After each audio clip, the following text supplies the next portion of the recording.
I want you to try and picture a very specific road. Mm-hmm. We are in ancient Greece. It's about 2,400 years ago. But we aren't starting up on the high hill. We're not up on the Acropolis with the Parthenon and the clean air and all that pristine marble. Right, no, we're going down. Literally descending, walking from the center of Athens all the way down to the port city, the Piraeus. Yeah, the Greek word used right at the start of the book is Kallipolis. I went down. It is the very first word of the text, and it's such a deliberate choice by the author. Plato is signaling something right from the jump. Setting a mood. Exactly. Because the Piraeus isn't just a geographical location, it's a vibe. It's the center of trade. It's where the sailors hang out, where the merchants do business, where the foreigners and immigrants live. It's noisy. It is incredibly loud. It's chaotic. It is democratic in the absolute messiest, most vibrant sense of the word. If you think of Athens as the head of the state, the intellect, then the Piraeus is the gut. And that is exactly where we find Socrates. He is not sitting in some quiet ivory tower pondering abstract clouds. He is slumming it. He's down in the noise, in the thick of it. And today, we are going to walk step by step through the opening moves of what is arguably the most famous, most influential, and honestly, most overwhelming book in the history of Western philosophy. Yeah. We are opening Plato's Republic. It really is the book of books. Written somewhere around 380 BC, and it's just massive in its scope. People hear the title and think it's just a political manual, but it's so much more than that. It covers everything. It really does. It's this incredibly dense, weaving tapestry that tries to answer the biggest possible question, what is justice? But to even get close to an answer, the text has to touch on the nature of the human soul, the role of art, how we educate children, the afterlife, and literally the structure of reality itself. It's the center of gravity. Right. It's the sun around which all other ancient thoughts seem to orbit. It's the highest point of ancient idealism. And the influence is just, I mean, it's almost impossible to measure. You have Cicero writing his own version centuries later. You have St. Augustine writing The City of God, Sir Thomas More writing Utopia. They are all, in a way, just writing responses to this one book. There's that famous quote by Whitehead, Yeah. right, that all of Western philosophy is just a series of footnotes to Plato. Yeah. And the Republic is the main text he's referring to. But what I really appreciate about it, and what I think we need to focus on as we go through this, is that this is not a dry academic textbook. Not at all. It's a drama. It's a play. It has characters. It has real tension. It has humor, irony, and even actual threats of violence. Yeah. And all of that drama kicks off right on that road we were just talking about. Socrates and his friend Glaucon are basically trying to leave a party. Right. They had gone down to the port to pray to a new goddess, Bendis, who was just being introduced to the city. They watched the religious procession, which included this big spectacle of Thracians marching. They did their civic and religious duties, and now they just want to head back up home to town. But they get stopped. Yeah, this is where the drama really starts. It's what scholars often call the arrest. The arrest, yeah. Because Polemarchus, who is the son of a very wealthy, prominent man living down in the Piraeus, sees them walking away from a distance. And he doesn't just call out to them. He sends his slave boy running after them. And the slave actually physically grabs Socrates by his cloak from behind. Just sit with that image for a second. The greatest philosopher in human history getting yanked backward by his clothes in the street. And the slave says, Polemarchus orders you to wait. And Socrates is so perfectly in character here. He's incredibly polite, but completely ironic. He just turns around and calmly asks, well, where is he? And then Polemarchus finally catches up, and he hasn't come alone. He's brought a whole posse with him. He's got his brother Lysias, he's got Adeimantus, he's got a bunch of friends. They essentially surround Socrates and Glaucon. It's an ambush. It really is. And this interaction, right here on the dirt road, it perfectly sets up the central conflict of all political philosophy. Polemarchus looks at them and says, Socrates, I see you guys are heading back up to the city. Socrates says, you guessed right. And then Polemarchus says, well, do you see how many of us there are? It is a straight-up threat. He is counting heads. Yeah. He says, either you prove yourself stronger than all these people or you have to stay here. Right. Might makes right. Exactly. It's the raw logic of the mob. We are the majority. We have the physical muscle. Therefore, you will do what we say. And Socrates, true to form, tries to offer a third option. He asks, isn't there an alternative? Can't we simply persuade you to let us go? This is the ultimate clash. Force on one side, persuasion on the other. Muscle versus reason. Yeah. And Polemarchus gives an answer that I honestly think is one of the most chilling lines in the entire text. He says, but could you persuade us if we refuse to listen? That line right there, That is the brick wall that philosophy constantly hits. You can have the most flawless argument, the most airtight logical proof, the absolute highest moral ground. But if the person who is holding the weapon simply closes their ears, You lose. you lose. Reason cannot survive if power absolutely refuses to engage. Plato is showing us this before a single definition of justice is even put on the table. He's showing us that justice and philosophy are incredibly fragile things because they entirely depend on people being willing to listen to each other. It's terrifying because it's so true. If the other side plugs their ears, the only option left in the room is violence. But interestingly enough, they don't beat Socrates up. They don't drag him back in chains. They pivot, they switch tactics, and they decide to bribe him. They do. Adamimantus, one of the guys in the mob, jumps in and appeals directly to Socrates' sense of curiosity. He says, "Hey, didn't you hear? There is going to be a torch race on horseback tonight in honor of the goddess." Yeah. Which, I have to say, sounds genuinely incredible. We're talking about young men riding horses at an absolute full gallop in the dark, passing a flaming torch from hand to hand without dropping it. It's a massive spectacle. It's like the ancient Athenian equivalent of an extreme sports event. It's totally new. And Socrates loves novelty. He is endlessly fascinated by how human beings behave, what new games they're inventing, how they push limits. He is immediately hooked, he says, on horseback. Now that is a new thing. And then Polemarchus adds the real sweetener. He knows what Socrates actually wants. He says, plus, there will be a night festival, and we will all gather together after dinner and have a long conversation. We'll meet a lot of interesting young men. The double bribe. Yeah. Entertainment for the eyes and conversation for the mind. Polemarchus is essentially saying, don't be a buzzkill, Socrates. Just come back to the house, eat with us, and talk to us. And because Socrates is an absolute addict for conversation, that is his oxygen, he caves, he agrees to stay. So raw force failed to move him, but the promise of a dialogue succeeded. That is a really important, subtle glimmer of hope right at the beginning. Right. So the whole group marches off together to Polemarchus's house. And this is where the setting shifts completely. We move from the loud, dusty street into the quiet domestic sphere. They walk into the courtyard of this very wealthy home, and we are introduced to the patriarch of the family. We meet Cephalus. I really want to spend some time on Cephalus because he is such a vivid, sharply drawn character. He's Polemarchus's father. He's very old, very frail, and extraordinarily wealthy. The text gives us this great visual detail. He is sitting on a cushioned chair, and he still has a religious garland on his head because he was just offering a sacrifice out in the courtyard. He is the literal embodiment of the old generation. He represents tradition, he represents conventional piety, and he represents established money. And he greets Socrates with this familiar mix of genuine warmth and a little bit of a guilt trip. He says, Socrates, you don't come down to the Piraeus to see me nearly as often as you should. Right. It is the universal grandfather greeting. You never call, you never visit. Exactly. But then he follows it up with something surprisingly beautiful, and this really sets the tone for the philosophical inquiry that's about to happen. He says, you should come more often, because as the physical pleasures of the body start to fade away, the eating, the drinking, the physical intimacy, the pleasure and the charm of conversation actually increase for me. He's describing this natural trade-off. As the body begins to shut down, the mind, or at least the appetite for human connection and thought, wakes up. Yeah. And Socrates, being the relentless investigator that he is, doesn't just say, oh, thanks, Cephalus, good to see you. He looks at Cephalus as a kind of traveler, someone who has journeyed to a destination that we are all eventually heading towards. Right. He views old age as a foreign country. And Cephalus is the scout who has already crossed the border and set up camp. So Socrates asks him for a scouting report. He essentially says, is life hard at the end? Is the threshold of old age a rough road to walk? And Cephalus gives an answer that totally pushes against the common narrative. He says that most of his friends, the other men his age, they just sit around in a circle and complain. They mourn their lost youth. They say, I used to be able to drink all night. I used to be a great lover. I used to be an important man in the city. Now I'm nothing. They treat old age like it's a tragic disease. But Cephalus completely rejects that.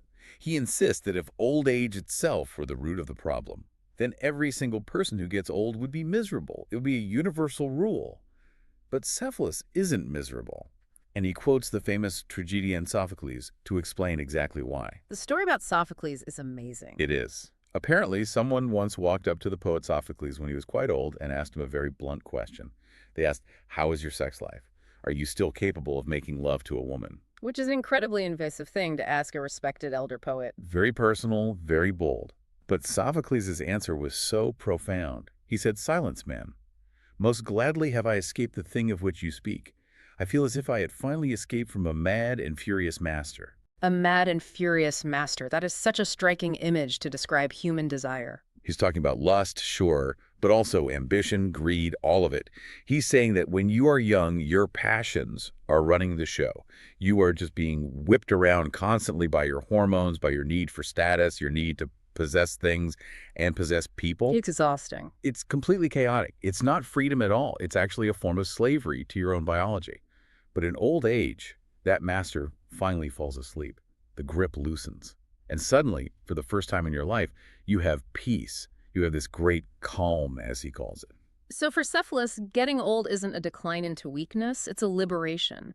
It's like finally walking out of a deafening, crowded room into a quiet garden.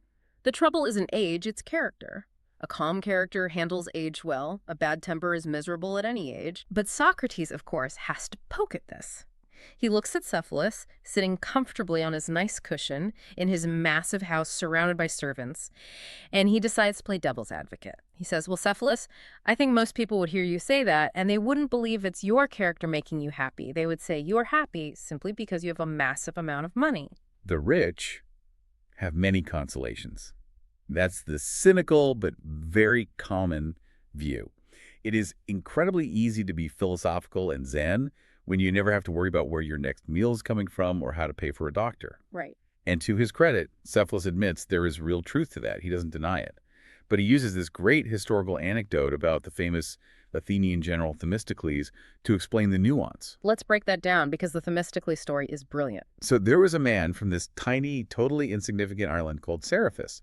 And this guy was insulting Themistocles, telling him, "You aren't actually great. You're only famous because you happen to come from the powerful city of Athens."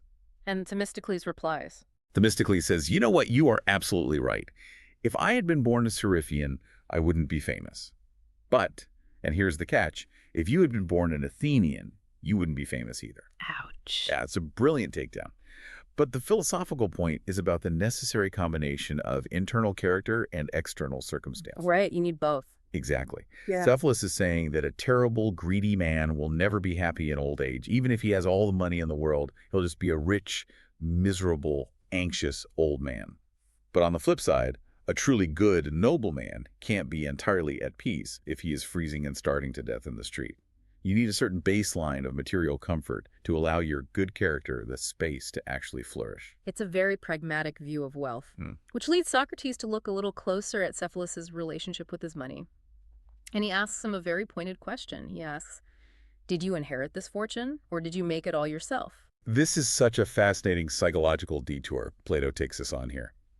Socrates says he asks because he can almost always tell who made their own money and who inherited it just by talking to them. He essentially says that self-made men are incredibly annoying to be around. Which is funny because today we culturally worship the self-made billionaire, the hustle culture. Yeah. But Socrates saw it completely differently. Totally differently. He points out that people who inherit money, like Cephalus, are generally indifferent to it. They treat wealth like a tool, like a hammer or a pair of shoes. It's useful, it's there, but they don't base their identity on it. Yeah. But the self-made men, the ones who built it from scratch, they have this intense double attachment to their wealth. First, they love it because it buys things, just like anyone else. But second, they love it because it is their own creation. Socrates compares them to parents who are obsessed with their own children, or poets who can't stop talking about their own poems. Yes. For the self-made man, the money is a physical manifestation of his ego. It's a scoreboard that proves his superiority. So Socrates says they are impossible conversationalists because they literally cannot find it in themselves to praise anything in the world except money. But Cephalus is safe from this. He's an inheritor. He tells Socrates he's actually the middle link in the family wealth.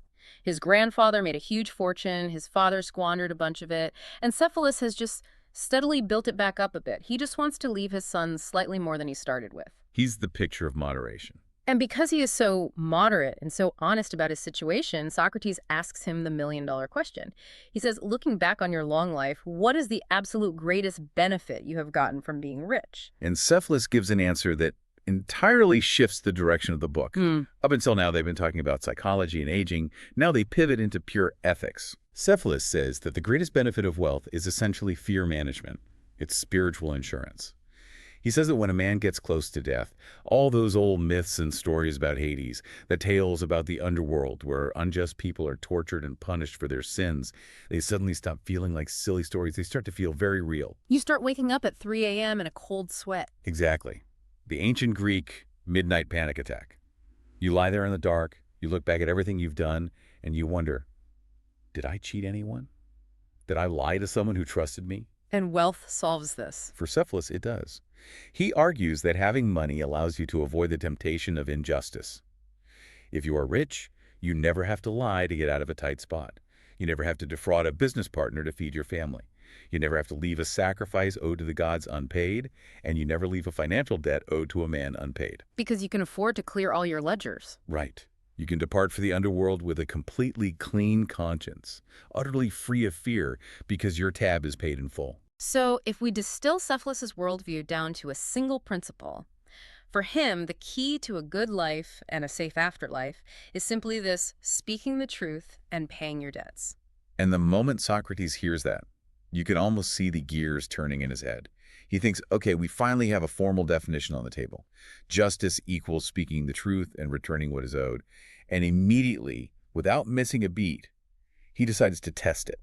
He throws a massive wrench into the machine. The famous weapon analogy. Yes.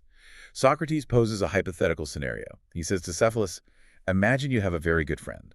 And this friend, while he's completely sane and rational, comes to you and asks you to store his weapons for him. A sword, maybe a shield. You say yes, you hold on to them. Right. But then, let's say a few months go by and this friend comes back to your house.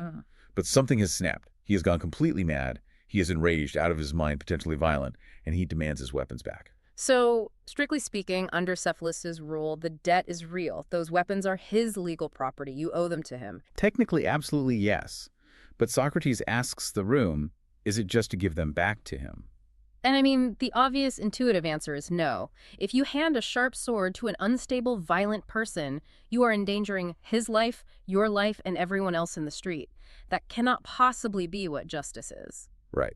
And Socrates takes it a step further regarding the speaking the truth part. He says, what if this madman asks you where his enemies are hiding? Should you tell him the whole truth? Definitely not. You would lie to him to distract him or calm him down. Exactly. Sometimes lying is the moral thing to do. So in one swift move, the definition completely collapses.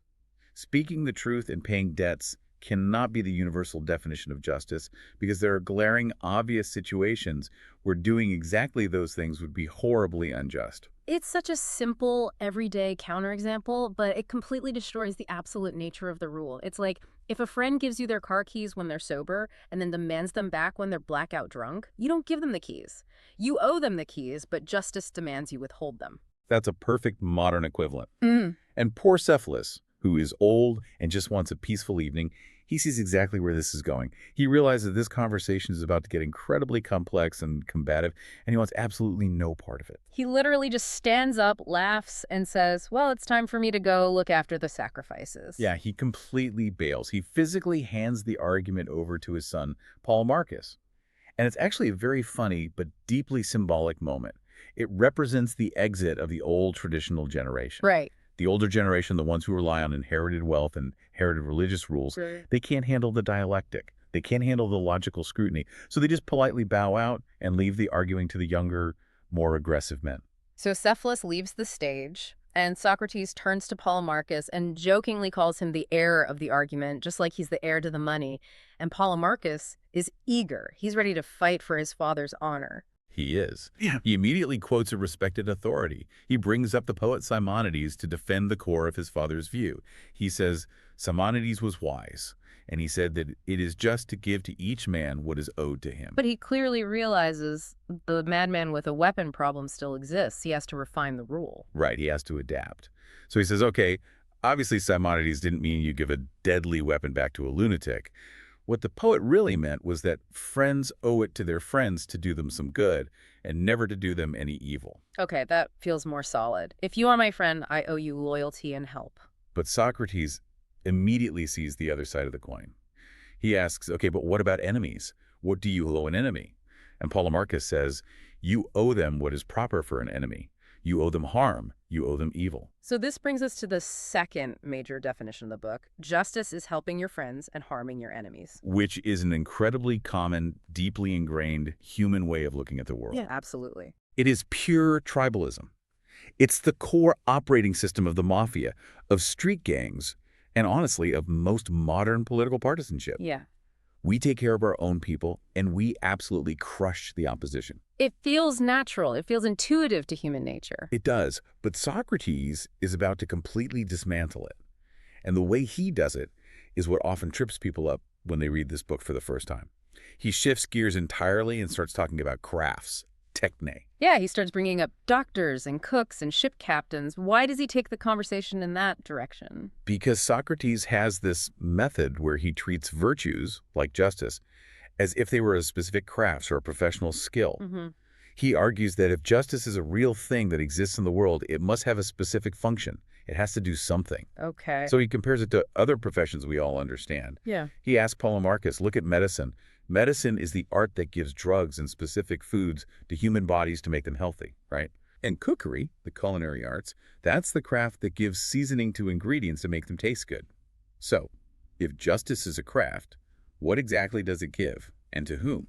And Polemarchus, sticking right to his thesis, says, well, justice is the craft that gives benefit to friends and injury to enemies. Okay, Socrates says. Let's talk about competence and context. When is a doctor most capable of doing good to his friends and harm to his enemies? When they are sick, a doctor is useful during an illness. Exactly. And when is a ship's pilot most useful to his friends? When they're out at sea trying to survive a storm. Right. So Socrates asks, in what specific context is the just man the most useful? When do we actually need him to help friends and hurt enemies? Polemarchus thinks about it and says, in war. In times of war, you need a just man to forge alliances with your friends and physically fight against your enemies. That is his arena. But Socrates does not let him off the hook that easily. He asks, well, what about when the war is over? What about peacetime? Is a doctor totally useless to someone who is already perfectly healthy? Yeah, pretty much. So is the just man totally useless in times of peace? And Polemarchus obviously can't say yes to that. Justice has to matter in everyday life. So he pivots and says, no, in peacetime, justice is highly useful for contracts, for business arrangements, for partnerships. Good. But Socrates just keeps drilling down. He demands specifics. He asks, what exact kind of partnership?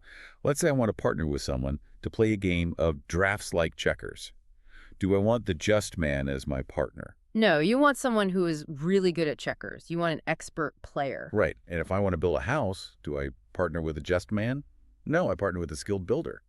If I'm going to the market to buy a horse, I want a horse trainer with me to make sure I don't get scammed. So it seems like for literally every specific action building, playing, buying, there is a specialized expert who is far more useful than just a generically just man. Exactly. Polemarchus is getting backed into a logical corner here. Yeah. He has to find a scenario where you absolutely need justice and only justice. And finally, he says, justice is uniquely useful when you want to deposit your money and keep it safe. Wait, so not when you're spending the money, just hoarding it. That is exactly what Socrates points out. If you want to use your money to buy a ship, you need a shipwright. If you want to use it to buy land, you need a surveyor. You only need the just man when the money is literally sitting in a box doing nothing. So the grand conclusion Socrates draws here is that justice is only useful when things are entirely useless. It's a hilarious paradox. Yeah. It reduces this grand, noble virtue to a completely mundane, almost irrelevant function. But Socrates isn't done. He twists the knife even further. This leads to what's known as the just man as thief argument. This part is wild. It is. Socrates asks Polemarchus to consider a boxer. Is the fighter who is best at defending against a punch also the one who is best at throwing a punch? Yeah, usually. Defense and offense are two sides of the exact same skill set. If you understand the mechanics of one, you understand the other. Right. And think about a doctor again. The person who knows exactly how to cure a complex disease, who understands the biology, the chemistry, the exact dosages. Isn't that the exact same person who is most capable of poisoning you without ever getting caught? Absolutely. Or think about a locksmith. The guy you hire to install an impenetrable lock on your front door is the exact same guy who possesses the skills to pick it. The knowledge of the mechanism is totally neutral. Bingo. The knowledge required for guarding is identical to the knowledge required for stealing. So Socrates argues, if we've agreed that justice is basically the art of guarding money safely, then the just man, by definition, must also be the most highly competent thief of money. He has literally logic chopped the just man into a master criminal. He even jokes about it. He brings up Homer, specifically the character Autolycus, who was the grandfather of Odysseus. Autolycus was supposedly beloved by the gods, specifically because he was the absolute best at thieving and perjury. So Socrates looks at Polemarchus and says, "It seems, my friend, that you think justice is actually a kind of art of theft. To be practiced, of course, for the good of your friends and the harm of your enemies." He's just relentlessly trolling him at this point. He's demonstrating that if you treat justice as a mere technical skill, it loses all its moral weight. A skill is neutral. A hammer can build a house or break a skull. But justice is supposed to be inherently good. It can't be neutral. And Polemarchus is totally reeling. He's completely confused by his own words. He actually says, "I don't even know what I said anymore. My head is spinning from all these questions." But, and this is crucial, he says, "Despite all of that, I still feel I'm right. I still believe justice is helping friends and hurting enemies." He abandons the logical structure, but he violently clings to the emotional core of the idea. So Socrates realizes he can't just attack the logic of the craft analogy anymore. He has to attack the emotional core itself. He has to go after the very concepts of friends and enemies. Yes. And he does this by bringing up the problem of human judgment. He asks Polemarchus a very simple question. Do we always, with perfect accuracy, know who our real friends are? The subjectivity problem. It's a massive flaw in the tribal worldview. We all make terrible mistakes in judging character. We constantly think a bad, toxic person is our friend just because they are charming or they flatter us or they are useful in the moment. And on the flip side, we often think a genuinely good, honest person is our enemy because they tell us hard truths we don't want to hear or they are stern with us. Exactly. We have frenemies, we have manipulators, we have people we completely misread. So Socrates points out the inevitable consequence. If we strictly follow Polemarchus's rule, always help friends, always hurt enemies, and our judgment is flawed, what happens? We inevitably end up helping bad men and actively harming good men. And if we do that, we are committing injustice while supposedly practicing justice. Polemarchus recoils at this. He sees the trap. He says, no, that sounds awful. That can't be right. So he tries to patch the sinking ship one more time. He tightens the definitions. He says, okay, a true friend is someone who both seems good and actually is good. And an enemy is someone who is genuinely bad. Okay, so this gives us the final, most polished version of this second definition. Justice is doing good to the good friend and doing harm to the bad enemy. It feels much tighter morally. You are only ever hurting the bad guys. It feels like the ultimate vigilante justice. But Socrates still isn't satisfied. And this is where he drops what I think is the biggest ethical bomb of the entire first book. He asks a question that completely upends ancient Greek morality.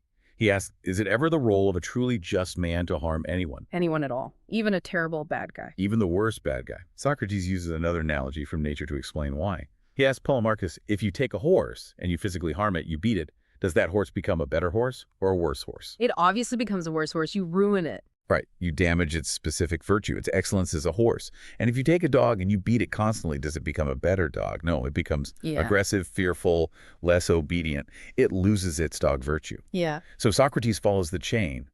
If you harm a human being, do they become a better human or a worse human? By that exact logic, they have to become worse. They lose their human virtue. And what, according to everything they've discussed, is the primary human virtue? It's justice. Exactly. Yeah. So if you harm a man, even a bad man, you are fundamentally making him more unjust. You are degrading his soul. And now Socrates brings the final trap. He asks, can a master musician make a man unmusical by teaching him music? No. Can an expert writing master make a man a terrible writer by using his writing skills? No, that's the exact opposite of what the skill produces. Then how can a just man make another man unjust by using justice? Can goodness produce harm? Heat cannot produce cold, dryness cannot produce moisture, and absolute goodness cannot produce harm. Therefore, Socrates concludes, it is not the function of the just man to harm anyone at all. Not a friend, not an enemy, not a criminal.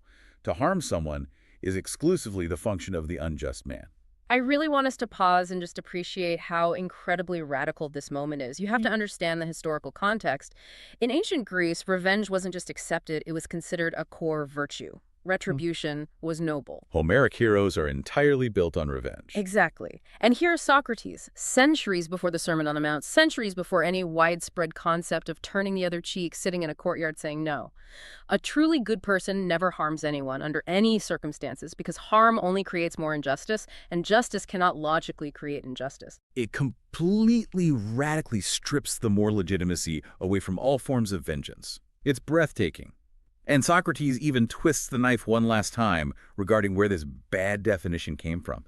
He says, Polemarchus, this idea that justice is helping your friends and destroying your enemies, that doesn't come from wise poets. That sounds exactly like something a rich, arrogant tyrant would say. Someone like Periander or Xerxes, someone who sits on a throne, drunk on their own power, thinking they can do whatever they want to, whoever they want. He directly links that tribal morality to political tyranny. And at this point, the debate is over. Polemarchus is intellectually defeated, but he's also convinced. He actually agrees with Socrates. They have officially decided together that justice is not merely paying your financial debts, and it is definitely not helping your friends and harming your enemies. They've cleared the brush. Yeah. But there is a presence in the room that we have not heard from yet. Someone who has been sitting in the shadows listening to all of this, and he's absolutely seething with rage. Thrasymachus. While Socrates and Polemarchus were having this polite, logical back and forth, this man has been violently trying to interrupt. The text says he kept trying to jump into the middle of the conversation, but the people sitting next to him were physically holding him back because they wanted to hear how the argument would end. But the moment Polemarchus agrees with Socrates, there is a brief pause in the room, and the levee breaks. The description Plato gives us here is so vivid, it's almost terrifying. He says Thrasymachus gathered himself up and came at them like a wild beast, seeking to devour them. Socrates actually says in the narration that he was panic-stricken. He was physically trembling when the guy looked at him. Because Thrasymachus is not a philosopher in the Socratic sense. He's a sophist. Right. He is a professional, highly paid teacher of rhetoric. He charges exorbitant amounts of money to teach wealthy young men how to win arguments in the assembly and in court. He did not care about truth with a capital T. He only cares about winning. He cares about power, dominance, and optics. And he has been sitting there listening to Socrates play these little intellectual games, talking about doctors and ship captains and horses and dogs, and he's completely disgusted by the whole performance. He just roars out into the courtyard. He yells, "What folly has taken possession of you, Socrates? And why do you silly billies knock under to one another?" Silly billies. It's such a funny translation of the Greek, basically calling them naive idiots. He mocks their whole polite dynamic. He essentially says, I see exactly what your game is, Socrates. You ask all these tricky questions, but you never have the guts to give an answer yourself. It is easy to tear down other people's ideas. It's hard to build your own, so stop playing dumb. You tell us what justice is. And he tries to immediately put a gag order on Socrates. Okay. He says, and don't you dare tell me that justice is duty or advantage or profit or gain. I will not listen to that sentimental garbage. You give me a clear, precise, unsentimental answer. He is trying to completely rigorous proof the conversation. He wants to ban the exact vocabulary he suspects Socrates relies on. And Socrates responds with this incredibly delicate, highly calculated mix of irony and feigned terror. He says, Thrasymachus, please don't be hard on us. We aren't making these mistakes on purpose. The Socratic irony. Exactly. He says, imagine we were searching for hidden gold. We wouldn't intentionally sabotage our own search just to be polite to each other, would we? Well, we are searching for justice, which is infinitely more precious than gold. Why would we give way to one another and ruin the search? We are trying our absolute best. We just aren't capable enough. We need pity from wise men like you, not anger. It is the ultimate Socratic humble brag. Oh, I'm just a simple, ignorant fool. Please, oh wise one, enlighten me. And Thrasymachus sees right through it. He lets out this incredibly bitter, sardonic laugh. He says, there it is. The famous trademark irony of Socrates. I told everyone here you would refuse to answer and just pretend to be ignorant. But Socrates actually defends his refusal to answer under these rigged conditions with a really brilliant mathematical analogy. He says to Thrasymachus, you demand I define justice, but you absolutely forbid me from using words like advantage or profit. That is exactly like asking me, how much is 12? But telling me, before I speak, don't you dare say it's 2 times 6 or 3 times 4 or 4 times 3. Right. If the actual truth happens to be one of those forbidden answers, how can I possibly not say it? He's pointing out that Thrasymachus is trying to artificially rig the game. You can't outlaw the truth just because you personally dislike the vocabulary. But Thrasymachus doesn't care about the methodology. He just wants the spotlight. He wants to stand up, deliver a booming, winning speech, and crush Socrates in front of an audience. So he also wants to get paid. Because of course he does. He's a sophist. He says, "What penalty will you pay, Socrates, if I can give you an answer about justice that is better than any of the ones you've heard tonight?" Socrates says, "I literally have no money. The only penalty I can pay is to sit here and learn from the wise. I can pay you in praise." But Glaucon and the other rich young men in the room, they are desperate to hear this. They jump in and say, "Don't worry about the money, Thrasymachus. We will all pool our resources and pay the fee for Socrates. Just tell us the answer." They are acting like they're buying a ticket to a boxing match. Huh? And Thrasymachus, despite pretending he's holding out for the cash, is practically bursting at the seams to show off. He genuinely believes he has cracked the code. He thinks he possesses the ultimate, undeniable definition of justice that will completely shatter all this weak, sentimental talk about paying debts and helping friends. So the floor is his, and he finally delivers it, the third major definition of the book. And this is the one that has echoed all the way down through history, right into Machiavelli, into Nietzsche, into modern realpolitik. Thrasymachus leans in and says, "Justice is nothing else than the interest of the stronger." The interest of the stronger. It is so brutally short, so aggressive. It strips away literally everything we like to believe about morality. No gods, no inherent virtues, no altruism, no golden rule. Justice is just a very fancy, polite word for what the boss wants. Exactly. Socrates, naturally, decides to start by intensely annoying him. He deliberately misinterprets the phrase to force a clarification. He says, "Wait, the stronger. What do you mean by stronger? You mean like Polydamas the Pancratiast, the famous wrestler?" Right. He says Polydamas is physically stronger than us, and eating large amounts of beef is in his interest for building his muscles. Does that mean justice is eating beef? Thrasymachus is absolutely revolted by this. He says, "You are disgusting, Socrates. You intentionally take the argument in the lowest, stupidest possible sense just to muddy the waters." So he is forced to clarify. And his clarification is honestly the dark heart of his entire political theory. He explains that he isn't talking about physical muscle. He is talking about political power. Yeah. He points out that every single state, every city has a ruling element, a stronger group. Right. Look around the world. In a tyranny, the tyrant is the stronger element. In a democracy, the voting majority of the people are the stronger element. In an aristocracy, the wealthy elites are the stronger element. And whoever happens to be in charge, whoever holds the levers of the state, they make the laws. And the crucial part of his theory is that they do not make those laws for the good of the citizens. They write the laws exclusively for their own benefit. Always. A democracy writes democratic laws to ensure the common people retain power and wealth. A tyrant writes brutal, tyrannical laws to crush dissent and keep himself on the throne safely. And this is the magic trick of society.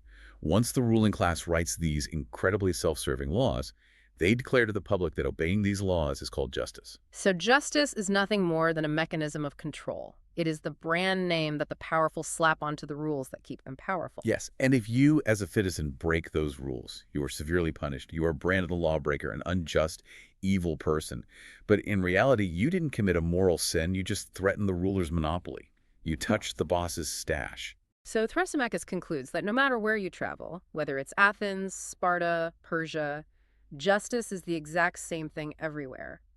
It is simply the advantage of the established government, the interest of the stronger. It is an unbelievably cynical view of human civilization. It basically implies that all of morality is a scam.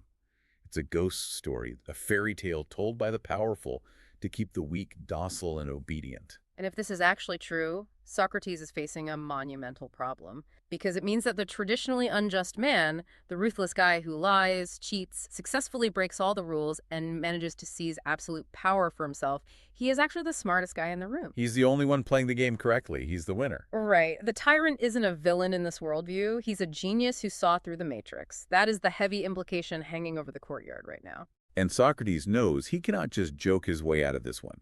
This isn't about whether you give a sword back to a madman. This is about the fundamental legitimacy of human civilization itself. If Thrasymachus is right, there is no reason to be good other than fear of getting caught. So Socrates accepts the challenge. He looks at Thrasymachus and says, "Okay, I agree with you that justice is an interest or an advantage of some sort.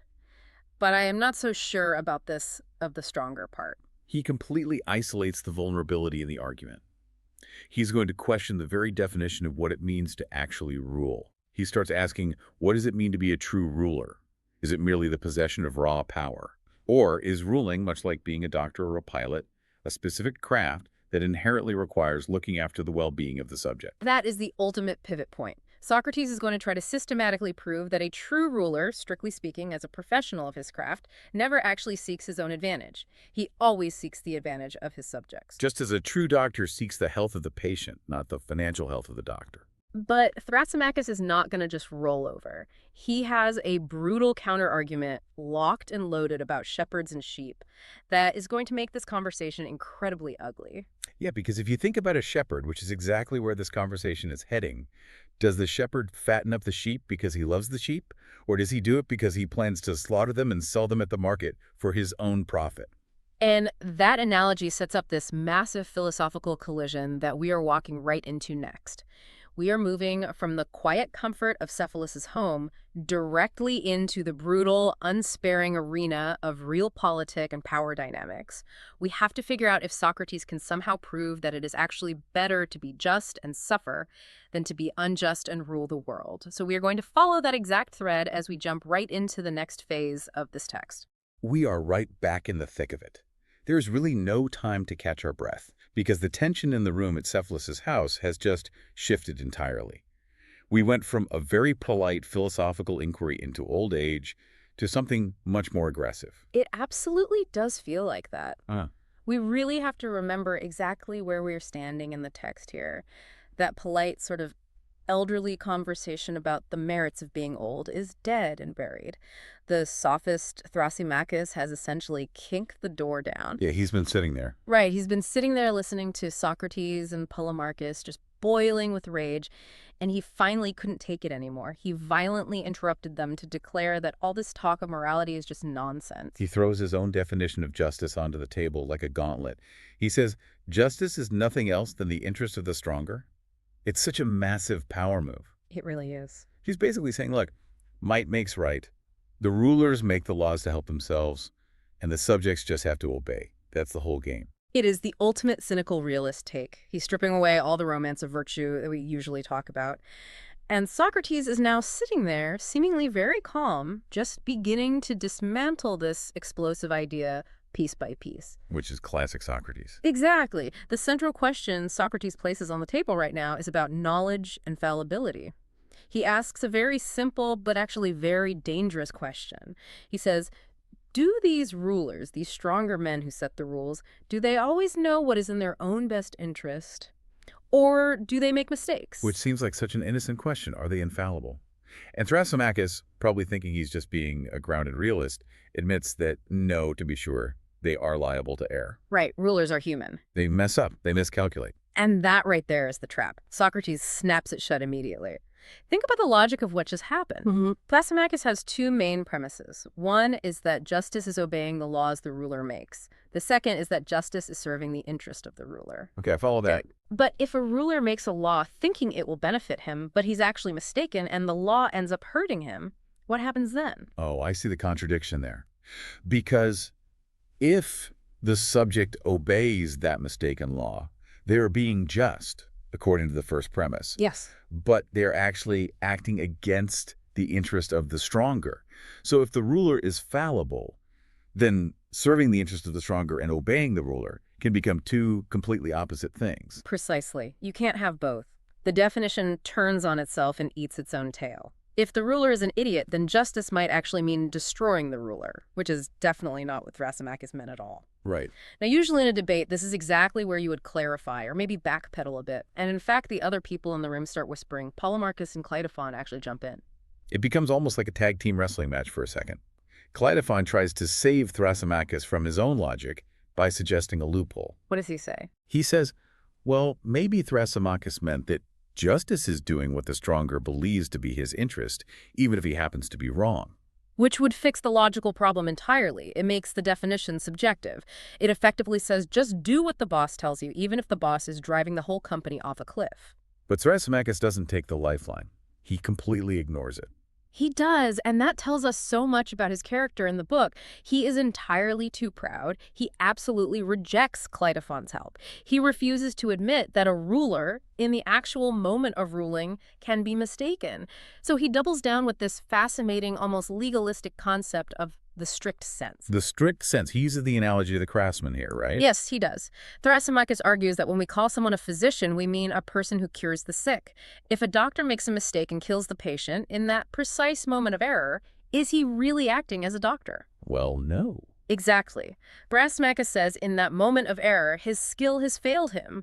He is no longer a craftsman of medicine, he is just a bungler. So he's saying that a ruler is only really a ruler when he's not making mistakes. When he screws up, he ceases to be a ruler. Correct. He creates this theoretical ideal. The ruler, in the strict sense, is completely infallible. He is basically a machine of pure self-interest. He always decrees exactly what is best for himself, and the subject simply must obey. That, he says, is justice. It is a terrifying shift in the argument. Hmm. He moved from talking about how politics actually works, which is messy and full of human errors, to talking about this theoretical, perfect tyrant who never, ever misses. Moving the goalposts. Yeah, it really feels like moving the goalposts. He is, but Socrates just meets him right there on that high ground. Socrates says, okay, if we are going to talk about the strict sense of a profession or an art, what the Greeks called techne, we have to look at what that art is actually designed for. And this brings us to the famous doctor and the pilot argument. Right. Socrates asks, is a physician, in the strict sense, a moneymaker or a healer of the sick? And Thrasymachus has to admit that he is a healer. Because if he says moneymaker, then a stockbroker or a gambler could be called a physician. The defining characteristic of the doctor is the healing itself. That makes sense. And then Socrates asks about the pilot, the captain of a ship. Is he a mere sailor, or is he a ruler of sailors? He's a ruler of sailors. His fundamental job is to navigate and command. And here is the pivot. This is the crucial turn in the whole argument. Socrates argues that every art, every technique exists to remedy a defect in its subject. Okay, unpack that a little bit. Well, medicine exists because the body is liable to illness. If our bodies were perfect, we wouldn't need medicine at all. So the art doesn't study its own interest. Medicine doesn't need curing. Medicine studies the body's interest. Precisely. And the art of horsemanship doesn't care about the horseman, it cares about the horse. It wants to make the horse better. Socrates establishes a universal rule here. He says no art considers the interest of the stronger, meaning the practitioner. It only considers the interest of the weaker, the subject. The doctor serves the patient. Yes, and the captain serves the crew. I see where he is cornering him now. Because if ruling is an art, if it is a true techne, Then the ruler, strictly speaking, acts not for his own benefit, but for the benefit of the ruled, the citizens. If a ruler is truly a craftsman of ruling, he shouldn't be exploiting people. He should be improving them. wow, that completely flips Thrasymachus' worldview upside down. He tried to argue that the perfect tyrant is the ultimate professional, and Socrates just proved that a tyrant who exploits his people is actually a terrible craftsman. He's failing at the very art of ruling. Thrasymachus knows he's been cornered logically here, and this is exactly where the conversation gets incredibly heated. He stops arguing logic and just starts hurling insults. He really loses his temper. He does. He asks Socrates, do you have a nurse? Do you have a nurse? Yeah. That is such a harsh burn for philosophical dialogue. He's basically calling Socrates a sniveling baby. He is. He says Socrates is so intensely naive that he doesn't even know the difference between the shepherd and the sheep. And this brings us to the famous shepherd analogy. It's Thrasymachus' most cynical and honestly perhaps his most powerful image in the whole text. Let's break that analogy down, because on the surface, a shepherd sounds like a very nice, comforting thing. We usually think of the good shepherd. Right, but Thrasymachus laughs at that romantic idea. He says, look at a shepherd in the real world. Does he fatten the sheep because he loves them? Does he care for them for their own sake? No, obviously not. Exactly. He cares for them so he can shear them, sell them, or eventually butcher them for his master's table. The sheep are just a resource. They are prey. And in this analogy, the rulers are the shepherds, and we, the regular citizens, are the sheep. Exactly. Thrasymachus argues that a true realist knows that rulers view their subjects solely as livestock to be exploited for personal gain. And then he goes even further than that. He asserts that injustice is actually a virtue. A virtue. Yes. He calls it discretion or good counsel. And he calls justice sublime simplicity, which is basically a polite way of saying you're a sucker. So he's actively praising injustice. Yeah. He's saying the unjust man is the smart man and the just man is the fool who just gets eaten by the system. He is. And he makes a point that is very hard to refute from a purely materialist perspective. He points out that we punish petty criminals, burglars, temple robbers, swindlers, because they only steal a little bit. We call them bad men. Right. But when a man steals everything, when he kidnaps the entire population, enslaves them, confiscates all their public and private wealth, we don't call him a criminal. We call him a king. We call him happy and blessed. We call him king. Injustice on a grand scale. That's his whole argument. If you do it big enough, you just get away with it and you get all the glory. It is the ultimate argument of the tyrant. Injustice, he says, is stronger, freer, and just more masterful than justice could ever be. It provides the good life. Socrates obviously can't let that stand. But what's fascinating is that he doesn't get angry at the insult. He stays very calm and goes right back to the strict sense of the arts. He separates the art of shepherding from the art of pay. Yes. This feels like a minor technicality when you first read it, but it's actually really important, isn't it? It is a crucial distinction that people often overlook. Socrates argues that the shepherd, qua shepherd, meaning in his specific capacity as a shepherd, is only concerned with the welfare of the sheep. If the sheep are sick or skinny, he has fundamentally failed as a shepherd. Because his art is caring for them. Exactly. The fact that he makes money from it is a completely separate thing. That comes from what Socrates calls the art of pay, or wage earning. Just like a doctor. If a doctor cures you for free, he's still practicing the art of medicine. He's still a doctor. The money is an external benefit. It's not the medicine itself. Right. The art of medicine produces health, while the art of wage earning produces pay.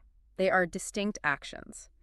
And this leads Socrates to a really profound political conclusion regarding why good men would ever choose to rule in the first place. This is the famous wages argument. Yes.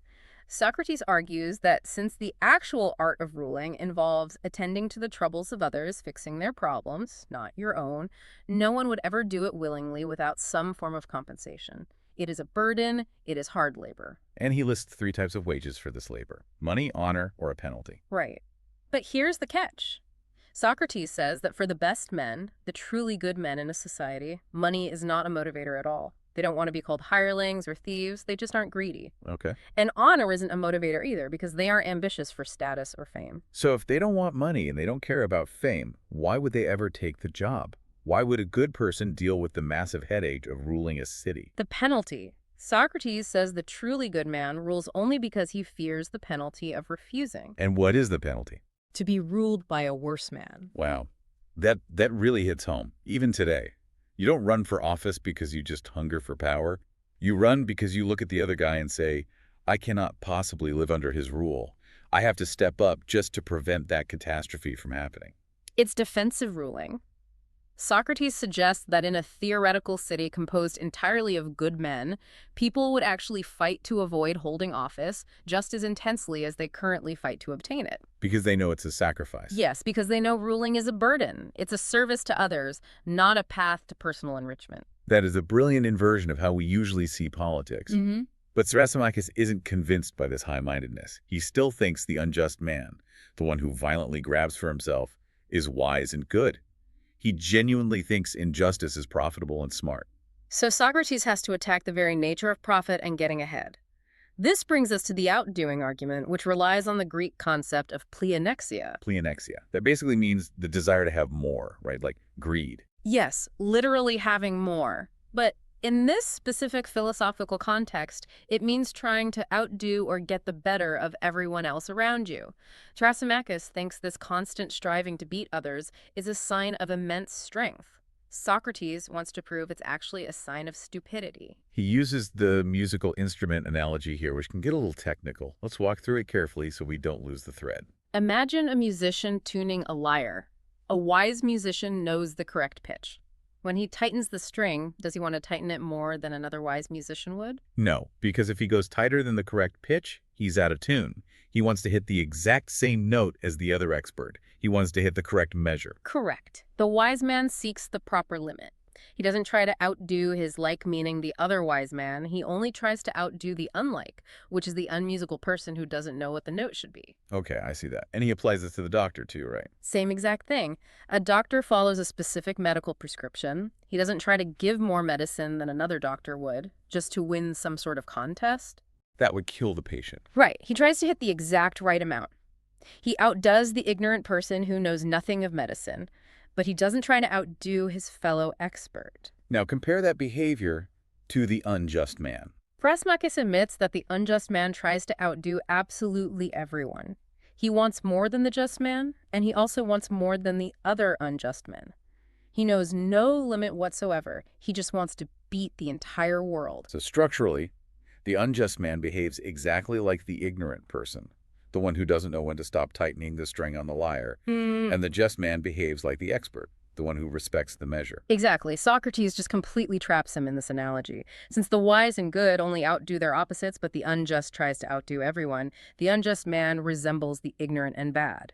The just man resembles the wise and good. Because intelligence requires knowing the limit. Yes. Yeah. Injustice is limitless, it has no bounds, and therefore it is a form of deep ignorance. And this is the moment in the text where Thrasymachus does something really rare. He blushes. The text specifically notes it's a hot summer day, he's sweating profusely, and for the very first time, this arrogant, great sophist is embarrassed. He's been shown that his Superman tyrant is actually acting like a fool who doesn't even know how to tune an instrument.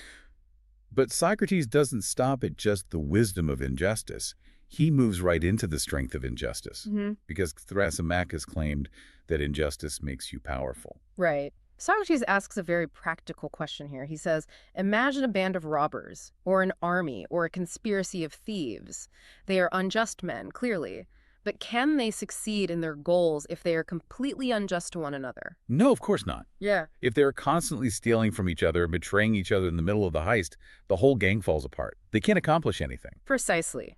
Even to achieve a completely villainous goal, they still need a remnant of justice, some basic loyalty or fairness within their own group. Absolute injustice creates hatred, division, and faction. It makes united action literally impossible. So injustice is actually a profound source of weakness. It divides people. It fractures groups. And Socrates applies this directly to the individual soul. He says if a man is entirely unjust, he is constantly at war with himself. His soul is in faction, torn apart. Right. Part of him wants one thing, part wants another. He becomes an enemy to himself and to all just men. He becomes completely incapable of effective, unified action. And finally, Socrates closes out Book I with the argument about function. The ergon argument. This is very classic Aristotelian-style logic, though, of course, here it's Socrates doing it.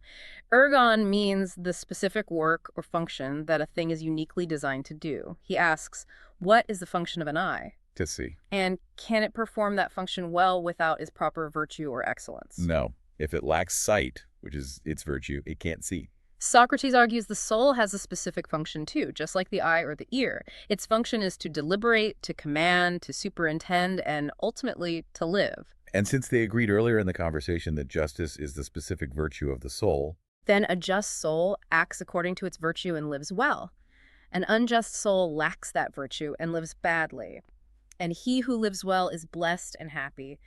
Therefore, the just man is happy, and the unjust man is miserable. it's a very tight syllogism, and Thrasymachus just gives up at this point. He literally says, feast on this argument, Socrates. He's completely done fighting. He is tamed for the moment, but he isn't really convinced. And frankly, neither is the audience listening to the dialogue. The logical victory feels a bit verbal, a bit too neat and tidy. It's a great dialectical victory, but it doesn't quite satisfy that nagging gut feeling that, hey, maybe the rich tyrant actually is happier in the real world. Right, feels a bit hollow. And that is exactly why when Book I ends, the conversation doesn't stop. This is where the text shifts gears dramatically. Book 2 starts, and Glaucon, who is actually Plato's real-life brother, jumps into the fray. He's described as being very pugnacious. He absolutely refuses to let Socrates retire on this flimsy theoretical victory. Glaucon plays the devil's advocate brilliantly here. He looks at Socrates and says, do you want to seem to have persuaded us or to really persuade us? Because right now it just seems like you won a word game. He lays out a classification of goods to trap Socrates, and we really need to go through these carefully. There are 3 types of goods he identifies: Okay, type 1. These are goods we choose strictly for their own sake, not for any consequences they bring, like simple joy or completely harmless pleasures. Like eating a really good cookie. Exactly. You don't do it for your long-term health, you do it simply because the experience is good in the moment. Got it. What's type 2? Type 2 are goods we love for their own sake and also for their consequences. Things like sight, health, or knowledge. It's inherently good to be able to see the world, and it also has the great consequence of keeping you from walking into walls. It pays off twice. Right. And then there is type 3. These are goods we choose only for their consequences. They are complete drudgery in themselves, but we do them for the reward. Like taking bitter medicine, or doing grueling exercise, or working a terrible job just to the paycheck. Precisely. Now, Socrates places justice firmly in type 2, the very best kind of good. He says justice is good in itself, and it's good for the results it brings you. But Glaucon objects to this. He says the many, meaning the common opinion of society, view justice as a type 3 good. It's a burden. It's a necessary evil. Yeah. We do it to get a good reputation and avoid punishment, but if we could safely skip it, we absolutely would. It's like paying taxes. Yeah. You don't do it for the sheer joy of giving your money away. You do it to stay out of jail. To prove this cynical view, Glaucon gives us the origin story of justice. It's the theory of the social contract. This sounds incredibly modern. It is a very modern-sounding theory. It essentially anticipates Thomas Hobbes by about 2,000 years. Glaucon argues that, by nature, doing injustice is inherently good. It feels great to take whatever you want, to dominate your rivals, to grab resources. But suffering injustice is terrible, and the pain of being a victim is far, far worse than the pleasure of being a predator. So people just do the math. They run a basic cost-benefit analysis. Exactly, they calculate. Since the vast majority of people are too weak to do injustice with absolute impunity, they make a pact. They agree to laws. I won't hit you if you promise not to hit me. And they call this compromised justice. Yes. It's not loved as an actual good. It's merely tolerated as a necessity because men are simply too weak to commit injustice and get away with it. And then, to really drive this horrifying point home, Glaucon tells one of the most famous stories in all of Western philosophy, the Ring of Aegis. It's a fantastic thought experiment. The story goes that a simple shepherd, who is actually an ancestor of the famous Lydian king Croesus, is tending his flock when a violent storm and an earthquake crack the earth wide open. He goes down into this chasm. Right. He climbs down and sees a hollow bronze horse with little windows in it. And inside the horse is a corpse. A giant, superhuman-sized corpse. It's totally naked, wearing nothing but a single gold ring on its finger. The shepherd takes the ring and climbs out. Later on, he's sitting around the campfire with the other shepherds, and he nervously twists the collet of the ring inward toward his palm. And he becomes completely invisible. The people around him start talking about him as if he's physically gone. He twists it back outward and he reappears. He realizes he has a literal superpower. And what does he do with this ultimate power? Does he fight crime? Does he act like a superhero? No, not at all. He goes straight to the royal palace, seduces the queen, conspires with her to murder the king, and seizes the throne for himself. It is an incredibly dark view of human nature. Glaucon's main point here is, if you gave this exact same ring to a supposedly just man and another one to an unjust man, would there be any difference at all in how they ultimately behave? Glaucon strongly argues that there would be no difference. He says no man is of such iron nature that he would keep his hands off other people's property, or refrain from entering houses to sleep with whomever he pleased, or killing whoever was in his way if he knew he could never be caught. If the threat of punishment is gone, morality just vanishes. Exactly. He says that if you had the power to be like a god among men, invisible and unaccountable, and you didn't use it to take what you wanted, people might praise you to your face to keep up appearances, but privately they would think you were a wretched, miserable idiot. So justice is only compulsion. We are only good because we are visible. We behave solely because the lights are on and people are watching us. That is the devastating claim. And Glaucon pushes it even further. He sets up what we can call the statues comparison. He says if you really want to weigh the lives of the just and the unjust, we have to strip away all the external consequences. We need to isolate justice itself to see what it's worth. This is the perfect unjust man versus the perfect just man. Right. Take the unjust man first. Give him absolutely everything. He's a master criminal, but he is so incredibly clever that he has maintained a spotless public reputation for justice. So nobody knows he's evil. Nobody. He is rich, he is powerful, he holds high political office, and his friends absolutely love him. He even uses his stolen wealth to offer magnificent sacrifices to the gods, so he's likely dearer to the gods than the genuinely just man. He simply wins at everything in life. He has the secret reality of injustice, Yeah. but the outward appearance of perfect justice. He's the ultimately successful sociopath. Now, take the truly just man. Glaucon says we must strip him of everything except his actual inner justice. No wealth, no power. In fact, we must strip away his reputation entirely. We have to give him the reputation of being the absolute worst criminal in the world. Why do we have to do that? Because otherwise, if he has a good reputation, we won't know if he's being just for the pure sake of justice or just for the honors and rewards that come from the reputation. So he is truly internally good, but everyone in society thinks he is evil. He's universally hated. Yes, and Glaucon describes his theoretical fate in brutal, horrifying detail.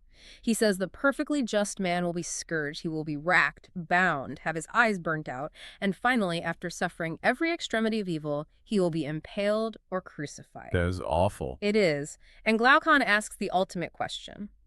Looking at these two men at the very end of their lives, who is happier?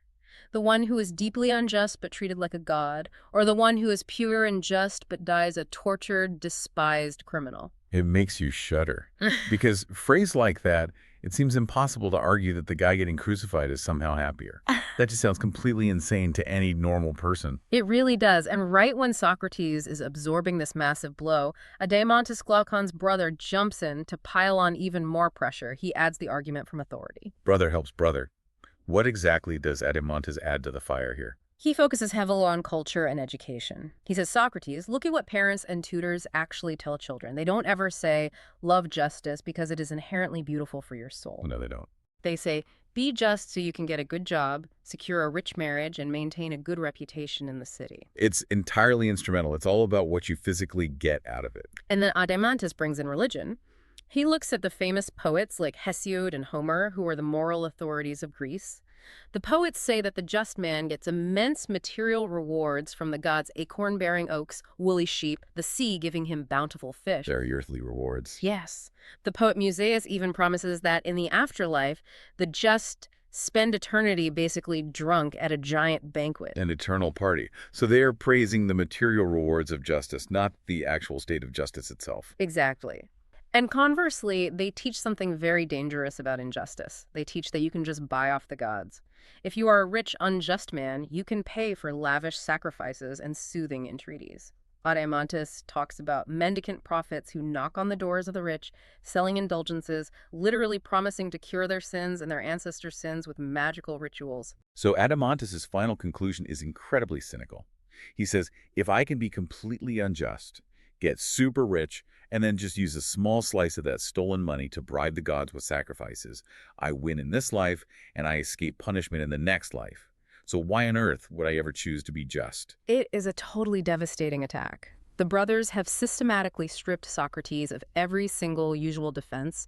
He can't talk about rewards anymore. He can't talk about a good reputation. He can't even rely on the gods punishing the wicked. He has to prove that justice in itself, sitting alone in the dark while a man is being tortured, is inherently better than injustice with all the wealth and praise in the world. And Socrates admits he's genuinely overwhelmed by this. He says he honestly doesn't know if he has the ability to defend justice against such a powerful argument, but he also feels he can't just walk away and abandon it. So he proposes a completely new method, the method of the large letters. This is the massive pivot that sets up the entire rest of the book. Socrates says, imagine we are short-sighted and someone asks us to read very small text from a distance. It's too hard. But then we notice the exact same text is written in much larger letters on a giant wall nearby. We would obviously read the large letters first and then check to see if the small letters match. And in this analogy, the small text is the individual human soul. The large text is the state, the city. Correct. Justice exists in the individual man, but it also exists in the entire state. The state is just naturally larger and easier to observe. So Socrates proposes that they watch a city coming into being in speech, a theoretical city built from the ground up. If they can figure out where justice arises in the state, maybe they can shrink it down and see it reflected in the individual soul. So they decide to start building a city from scratch, the city in speech. And it begins with a very simple premise: human need.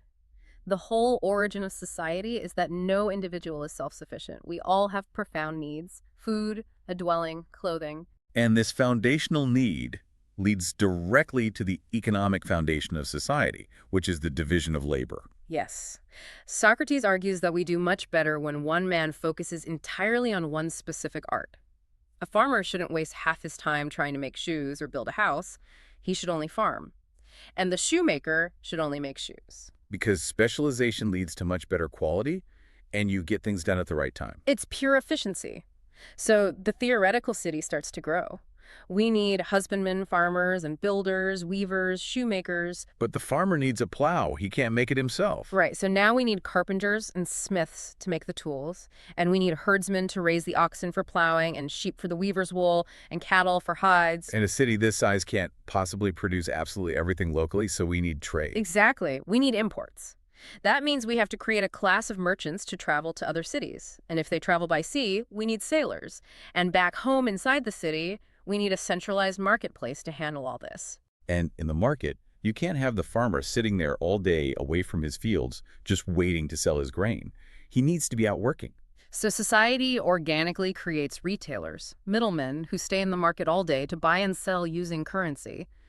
Socrates notes, somewhat practically, that these are usually the people who are physically weakest and unable to do the hard manual labor of farming or smithing. So now we have this fully functioning society. Everyone is fed, they have clothes, they have houses. It sounds deeply peaceful. It is very peaceful. This first iteration is often called the city of pigs or the healthy city. It's a society based purely on simple need satisfaction. There is no war yet. There is no extreme luxury. It's just people working together, feasting on simple baked goods, drinking a little wine, wearing garlands, and praising the gods. It is a beautiful image of innocence before the fall. And that is exactly where we are pausing in our discussion of the text. We have moved from that violent, angry confrontation with Thrasymachus, suffered through the absolutely devastating thought experiments of the Ring of Gyges, and now we have finally laid the very first brick of this theoretical city to find the true answer. It's a really remarkable journey so far. We've managed to strip away all the comforting illusions about why we are good. We are now earnestly searching for the true nature of justice in this new, growing city. But as we know, this simple, healthy city of pigs will soon become fevered and luxurious. And that changes absolutely everything. That fever is what leads to the need for guardians and eventually the Philosopher Kings. But for now, we leave you with that lingering question from Glaucon. If you had the Ring of Gyges, would you really remain just? It is the question that defines us. The construction of the city continues next. So we are still standing right in the middle of this healthy city we just finished constructing. And I want to pause here for a second because the image Socrates has painted is actually really specific. We have these farmers, these weavers, these shoemakers, and they are living this incredibly sustainable, low-impact life. It is the city of necessity. That is the key phrase here. Everything in the city is defined by what is strictly necessary for survival and basic comfort, but nothing more. It is a completely closed loop of needs and the satisfaction of those needs. And it sounds pleasant. Just listen to how he describes the lifestyle. They are baking these noble cakes of barley and wheat. They're serving them up on clean leaves. The people are reclining on makeshift beds strewn with yew and myrtle branches. They're drinking wine, but nobody is getting drunk. They're wearing garlands. They're singing hymns. Right. It is a pastoral utopia. It is almost like a golden age existence. And notice the demographic control, too. Socrates explicitly mentions that they take great care not to beget children beyond their means. Which is because they are terrified of two things, mainly poverty and war. Exactly. They are living in a state of perfect equilibrium. They consume exactly what they produce. They do not covet their neighbor's land because they simply do not need it. They don't have a standing army because they don't have anything worth stealing. It is a society of peace because it is a society of strict limits. But as we know, this equilibrium just does not last. The dialogue takes a really sharp turn here because Glaucon, who has been listening to this entire description of the healthy city, he basically just snaps. He can't take it anymore. You have to remember, Glaucon is an aristocrat. He is a young man of Athens who is used to a certain standard of living. And he looks at this picture of men eating barley cakes on leaves, and he is just entirely disgusted. He interrupts Socrates and basically says, if you were organizing a city of pigs, this is exactly how you would feed them. A city of pigs. It is one of the most famous insults in the whole book. He is saying that this life of mere survival and biological satisfaction, is not actually human. It is animalistic. He says you have not given them a relish to their meal. He wants the extras, he wants the sauces, the luxuries. He wants what he calls the ordinary conveniences. He wants sofas to lie on, not leaves on the ground. He wants tables. He wants relishes, sweets, perfumes. He essentially wants civilization exactly as he understands it in Athens. And this is the exact moment where the entire project pivots. Because usually, when someone suggests luxury in a moral dialogue, you'd expect a philosopher to say, no, luxury is bad, stay with the barley cakes. But Socrates doesn't do that. No, he doesn't. And that is what makes Plato's approach here so fascinating. Socrates looks at Glaucon and says, I understand, you don't just want a city, you want a luxurious city. He actually calls it a city in a high fever. A fever. That's a really loaded metaphor to drop in there. It implies sickness. It implies inflammation. But, and this is the crucial part of the whole exercise, Socrates agrees to build it. He says, well, maybe there is no harm in this, for in such a state we shall be more likely to see how justice and injustice actually originate. So wait, the healthy city was too perfect. We couldn't find justice there because there was no injustice to contrast it with. Exactly that. In a perfectly healthy body, you don't even notice your organs. Everything just works in the background. But once you introduce the fever, once you introduce the inflammation of desire, you can start to really see the symptoms. You can see where the society breaks under pressure. So they begin to transform the city to meet Glaucon's demands. And this transformation is basically an absolute explosion of the economy. We go from a few essential trades to, well, everything. The floodgates just open. First, the old professions aren't enough, so we need to expand them drastically. But then come all the new professions. Socrates rattles off this list that honestly feels very modern. He says we now need the whole tribe of hunters. Because we aren't just eating vegetables and barley anymore. Right. And we need imitators. So that means actors, poets, rhapsodists, dancers. We need contractors to build the fancy houses with the tables and sofas. We need makers of women's adornments. We need wet nurses, dry nurses, barbers, beauticians. And chefs. We definitely need chefs now. Especially chefs. In the healthy city, cooking was just preparing food for sustenance. Now, cooking is an art form. It's entirely about pleasure. And he adds a very specific detail here that cuts right back to Glaucon's insult. He says, and now we shall also need swineherds. Right, because in the healthy city, they didn't eat meat, so they didn't need pigs. Precisely. But now that we are in the literal city of pigs, metaphorically and literally, we need a massive industrial farming operation to feed the population the meat they suddenly crave. And because we are eating all this rich food and living this sedentary, highly luxurious life, what else do we suddenly need? Doctors. A whole lot of them. We need a massive increase in physicians. In the healthy city, you only really needed a doctor if you broke a leg or had an accident. In the feverish city, we need doctors to cure the chronic diseases caused by our own opulent lifestyle. So the city is swollen now. It is huge. It is buzzing with activity and commerce and culture. But this rapid swelling leads us to a hard physical reality that Socrates points out almost immediately. The geometry problem. Right, the land issue. Think about it. In the healthy city, the territory was carefully calculated to support a modest population living on the absolute basics. Now we have all these pigs, all these cattle, all these beauticians, all these doctors. We have a massive population explosion and a resource explosion. The original land is no longer sufficient. It's simply too small. So Socrates asked the inevitable question. If we want to have enough pasture and tillage for all this new stuff, what must we do? We must cut a slice of our neighbor's land. We have to take it by force. We have to expand.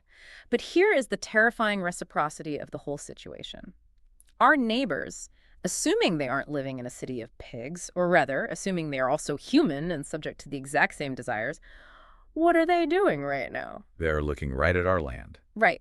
If they also have exceeded the limit of necessity and given themselves up to the unlimited accumulation of wealth, then they are absolutely going to try to take a slice of our land too.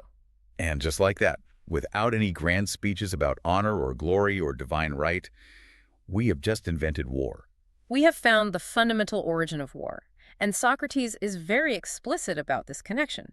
He traces the lineage of war directly back to the desire for luxury. It isn't about ideology, it isn't about religion, it is about the simple fact that we want more than we have, and our neighbors want more than they have. It is purely economic theory of conflict. It is. He says war is derived from causes which are also the causes of almost all the evils in states, private as well as public. So now the city has a new and absolutely terrifying need. We have stuff worth stealing, and we're actively trying to steal other people's stuff. We need an army. Now, in most Greek cities at the time, and honestly, in most early human societies, the army was just the citizens. The farmers and the shoemakers would grab their spears and shields when the trumpet sounded. The citizen militia model? Right. But Socrates rejects this idea immediately. And he rejects it based on the foundational rule we established way back in the healthy city. The principle of specialization. One man, one art. Remind us of the core logic there, just so we have it fresh. The logic is that nature creates different people with very different aptitudes. And to be truly excellent at something, to master any given art, you must dedicate your entire life to it. You cannot dabble. A shoemaker who tries to also be a farmer will simply end up being a bad shoemaker and a bad farmer. So Socrates looks at warfare and asks, is war an art? And clearly, it is the highest stakes art there is in the society. He asks, is the art of war so easily acquired that a man can be a warrior who is also a husbandman or a shoemaker? He points out that you can't even become a good dice player or a drafts player unless you practice it obsessively from childhood. So how on earth could you just pick up a heavy shield and suddenly be a competent, life-saving soldier? It's a rhetorical question. You just can't. Right. Tools don't make the workman. You can hand a man a spear, but that does not magically make him a hoplite. So, by the sheer force of this logic, the feverish city desperately requires a standing professional army, a dedicated class of people whose only job, whose entire reason for existing from birth, is to fight for and defend the city. And this right here is the birth of the guardian class. The guardians. This is the exact moment the political structure of the Republic really begins to take its true shape. We aren't just talking about a homogeneous mob of people anymore. We have a specialized ruling and protecting class emerging. But this creates a massive immediate problem, and Socrates sees it coming from a mile away. We are essentially creating a class of super predators. We are selecting men who are exceptionally strong, fast, and professionally trained in extreme violence. We are arming them, and we are putting them right in the middle of a city full of soft, luxurious, wealthy sheep. It is the classic Frankenstein problem. You create a monster to protect you from the outside world, but what on earth stops the monster from turning around and eating you? Socrates asks, how can they be prevented from being savage to one another and to the citizens they are supposed to protect? He starts addressing this by listing the natural qualities these guardians absolutely need, and he uses animal analogies again to make his point. He compares them to noble puppies. Which sounds cute at first, but he definitely means working dogs, not pets. He means lethal, highly trained animals. He says they need 3 specific physical traits: keen senses to detect the enemy from afar, speed to pursue the enemy once spotted, and immense strength to actually fight and kill the enemy. That's the required physical package. But then he moves to the psychology, the state of their soul. He says they must be high-spirited, and the Greek word used here is thumos. Right. Wow. Thumos. This is a massive concept for Plato. It's not just anger or rage. It's spirit, it's drive, it's the part of the human soul that actively seeks honor. The part that bristles and fights back when it is insulted. It's the raw fuel of true courage. A guardian without thumos would just turn and run away at the first sign of real danger. But a guardian with too much thumos is basically a dangerous maniac. Exactly the problem. Thumos makes you fearless and invincible in battle, but it also naturally makes you highly aggressive in daily life. So here is the central paradox Socrates has to solve. We need them to be incredibly gentle to their friends, the citizens, but incredibly fierce to their enemies. But gentleness and fierceness are direct psychological opposites. It seems like a total contradiction in nature. You can't be made of fire and water at the exact same time. Socrates actually pauses here in the text. He admits he is genuinely perplexed. He says we seem to have arrived at a contradiction. If a good guardian is biologically impossible, then our entire ideal city is impossible. It falls apart right here. But then he finds a solution. And I have to say, the first time I went through this, I actually laughed out loud. Yeah. Because he solves this incredibly deep psychological and political paradox by pointing at a dog. The philosophical dog. It sounds like a joke. Here is Phaedo, the great Athenian philosopher. But Socrates is deadly serious about this analogy. He really is. He asks Glaucon to genuinely observe the nature of a pedigree dog. How does a guard dog actually behave? When it sees a stranger, it gets angry and barks, even if that stranger has never hit it, yelled at it, or hurt it in any way. It is hostile purely because it does not know the person. Okay, that makes sense. But when it sees an acquaintance, or its master, it is incredibly gentle and welcoming, even if that person has never given it a treat right at that exact moment. So the dog discriminates entirely based on recognition. It discriminates based on knowledge. And this is the massive philosophical leap Socrates makes. He says the dog distinguishes the friendly from the hostile by the sole and only criterion of knowing and not knowing. And because it actively loves what it knows. It is, in a sense, a lover of learning. And in Greek, the phrase lover of learning and the word philosopher are linguistically fundamentally linked. Therefore, Socrates argues, the dog is a philosopher. Is a massive conceptual stretch. It is a playful stretch, definitely, but the underlying point is incredibly profound. He is saying that the only possible way to balance high aggression, that thumos, is with high intellect or philosophy. The guardian cannot just be a mindless brute. He must have a deeply ingrained philosophical element in his soul. He must love the idea of the city, the knowledge of who's a friend, strongly enough to completely override his natural biological aggression. So we have the raw materials for our guardian figured out. He or she, though we haven't quite got to the gender dynamics part yet, must be physically elite, high-spirited, and possess a philosophical nature that deeply loves learning and knowing. Right. We have the clay. Now, Socrates says we have to actually sculpt it. We have to discuss education. And this isn't just about how to hold a shield or how to use a spear effectively. No, this is entirely about how to be a human being. This is the active molding of the soul from infancy. He divides this education into two great branches, gymnastic for the body and music for the soul. And just to clarify for everyone listening, when the Greeks say music or musico, they don't just mean playing a tune on a lyre. Right. It literally means the realm of the muses. It includes poetry, literature, history, mythology, and actual instrumental music. It is essentially culture with a capital C. And Socrates insists that we must start with music. We start telling stories to the children long before we start intensely training their bodies. Because the beginning of any process is the most critical time. He uses this powerful image of the young mind being exactly like warm wax. It is soft and incredibly malleable. You can stamp any impression you want onto it. But once it cools and hardens as they grow, that impression is there forever. It cannot be erased. So he asks a question that honestly sounds very dangerous to modern ears. He asks, shall we just carelessly allow children to hear any casual tales which may be devised by casual persons? And the answer for the survival of the ideal city is a hard, absolute no. This is where we get into the heavy topic of censorship. And he is not just talking about blocking a few bad words or adult themes. He's talking about a total fundamental overhaul of the entire cultural library. He wants to establish a strict state censorship over all the writers of fiction. He says we will appoint wise judges to examine all the tales. The good ones will be authorized. The bad ones will be completely rejected. And mothers and nurses will be strictly commanded by the state to tell only the authorized tales to their children. And then he starts naming names. He goes right for the absolute throat of Greek culture. He directly attacks Homer and Hesiod.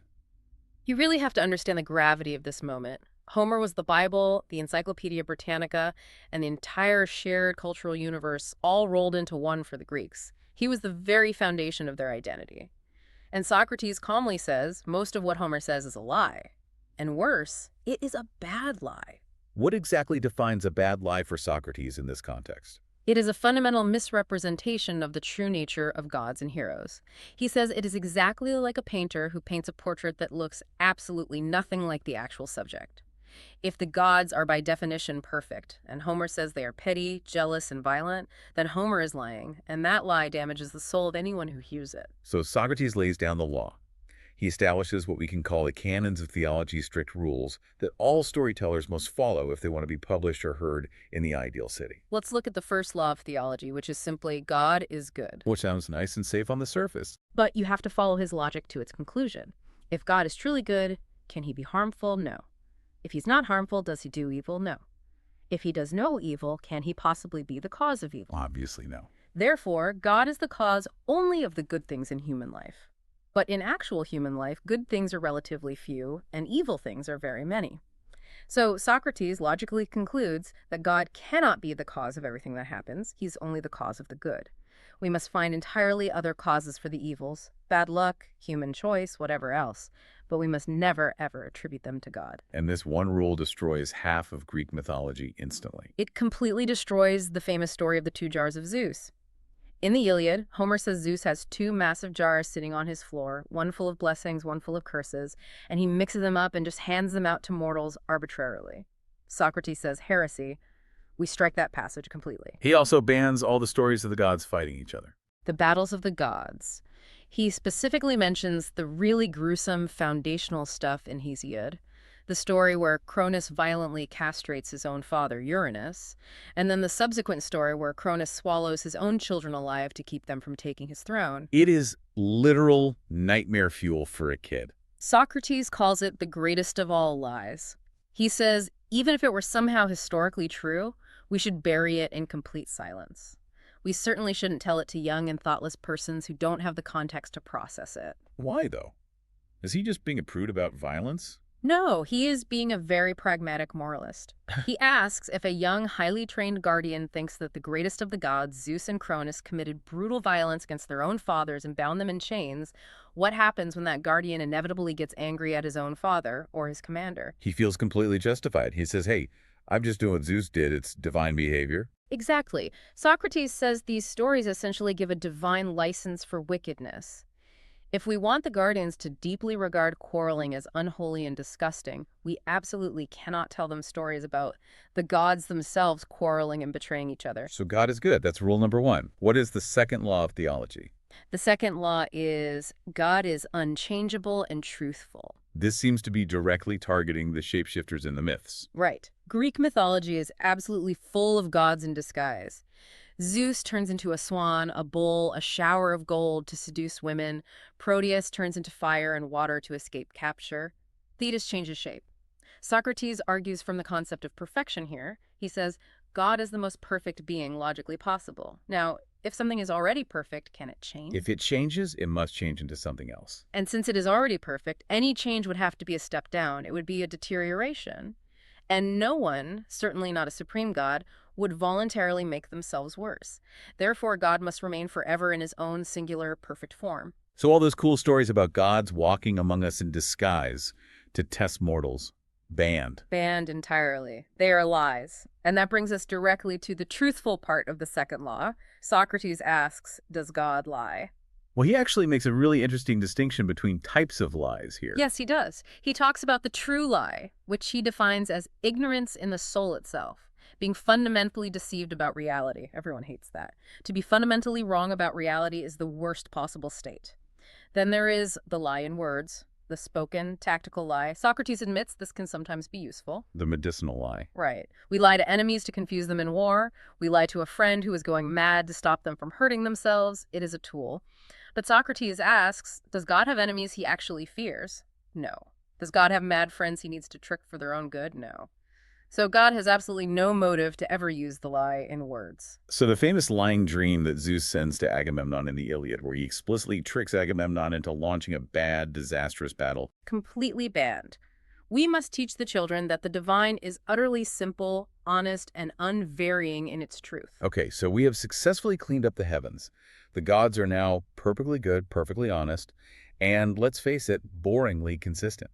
Now we have to move down to the earth.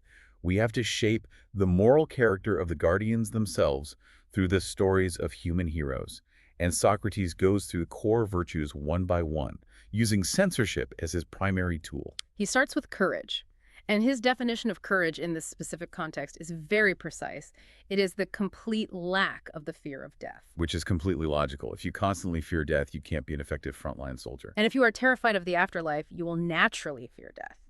So Socrates says we have to ruthlessly purge all the horrific descriptions of Hades from the poetry. He literally goes through the Odyssey with a red pen. He bans all the scary names for the underworld, Cocytus, which means the river of wailing, and Styx, the river of hate. He bans the chilling descriptions of the dead as sapless shades or souls flying away like smoke.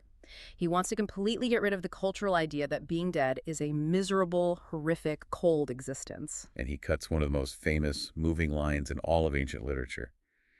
It's the scene where Odysseus visits the underworld and talks to the ghost of the great warrior Achilles. And Achilles says, I would rather be a serf on the land of a poor man than rule as king over all the dead. it is such a devastating line. Yeah. It captures the pure Greek tragedy of death perfectly. It is absolute poetic genius, and Socrates hates it with a passion. He says if a young soldier truly believes that line, he will logically choose slavery over death. He will surrender rather than fight to the end. We need men who fear slavery and defeat far more than they fear death, so we have to censor Achilles. Next on the chopping block is grief. Because we want the guardians to be emotionally self-sufficient. A truly good man relies only on himself and his own virtue for his happiness. So if he loses a son in battle or a brother or all his money, he doesn't completely fall apart. So we have to ban all the intense wailing and mourning. No more scenes of great heroes rolling in the dirt, tearing their hair out and throwing ashes on their heads.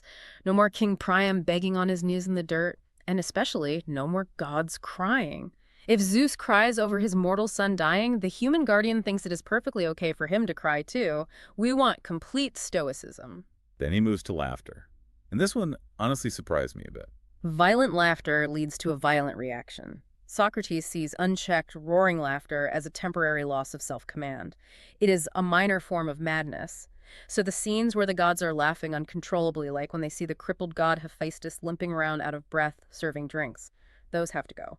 He wants strict emotional regulation across the board. Not too sad, not too happy, just steady. Then we hit temperance. This covers basic obedience to commanders and strict control over bodily appetites. So food, drink, and sex.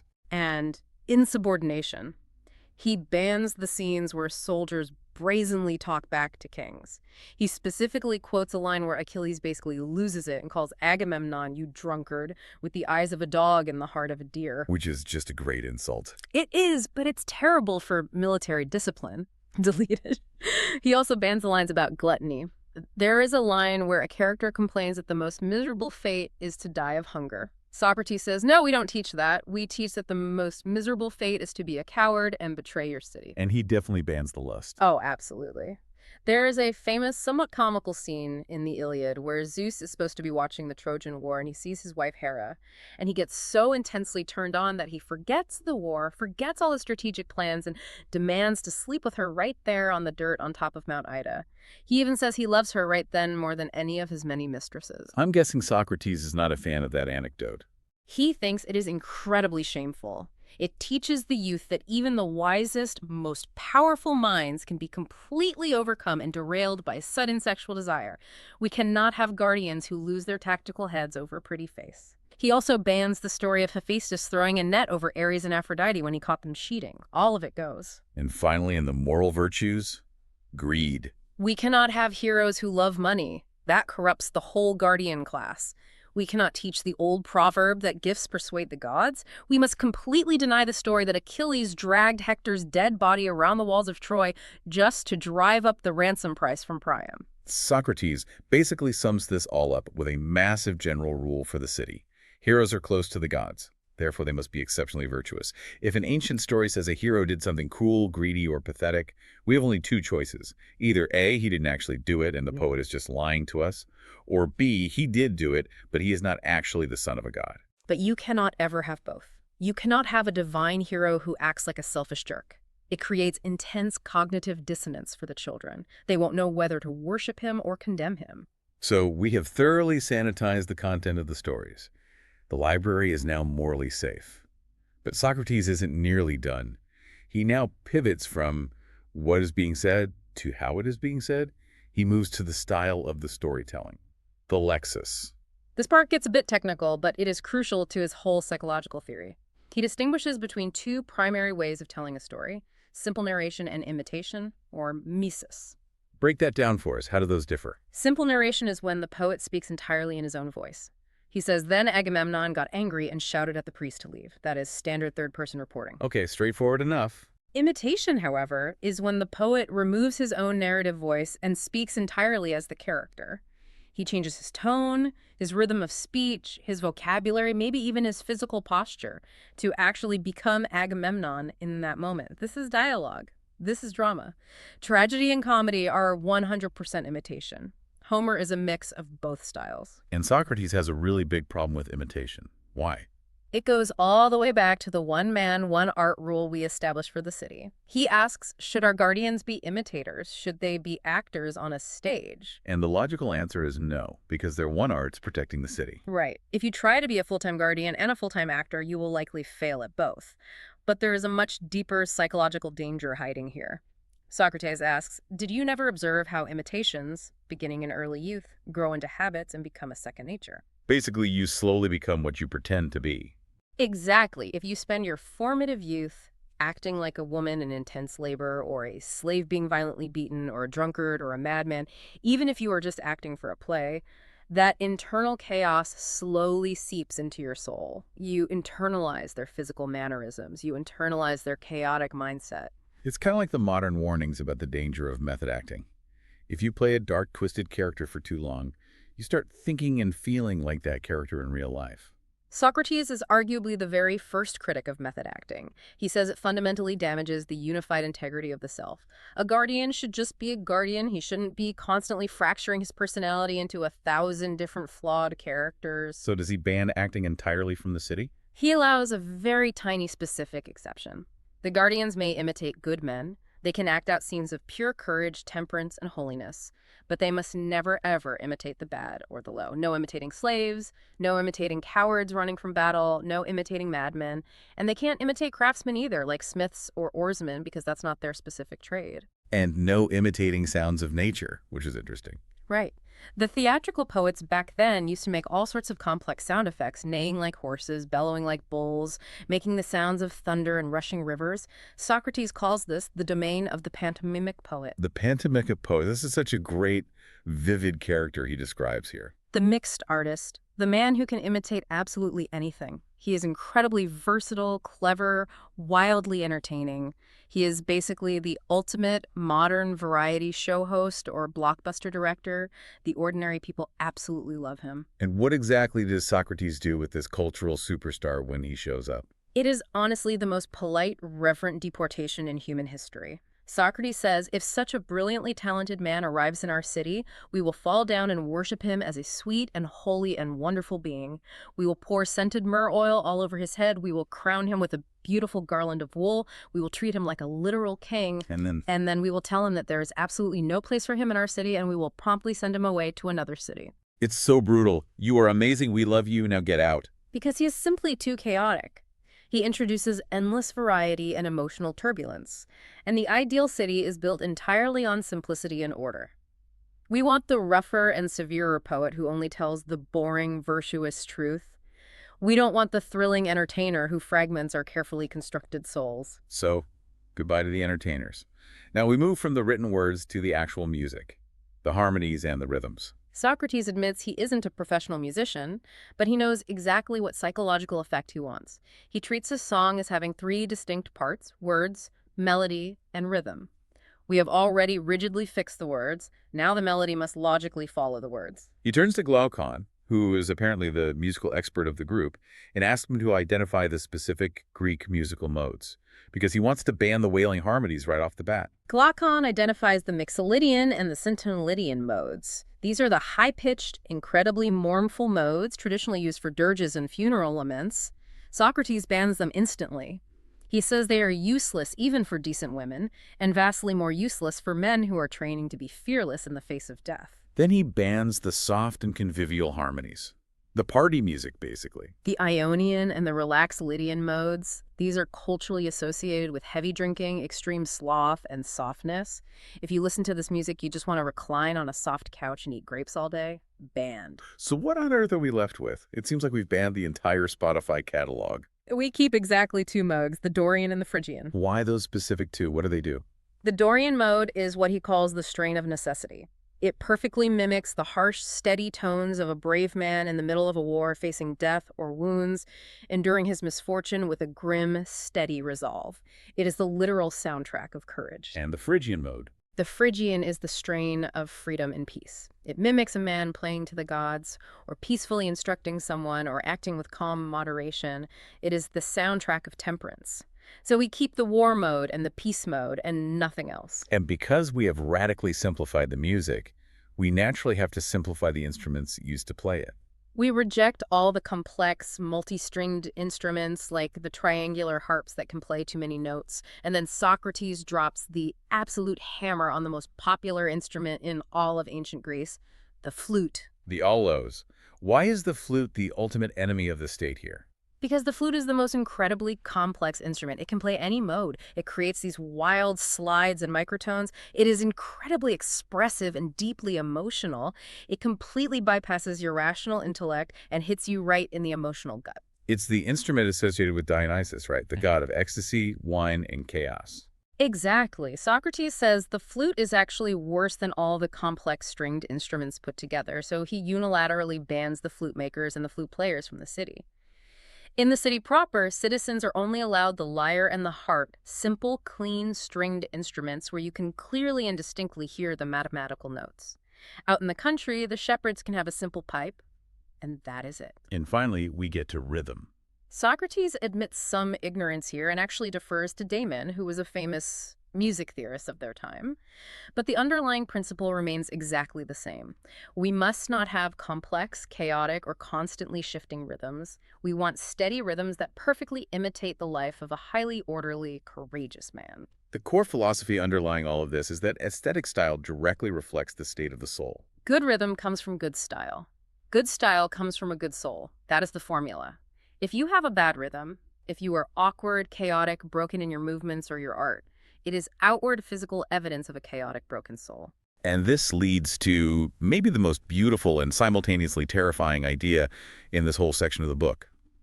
Socrates says this demand for harmony doesn't just apply to music and poetry. It applies to literally everything. The universal application of grace. He looks past the poets and looks at the painters, the weavers, the embroiderers, the architects building the houses. He says we must fundamentally prohibit ugliness in all forms. No artist is allowed to depict vice, intemperance, or meanness anywhere in the city. He wants the young guardians to live in an environment of total, unbroken aesthetic health. He uses this incredible, vivid metaphor of the healthy pasture. Yes, I love that part. Can you break down that metaphor? He says we would not have our guardians grow up amid images of moral deformity as in some noxious pasture, and their browse and feed upon many a baneful herb and flower day by day, little by little, until they silently gather a festering mass of corruption in their own soul. That is just so powerful. He is arguing that bad art, whether it's ugly buildings, chaotic music, or trashy stories, is basically like a slow-acting poison. You don't consciously notice it swallowing you, but it rots your character from the inside out over time. But the reverse of that is also true, and that is his main hope. He wants the young guardians to live in a place where beauty flows into the eye and the ear like a health-giving breeze from a pure region. And what is the ultimate goal of this environment? Because these kids are way too young to understand complex philosophical arguments. The goal is absolute subconscious programming. By constantly surrounding them with order, proportion, and beauty, we quietly draw their souls into sympathy with a beautiful reason. We make them instinctually love order long before they are intellectually old enough to know why order is good. So when they finally grow up and Socrates actually sits down to teach them logic and dialectic, They will instantly recognize it. They will hear reason and say, I know this. This feels like home. They will welcome reason as an old friend because their physical environment has been constantly whispering the truth of reason to them since they were in the cradle. it's a profoundly holistic theory of education. It essentially suggests that aesthetics is ethics. You literally cannot be a thoroughly good person if you are raised in a thoroughly ugly room. Or at the very least, he believes it is much, much harder to achieve virtue in a degraded environment. Which brings us to the absolute climax of this whole musical education phase, the transition from loving beautiful songs and buildings to loving beautiful human beings, eros. Socrates states that the ultimate end of all music is the love of the beautiful. The truly educated guardian, what he calls the musician in the highest Socratic sense, will look at a person who has a beautiful, virtuous soul matched with a harmonious body, and he will fall in love. But there is a massive warning attached to this love, a very strict, unyielding one. The warning is entirely about the danger of physical pleasure. Socrates asks Glaucon, does excessive pleasure match with temperance? And obviously, no. Excessive pleasure completely drives you crazy. It makes you lose your rational control just as much as extreme pain does. Does it match with virtue? No. Mm-hmm. So he logically concludes that mad or intemperate pleasure must never be allowed to approach true love. and what in human experience is the maddest, most intense pleasure. Sexual pleasure. Right. So in this perfectly ordered ideal city, the lover cannot ever have that kind of physical, sexual intimacy with the beloved. Socrates explicitly lays down the law of intimacy to govern these relationships. Which is what, exactly? He decrees that a lover may kiss, embrace, and touch his beloved, but strictly as a father would a son. It must be entirely for the sake of honor, affection, and education. It must remain perfectly chaste. So it is an intense relationship of mentorship and deep affection. But it stops hard at the boundary of sex. Exactly. If they ever go further than that, they are permanently stigmatized by the city as unmusical. They have practically demonstrated that they prefer the chaotic pleasure of the body to the ordered beauty of the soul and pleasure to reason. They have fundamentally failed the test of their education. So we basically end this massive section of the book on a very high, almost ascetic note. The early education of the soul, achieved through heavily censored stories, simplified Dorian music, and flawlessly beautiful architecture, culminates in a highly philosophical, completely non-sexual love of beauty itself. It creates a young guardian who is flawlessly internally ordered. His soul is perfectly tuned like a simple lyre. He instinctively hates ugliness. He fears slavery far more than he fears death, and he has completely mastered his base bodily appetites. The mind is finally ready. But a mind without a strong body is just a ghost. We have spent all this time building the software. Now we desperately need to build the hardware to match it. And that is exactly where Socrates pivots next in the dialogue.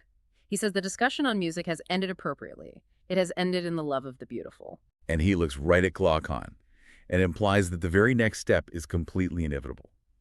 We have exhaustively cared for the soul. Now we must turn our attention to the rigorous care of the body. Gymnastics. But that is going to be a whole new, intense regime of physical pain and bodily discipline. It certainly is. We have successfully created the gentle philosophical dog. Now we have to actually teach him how to bite the enemy. But before we get to the push-ups and the strict military diet plans, We really have to remember where we are standing right now. We are right at the threshold of the physical training, looking back at a childhood that has been completely bathed in that perfect, health-giving breeze. a breeze we might genuinely need to catch our breath in before we start the next major climb. So following that thread of regulation we were just discussing regarding the poets and the education of the young, we have to look at how this ideal state manages the physical and moral health of its citizens once they are actually grown. It's not enough to just educate them in music and gymnastic. You have to deal with what happens when things naturally go wrong. And this brings us right up against the specific roles of medicine and law. He takes a very hard, almost strictly utilitarian line here, which it can be a bit jarring at first.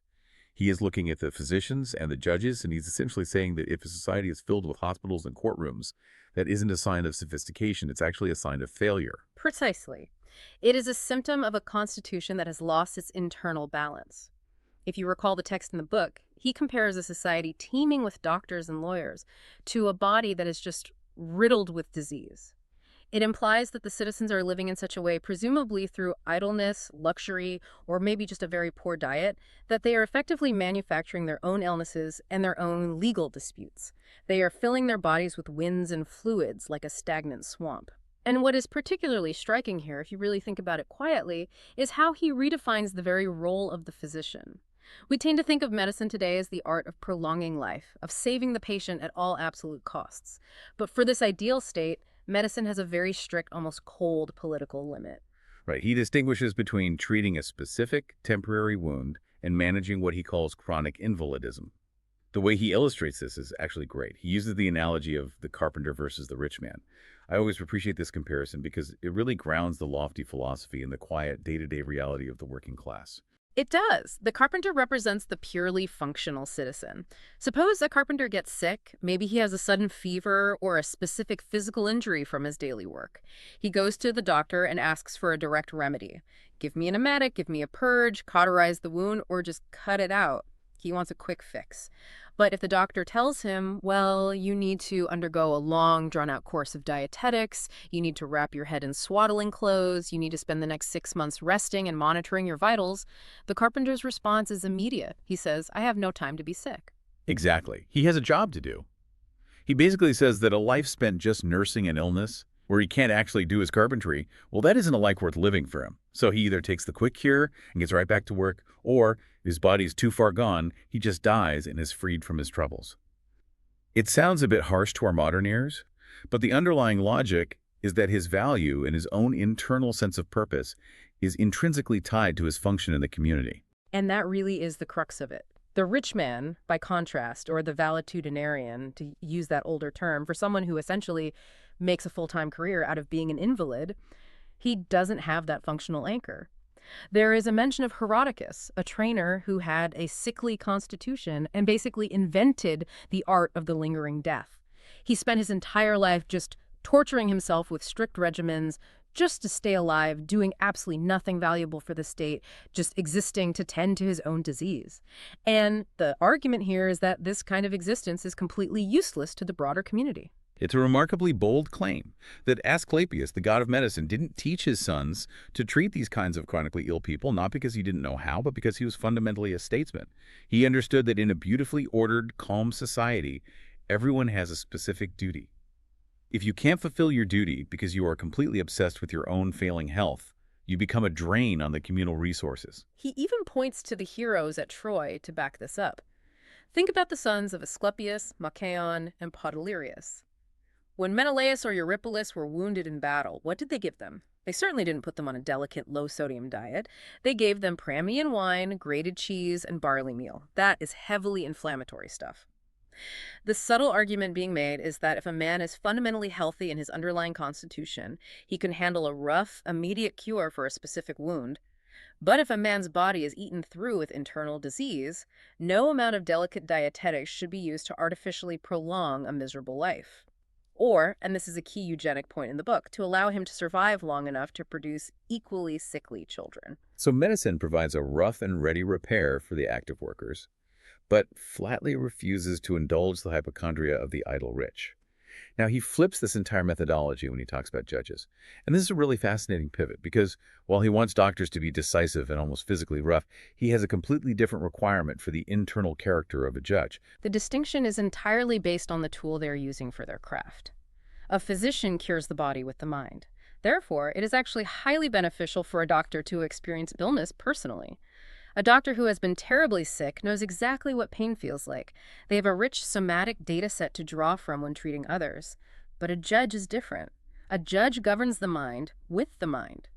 And you simply cannot have a ruler of the mind that has been intimately corrupted by vice. Which brings up this beautiful concept of the late learner. I think this is such a profound, quiet insight into human psychology. The argument is that a good judge shouldn't be someone who is street smart or heavily exposed to crime and malice at a young age. Correct. If a young person is constantly surrounded by vice and learns to be suspicious and cunning early on, their own soul inevitably becomes tainted by it. They start to see absolutely everyone through the dark lens of their own internal corruption. They might think they are incredibly smart. The cunning criminal always thinks he is the wisest guy in the room. But the book argues he is actually deeply foolish. Why?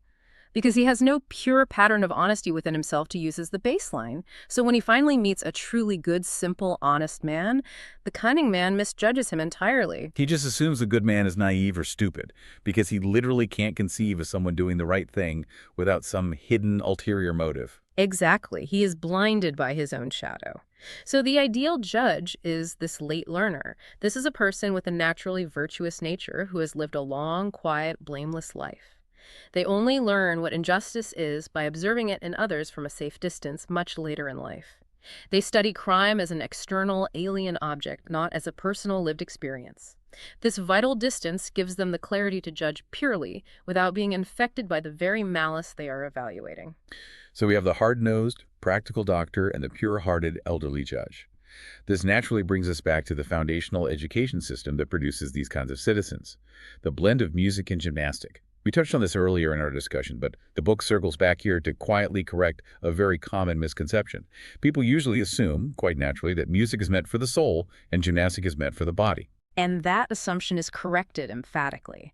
The text states, no, they are actually both for the soul. It is all about managing the tension and relaxation of the human psyche. You can think of the soul as a beautifully crafted stringed instrument.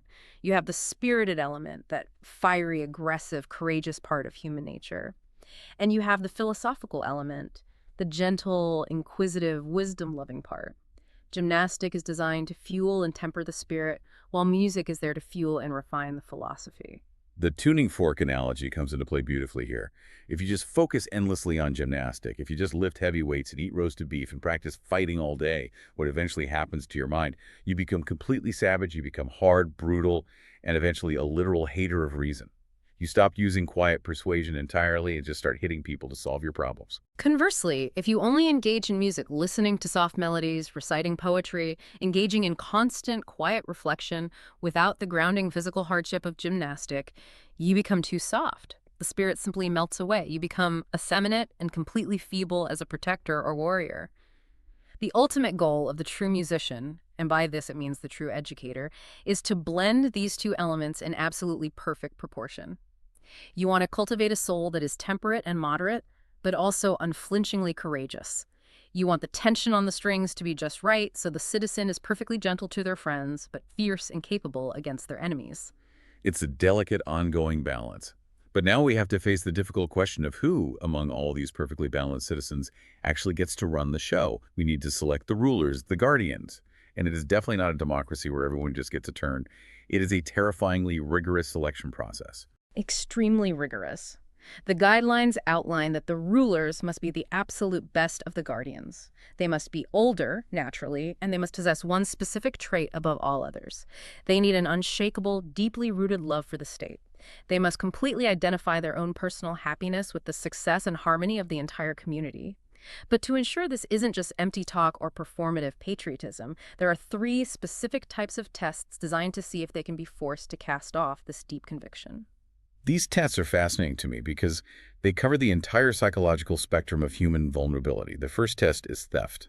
And this obviously isn't about someone literally stealing their physical wallet. It's about having your core convictions stolen from you by time or by clever argument. Can you be smoothly talked out of your patriotism, or do you simply forget your duty as the quiet years roll by? Then there is the test of force. This involves real pain, physical toil, and deep grief. They intentionally put these young candidates through grueling, exhausting physical and emotional suffering just to see if they break. If you are physically tortured or utterly exhausted, do you abandon your core principles just to make the pain stop? And the third test, which I honestly think is the most insidious of them all, is enchantment. They take the young guardians, the text uses this great cult analogy, like taking a young, nervous horse into a place of noise and tumult, and they expose them to sudden, overwhelming terror. But then they immediately switch the environment to one of intoxicating pleasure. Can you resist the deep seduction of intense pleasure just as well as you resist the paralyzing grip of fear? It is exactly like testing raw gold in a blazing fire. Right. If they pass all these multifaceted tests, if they prove completely immune to clever persuasion, brutal force, and intoxicating seduction, then, and only then, are they appointed as full rulers. The ones who are very good, but perhaps not quite that perfectly elite, they become the auxiliaries. Those are the helpers and the professional soldiers who support the absolute rulers. Now, to cement this highly stratified social structure to make sure everyone just accepts their place without constant simmering infighting, we get introduced to one of the most famous and honestly controversial concepts in the entire book, the noble lie, sometimes called the Phoenician tale. Yes, and it is worth noting the speaker in the text actually hesitates quite a bit before telling it. There is a genuine sense of shame in proposing this audacious fiction, but it is ultimately deemed absolutely necessary for the psychological unity of the state. The lie is broken into 2 distinct parts. The first part is about their shared origin. The citizens are to be gently told that their entire youth and their rigorous education were actually just a dream. In reality, they were being physically formed deep inside the dark earth, which is their true, literal mother. They were fashioned down there in the soil, along with all their weapons and their tools, before being brought up into the light. Which, if you internalize it, creates a profound, unshakable sense of patriotism. If the very land you are walking on is your actual biological mother, you will calmly defend her to the absolute death. And it instantly creates a horizontal brotherhood. Every single citizen, regardless of rank, is technically earthborn from the exact same maternal womb. But then comes the vertical differentiation. This is the famous myth of the metals. While they are all fundamentally brothers from the earth, The god who fashioned them intentionally mixed different base metals into their individual souls. Into those who are naturally capable of ruling, the god mixed pure gold. Into the auxiliaries, the soldiers, he mixed silver. And into the husbandmen and the craftsmen, the farmers, the shoemakers, the producers, he mixed brass and iron. We really have to be careful here when interpreting this, because to a modern reader, this instantly sounds like a rigid, oppressive caste system based on birth. But there is a crucial, easily missed nuance here, isn't there? It is not strictly hereditary at all. That is perhaps the most important detail to grasp. The text explicitly states that a golden parent can absolutely have a brass child, and a brass parent can certainly have a golden child. In fact, the most sacred, uncompromising duty of the golden rulers is to carefully watch the mixture of metals in the new generation of offspring. If a golden child is born down among the farmers or the craftsmen, he must be immediately promoted up to the guardian class. No exceptions. Conversely, if a gold-souled ruler produces a brass-souled child, that child must be demoted down to the working class without a single ounce of pity. It is a pure meritocracy based entirely on innate nature, even though the explanation given to the people is wrapped up in this mystical, mythical language. And there is a terrifying prophecy attached to the myth as well. The citizens are told that the state will be utterly destroyed the moment a man of brass or iron ever guards it. So the absolute integrity of the selection and sorting process is literally a matter of daily survival for everyone. Correct. It beautifully justifies the entire social hierarchy to everyone involved. The farmers and craftsmen accept the absolute rule of the guardians, not because they are physically oppressed or threatened, but because they genuinely believe the guardians are made of divine gold, and therefore possess the divine right and the actual intellectual capacity to rule. Meanwhile, they accept that they themselves are simply better suited for the quiet, steady work of iron and brass. So we have our gold-souled rulers firmly in place.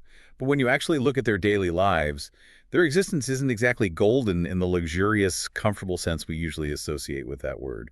The lifestyle laid out for them looks vastly more like a strict monastic military order than any kind of pampered ruling elite. It is practically Spartan in its austerity. The text insists on a spatially segregated, highly regulated camp.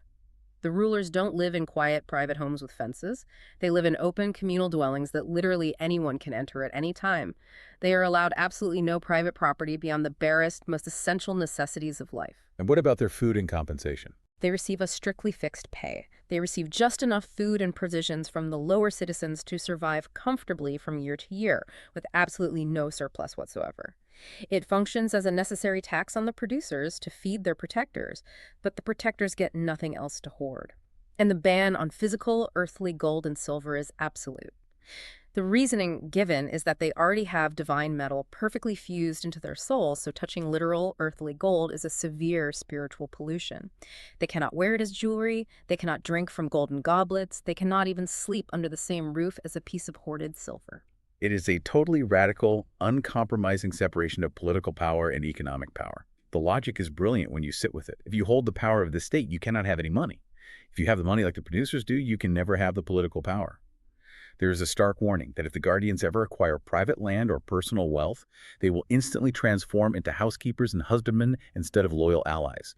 They will become paranoid tyrants who hate and fear their own citizens because they have something to lose. Which leads directly, and quite naturally, to the vocal objection from Adeimantus. He has been listening patiently to all these strict rules, and he finally just interrupts. He basically says, you are making these ruling men completely miserable. They technically own the entire city, but they derive absolutely no personal benefit from it. They can't travel abroad, they can't entertain mistresses, they can't give beautiful gifts to their friends. They live exactly like unpaid mercenaries who are just getting a daily ration of food. It is such a valid, perfectly human objection, especially from a modern individualistic perspective. You really have to ask, why would anyone actually want this grueling job? But the response to this is the statue analogy. And I have to say, I think this is one of the most quietly beautiful aesthetic arguments for political utilitarianism ever written. It really is striking. We are asked to imagine an artist painting a grand, beautiful statue. Now, we all generally agree that the eyes are the most beautiful part of the human body, and let's say purple is considered the most beautiful royal color. So the logical question is, shouldn't the artist paint the eyes of the statue purple to make them as spectacularly beautiful as possible? But if you actually paint a statue's eyes bright purple, They don't really look like human eyes anymore. They stand out in a grotesque way. They need to be black or whatever natural subdued color fits in order to actually function aesthetically as eyes within the context of the whole face. Exactly. The ultimate goal of the artist isn't to make the eye itself supremely beautiful in total isolation. The goal is to make the entire complete statue beautiful by giving each individual part its proper natural color and proportion. This aesthetic principle is then applied directly to the state. The goal of the founder is not to secure the disproportionate, luxurious happiness of one specific class, not even the vital ruling class. The goal is the quiet, harmonious happiness of the whole state. If we let the guardians party, drink, and acquire vast estates, they simply stop being guardians. Just as if you let a humble potter get incredibly rich and lazy, he stops being a good potter. Which transitions us perfectly into the underlying economic theory of this society. Two great silent enemies of both the practical arts and the state as a whole are identified here: extreme wealth and extreme poverty. Yes, they are twin corruptors. If a skilled potter suddenly becomes very wealthy, he inevitably becomes indolent and careless. He stops working hard at his wheel. The quality of his art rapidly deteriorates. On the flip side, if he is crushed by extreme poverty, he can't afford to buy high-quality tools, and he can't afford the time to teach his sons the craft properly. His art also deteriorates, just from a different cause. Therefore, the vigilant guardians must work constantly to keep both extreme wealth and grinding poverty entirely out of the city. But Adeimantus, who was always looking at the practical geopolitical realities, asked a very fair question about war. He says, how can we possibly fight a prolonged war without any money? If a massive, wealthy neighboring city decides to attack us and we have absolutely no gold reserves to hire extra mercenaries or build a massive fleet, aren't we just doomed? The response to this is wonderful because it completely embraces the challenge. We get the lean dogs analogy. The question is posed, who would actually win in a fight to the death? Two rich, fat, soft, tender sheep, or one highly trained, starving, lean, wiry dog? Our carefully bred guardians are elite warrior athletes. They train constantly in the hot sun. They are perfectly conditioned for endurance. The rich, pampered citizens of the neighboring states are soft, slow, and easily exhausted. The argument is that just one of our lean guardians is easily a physical and tactical match for two or three of their wealthy soldiers. Plus, there is a wonderfully cynical, diplomatic twist to the strategy. Since our guardians are strictly forbidden from touching gold or silver, they can just send quiet envoys to other neighboring cities and say, look, we're going to war. We don't want any of the financial spoils. We literally cannot use the gold. So if you come and help us defeat this rich, bloated city, you can keep absolutely all the loot for yourselves. Who wouldn't eagerly want to ally with a pack of lean dogs just to help eat the fat sheep? It is a brilliant, highly pragmatic piece of statecraft. But the deeper, more philosophical point being made here is about the fundamental unity of the state. Adeimantus is gently corrected for even using the word city in the singular when talking about these other wealthy states. The text points out that those other states are not actually one city at all. They're secretly two distinct cities perpetually at war with each other: the city of the desperately poor and the city of the hoarding rich. That is just such a piercing, timeless analysis of class struggle. It feels incredibly modern when you sit and reflect on it. It truly is. The argument is that you can always politically exploit that internal division in your enemies. If you just quietly offer the desperate poor the hoarded property of the rich, they will immediately turn on their own masters. But this ideal republic, precisely because of the strict community of property among the guardians and the careful, moderate regulation of wealth among the producers, is truly essentially one, and it must fight to remain one. That is the strict, natural limit of its geographical and economic growth. It should only be allowed to grow as large as it possibly can while still remaining a perfectly unified, single entity. And to meticulously maintain this fragile internal unity over generations, they have to fiercely guard against any kind of creeping innovation. There's deep, almost paranoid fear expressed about new songs. Yes, the phrase used is that a change in the modes of music inevitably leads to a change in the fundamental, unwritten laws of the state. It can sound terribly reactionary to us today, but the underlying psychological theory is that lawlessness always begins quietly in the playground. It starts with a seemingly harmless new style of music, or a new rhythm, just a bit of harmless fun, really. But that novel rhythm slowly loosens the tight discipline of the spirit. It creates a subtle, growing taste for novelty and subtle rule-breaking. This quiet disrespect creeps into everyday manners, then it infects business contracts, and finally it boldly rises up and overthrows the entire political constitution. So the strategy is essentially to freeze the cultural playlist. Yeah. Keep the music strictly to the traditional Doric and Phrygian modes. And interestingly, precisely because of this incredibly deep, all-encompassing cultural and musical education, there is a flat refusal to write down a massive list of petty, micromanaging laws. The text lists things like regulating hairstyles, shoe styles, market insults, or complex harbor dues, and it just says we are not going to legislate this trivial nonsense. The analogy used here is brilliant.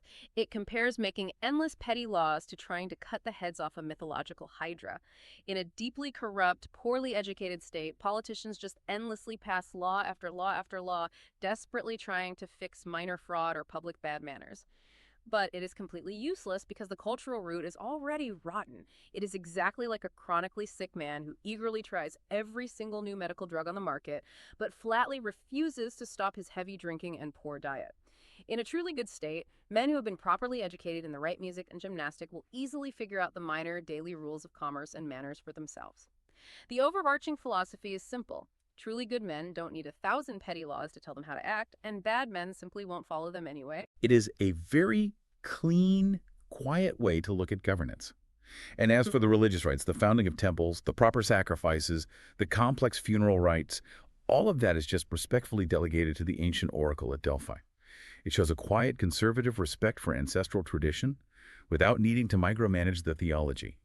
But now, with all of that settled, the hypothetical city is completely founded, it is fully built in the mind, the entire structure is finally in place, and now we arrive at the main event, the actual hunt for justice.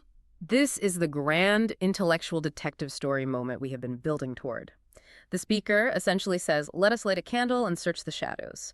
We have theoretically built the perfectly good state. Therefore, by definition, it must possess the 4 universally recognized cardinal virtues: wisdom, courage, temperance, and justice. The strategy proposed is the method of residues. It is a process of elimination. If we can clearly identify and isolate the first 3 virtues within the city structure, whatever is mysteriously left over at the bottom of the crucible simply must be justice. So we methodically track them down one by one. First up is wisdom, or Sophia.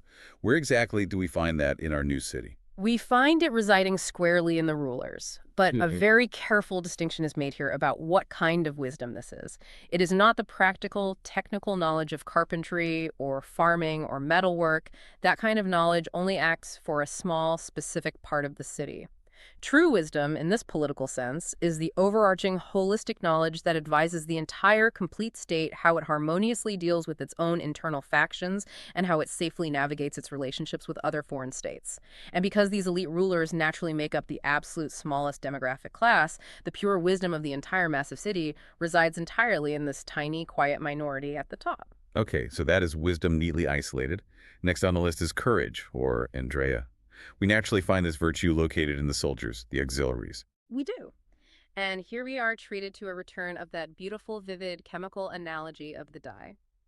True courage in this specific philosophical context isn't just a biological lack of fear or a reckless rush into battle. It is defined as the deep, unfailing preservation of the specific opinion formed by the law about what is truly to be feared. It is about fearing moral disgrace and failure more than you fear physical death. The process of instilling this is compared to the careful art of dyeing wool a rich royal purple. You must first meticulously prepare the raw, white ground which represents the child's raw, unformed nature so that it will perfectly accept the color. When prepared correctly and dyed deep with the laws and the music, that true courage becomes a permanent stain that simply does not wash out, even when the soul is violently scrubbed with the strongest psychological solvents, intense pleasure, blinding pain, overwhelming fear, and deep, aching desire. It is the quiet intellectual stamina to hold on to your core values under the most extreme external pressure. That is a staggering way to view courage, not just as physical bravery, but as deeply ingrained moral endurance. So third on our list is temperance, or Sophrosyne. Now this one is slightly trickier to pin down because, unlike wisdom and courage, it doesn't just sit cleanly inside one specific isolated class. No, it doesn't. Temperance operates more like a beautiful, resonant harmony. It physically and spiritually stretches across the entire breadth of the state, much like a perfectly tuned musical scale. It is the fundamental, quiet agreement between the ruling class and the ruled classes on exactly who should be in charge. It is the essence of self-mastery. In a single individual, temperance is simply the better, rational part of the mind, quietly but firmly ruling over the worse, appetitive part. In the macrocosm of the state, it is the wild, chaotic desires of the vast multitude being smoothly and willingly controlled by the refined, deep wisdom of the tiny few. It is the invisible binding glue of the entire city. So, using our method of residues, we have successfully found and isolated wisdom, courage, and temperance. We have stripped those three powerful elements away from our view. So what is actually left in the quiet space that remains? Where is the justice we have been hunting for this whole time? There is a wonderful moment of self-deprecation here where they joke that they have been acting completely stupid. They realize that justice was just tumbling about right at their feet the entire time they were searching the horizon. Because it turns out to be the very first foundational principle they started with when building the city. Exactly. The principle of doing one's own business, that is the grand ultimate definition of justice in this conceptual republic. It is the pure, unadulterated principle of strict specialization. Justice is simply the humble trader trading, the fierce auxiliary fighting, and the wise ruler ruling. It is the quiet, beautiful harmony of absolutely everyone just sticking to the specific tasks that their innate nature fitted them for, and rigorously refusing to meddle in the complex work of others. It sounds so incredibly simple when you finally say it out loud, almost anticlimactic, really. Justice is just minding your own business. It does sound simple, but business in this philosophical context really means your deepest existential function. The cobbler must cobble because he has an iron soul suited for it.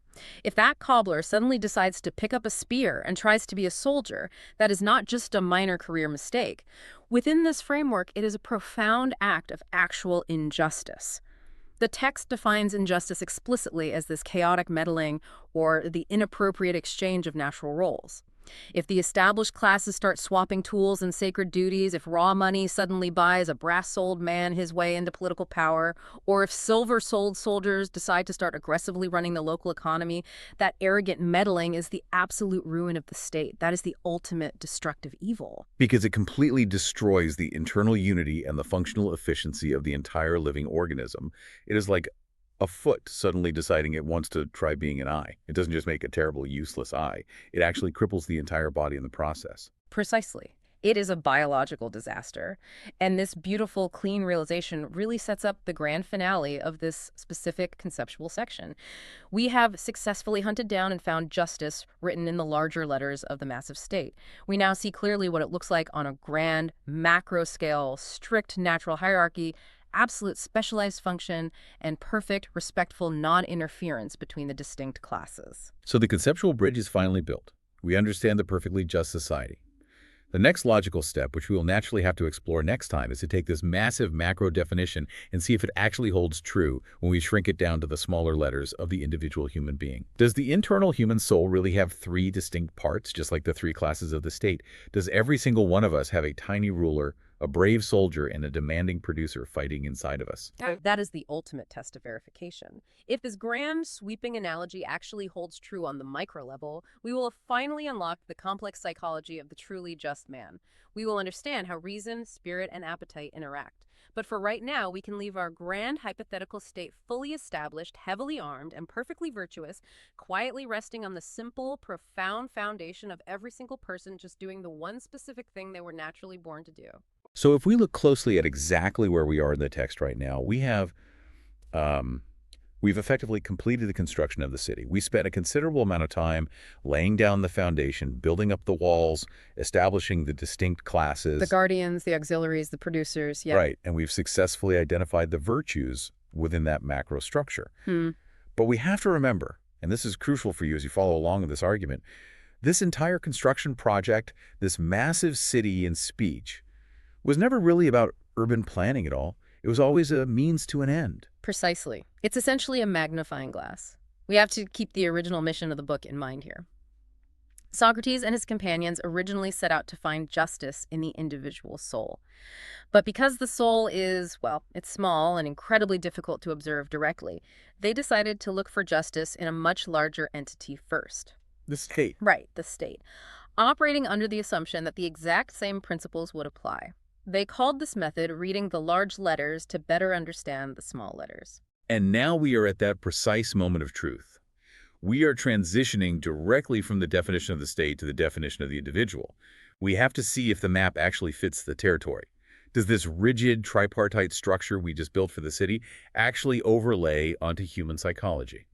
Socrates begins this transition by establishing what we might call the principle of isomorphism, which is just a technical way of saying the individual and the state share the exact same underlying form. He poses a very specific, almost deceptively simple question. Do the forms and qualities found in the state exist in the individual? It feels like a slightly leading question, because where else would the qualities of a state come from in the first place? And that is exactly Socrates' point. A state isn't born from oak or rock, as he rather poetically puts it. It doesn't just spontaneously arise from inanimate objects. A state is formed entirely out of the characters of the people who actually live inside it.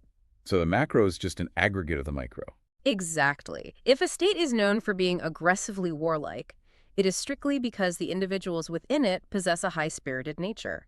If the state is known for being commercial and money-loving, it is because the citizens themselves love wealth. He actually grounds this by using some cultural examples from his own era to illustrate the point, doesn't he? He does, and it's a fascinating look at ancient geopolitics. He associates the spirited element, That fiery, passionate nation. right, that passionate drive, he associates that with the Thracians and the Scythians, which were the northern tribes. Then he associates the love of knowledge, the intellectual drive, with our part of the world, meaning Athens and the Hellenes generally. And the love of money. The love of money, that deep appetitive drive, he attributes to the Phoenicians and the Egyptians. The core argument here is that the collective characteristic of a region is simply the mathematical aggregate of its individual inhabitants' characteristics. Okay, so the state is just the individual writ large. I think we can all follow that logic. But here's the major analytical problem. It is very easy to say, I have passion or I have reason.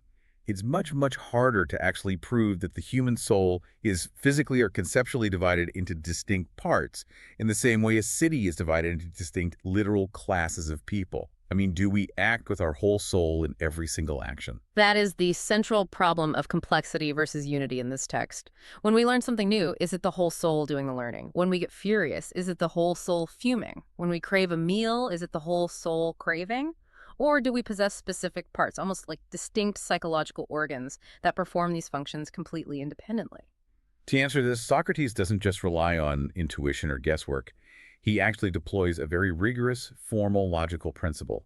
He introduces what we now call the law of contradiction. This is truly one of the most structurally fascinating moments in the book because it demonstrates exactly how careful Socrates is with his foundational logic.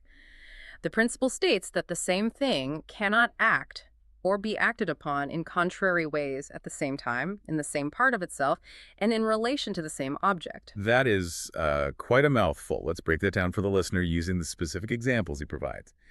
He starts with the analogy of the standing man. Right. Picture a man who is standing perfectly still in place, but he is waving his arms around and shaking his head.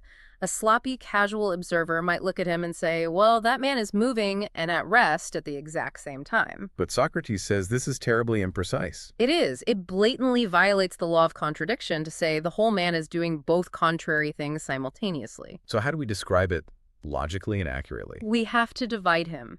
We say that part of him, specifically his feet and torso, is at rest. And another part of him, his hands and his head, is in motion. He isn't moving and resting in the exact same part at the exact same time. Therefore, he must be composed of parts. And then he brings in the spinning top analogy, which is even more subtle and, I think, a bit more elegant. Yes. Imagine a child's top spinning rapidly on a fixed peg. The axis is perfectly vertical. Now, someone playing devil's advocate might argue that the top is entirely at rest because it isn't traveling across the floor. It's staying locked in one geographic spot. But obviously, to the naked eye, it is also in intense motion. So how does Socrates resolve that apparent paradox? By meticulously distinguishing between the axis and the circumference. The axis, that very center invisible line, is at rest relative to any tilt. It is the stable, unmoving element. But the circumference, the outer edge, is in constant circular motion. And if the top were to wobble? If it wobbles, then even the axis would be moving side to side, and you couldn't say it was at rest in any sense. But as long as it spins perfectly straight, it proves that a single object can contain a resting part and a moving part simultaneously. The entire point of this detour into ancient physics is to carefully set a trap for the human soul. He wants to firmly establish that if we can identify a moment where the human mind wants to do something and simultaneously does not want to do that exact same thing, there must definitively be two separate parts at work. Exactly. If you are pushing a heavy object away and pulling it toward yourself at the exact same time, you logically must be using two different hands. You cannot perform contradictory actions with a single unified instrument. So if the inner self is driving you toward an object and simultaneously pulling you away from it, the inner self must have at least two parts. And he uses the very visceral example of thirst to prove this. The conflict of thirst. Imagine a man who is incredibly desperately thirsty. His physical body is screaming for water. That is a raw, unthinking, driving force. Socrates identifies that as the appetitive part. It wants one thing only, which is satisfaction. It draws the man like a wild beast directly toward the water. But let's introduce a complication. Let's say he knows the water is contaminated. Or perhaps he has a medical condition like dropsy, where his physician has strictly forbidden him to drink liquids. So you have this overwhelming biological urge to drink, but something else inside him is actively hitting the brakes. Socrates uses the archer analogy right here, which is brilliant. Think of an archer drawing a heavy longbow. One hand is pushing the wooden bow outward away from the body, while the other hand is pulling the tension string inward toward the face. They're completely opposing forces operating at the same time, creating immense tension. Exactly. In the soul of our thirsty man, the appetite is the hand pushing him forcefully toward the drink, but his reason, the rational part of his mind, is the hand pulling him firmly back away from it. And because that rational part has the capacity to refuse the primal demands of the appetite, they absolutely must be distinct entities. So we have successfully established two parts of the soul, reason and appetite. But if we recall the structure of the city had three classes. We had the rulers, we had the producers, and we had the auxiliaries, the soldier class. We need to find the equivalent of the soldier inside the human soul. Yes, and this introduces the spirited part, or what the Greeks called thumos. The analytical question here is whether spirit is just a slightly different flavor of appetite, maybe just a desire for honor or victory, or if it is truly a third, fundamentally distinct mechanism. To answer this, Socrates tells the story of Leontius. And I have to say, this is a very vivid, almost grotesque little anecdote. It is remarkably dark. Leontius is walking up from the Piraeus, traveling along the north wall, and he happens to see a pile of dead bodies from a recent public execution lying on the ground near the executioner. He is immediately seized by this morbid, visceral desire to look at the corpses. That would be the appetite acting up, right? Yeah. It just craves the raw sensory experience, regardless of how horrific or taboo it might be. Precisely. But at the exact same time, he feels profound disgust. He feels moral dread. He struggles violently with himself. He even pulls his cloak over his face to block his own vision. He is trying to resist. But ultimately, the twisted desire just completely overpowers him. He rushes over to the pile of corpses, physically forces his own eyes wide open with his fingers and screams at them. He yells, "Look, ye wretches, take your fill of the fair sight." That scream is the analytical key to the whole story. We have to ask, who exactly is he screaming at? He is screaming at his own eyes. He is furious at himself for giving in to the base desire. So that anger, that deep internal indignation, that is the spirit. And it's clearly distinct from the appetite because it is actively warring against the appetite. Exactly. But we also have to prove it is distinct from reason. Reason would simply calculate that looking at dead bodies serves no practical or intellectual purpose and calmly walk away. Reason doesn't yell. This explosive emotional indignation is the spirit acting as an internal enforcer. Socrates points out that spirit is actually the natural, default ally of reason. It's like when we feel we are being treated unjustly by someone, our spirit, as he says, boils. We become perfectly willing to endure hunger, endure cold, endure physical pain, just to fight for what we calculate to be right. He returns to the comparison of a noble dog here. The well-trained sheepdog listens implicitly to the shepherd. When the dog sees a wolf, or in the human psychological case, when we perceive an injustice, it fights relentlessly until it either wins or until the shepherd explicitly calls it off. The spirit is the raw emotional fuel that enforces the cold dictates of reason. But a skeptic might still ask, how do we absolutely know spirit isn't just a subclass of reason itself? Socrates anticipates that and points to observing children and animals. Human children are absolutely full of spirit and passion from the very moment they're born. They scream, they throw tantrums, they exhibit intense willpower, but they don't develop actual rational calculation until years later. Therefore, spirit acts entirely independently of reason, proving beyond a doubt it is a third distinct part of the architecture. So we have mathematically completed the trinity of the soul: reason, spirit, and appetite. Now we can finally take the virtues we painstakingly defined in the macro state and map them directly onto the micro-individual. And it maps perfectly. Wisdom is located squarely in the rational part. That is the smallest part of the soul, the part which rules and actually knows what is genuinely beneficial for the whole entity. Courage is located within the spirited part. It is defined as the steadfast ability to preserve the commands of reason. Meaning the ability to know what is truly to be feared. Right. Knowing to feel disgrace or vice, while knowing not to fear external things like physical pain or even death. And courage is holding tight to that rational knowledge through the thick and thin of actual experience. And then we have temperance. Temperance is the harmony existing between all three parts. It's vital to note it isn't just the brutal suppression of desire. It is a state of friendly agreement where the rational part rules and both the spirited and appetitive parts willingly agree to be ruled. There is zero internal rebellion. Which brings us to the ultimate overarching virtue, which is justice itself. Justice in the individual is exactly what it was defined as in the city, simply doing one's own work. It means the rational part rules, the spirited part defends the rational part's decisions, and the massive appetitive part obeys. But Socrates pauses to clarify something incredibly important here.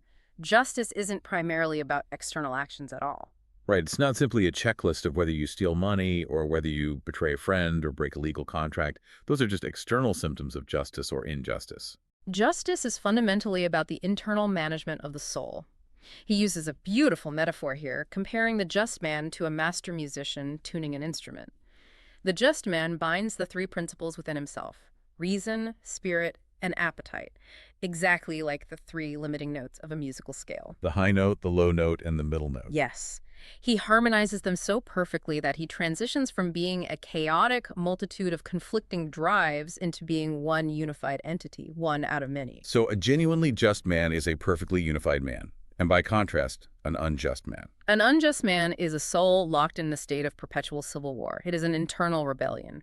The appetite, which is by far the largest and most chaotic part of human psychology, attempts to enslave the reason. It attempts to seize control and rule the whole organism when it's completely unfit by nature to do so. This internal meddlesomeness creates confusion, it generates fear, and it results in what we call vice. This elegant mapping leads Socrates to logically revisit the foundational question of profitability. If you remember, Glaucon asked way back at the very beginning of the entire discussion, is it better to actually be unjust, assuming you can completely get away with it and face no social consequences? Socrates deploys the health analogy to shut this proposition down entirely. He argues that virtue is quite literally the health, the beauty, and the fundamental well-being of the soul.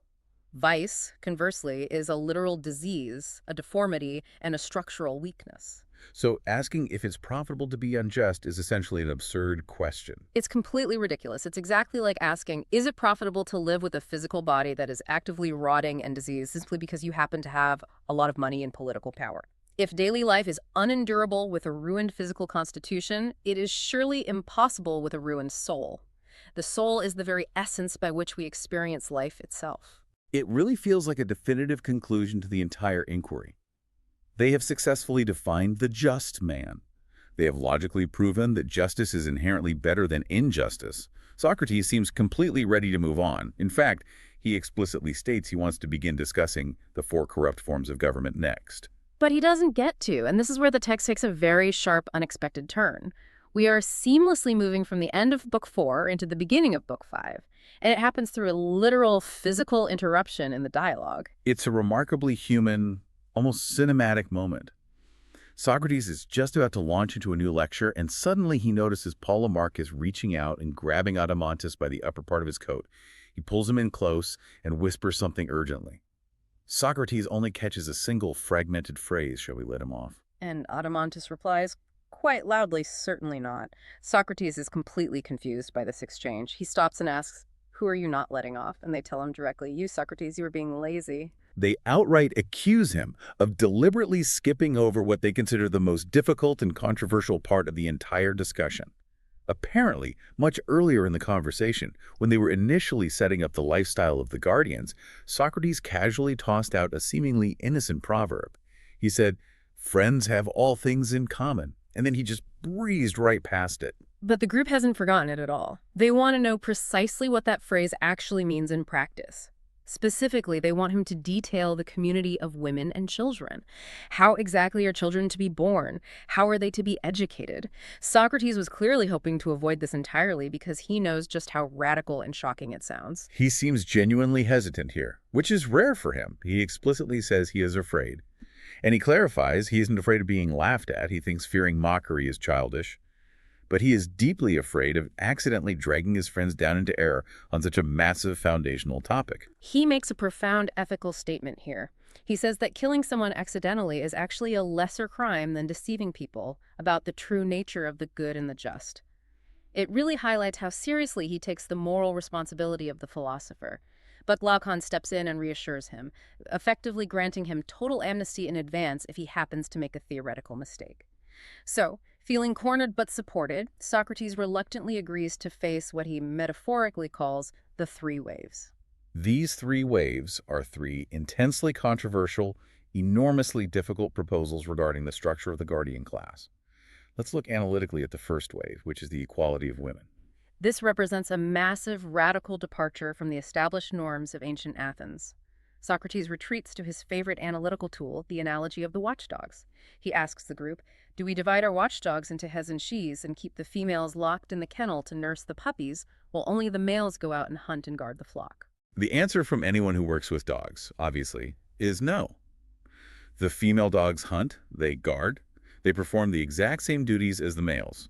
They might be generally physically weaker, but the fundamental nature of their work is absolutely identical.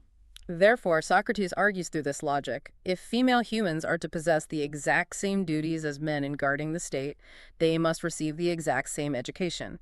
They must be rigorously taught music, gymnastics, and the brutal art of war. And this logical conclusion leads directly to a visual image that Socrates knows perfectly well will be ridiculed by his contemporaries. In ancient Greek gymnastics, men exercise completely naked in the palaestra. So if women are to train in the exact same way, we are forced to imagine old, wrinkled women exercising naked alongside the young men. He is acutely aware the wits and comedians of Athens will make endless jokes about this, but he counters that anticipated mockery with a very stark utilitarian principle. He states, the useful is the noble and the hurtful is the base. If it is mathematically and practically beneficial for the state to have highly fit, militarily trained female guardians, then it is by definition noble. Anyone laughing at a noble thing is simply a fool. But he does have to navigate a very tricky logical trap he previously set for himself. Earlier in the foundational building of the city, they mutually agreed on the core principle that different natures should have different pursuits. Men and women objectively have different biological natures. Therefore, logically, following that rule, they should have strictly different pursuits. It seems like a glaring contradiction in his argument. Socrates addresses this head-on, calling it the art of contradiction. He warns that people often get hopelessly trapped in the superficial meaning of words without looking at the underlying essence. He uses the brilliant analogy of the bald versus the hairy cobbler to completely dismantle this objection. This is such a great clarifying example. He is, okay, let's look at a bald man and a hairy man. They fundamentally have opposite natures regarding the presence of hair. If we arbitrarily decide that bald men should be cobblers, meaning shoemakers, does that logically mean we must legally forbid hairy men from making shoes? It's completely absurd because the literal difference in hairiness has absolutely zero relevance to the specific skill and craft of shoemaking. Socrates argues that when we establish the rule that different natures require different pursuits, we must strictly mean natures that are different with respect to the specific task at hand. So the analytical question suddenly shifts. It becomes, does the biological fact that a woman bears a child and a man begets a child structurally affect their mental capacity to administer the state, or to practice medicine, or to compose music? Socrates readily admits that, looking at broad averages, the male sex might be physically stronger in most tasks. But he insists with absolute firmness that the natural gifts required for leadership, intelligence, spirit, memory, philosophical capacity are scattered completely randomly among both sexes. There is simply no administrative or military job in the state that belongs to a woman purely because she is a woman, or to a man purely because he is a man. So a woman can naturally possess a philosophical mind. A woman can naturally be high-spirited. Therefore, a woman is entirely capable of being a guardian. And if she qualifies as a guardian based on her soul, she must equally share in all the toils and the rigorous training of the male guardians. Exactly. The core idea is that the best men must logically be paired with the best women. It creates a pure aristocracy of merit and capability that completely ignores gender in favor of actual capacity. So he manages to survive the first wave of controversy. But now he looks out and sees the second wave rapidly approaching, and he explicitly warns the group that this one is much, much larger and more dangerous. This is the implementation of the community of wives and children. This is undeniably the most shocking and alien proposal in the entire book. The proposed law is absolute. Wives are to be common to all, children are to be common to all. The traditional private family unit is completely and utterly abolished for the guardian class. No parent is ever allowed to know their own biological child, and no child is ever allowed to know their biological parent. Socrates tries very hard to skip over the thorny question of whether this is practically possible for just a moment, so he can focus entirely on its utility. He wants to imagine it as a theoretical daydream first.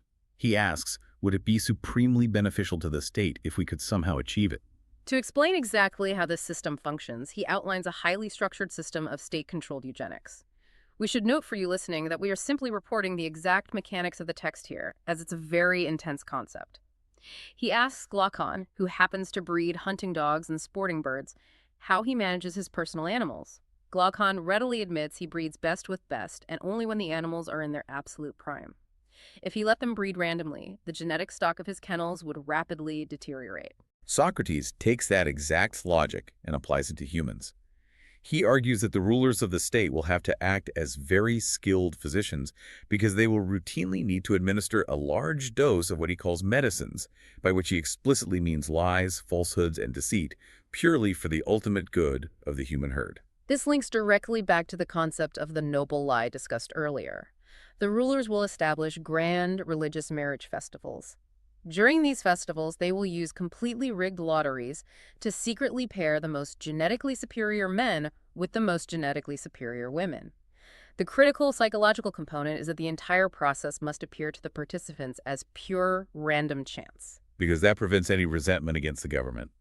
If an inferior guardian doesn't get drawn for a mate or gets paired with an inferior mate, they will curse their own bad luck, rather than blaming the rulers for intentionally passing them over. Precisely. And he also adds a very specific military incentive. The brave warriors, those young men who distinguish themselves exceptionally in actual combat, will be quietly given more access to women. They receive more intercourse as a state reward. Yes, the calculated goal is to spread the genetic material of the absolute best individuals as widely and efficiently as possible through the ranks. It is a completely cold, calculated system of biological engineering. And the subsequent treatment of the offspring is equally cold and pragmatic. The text describes a very rigid sorting process immediately following birth. Right.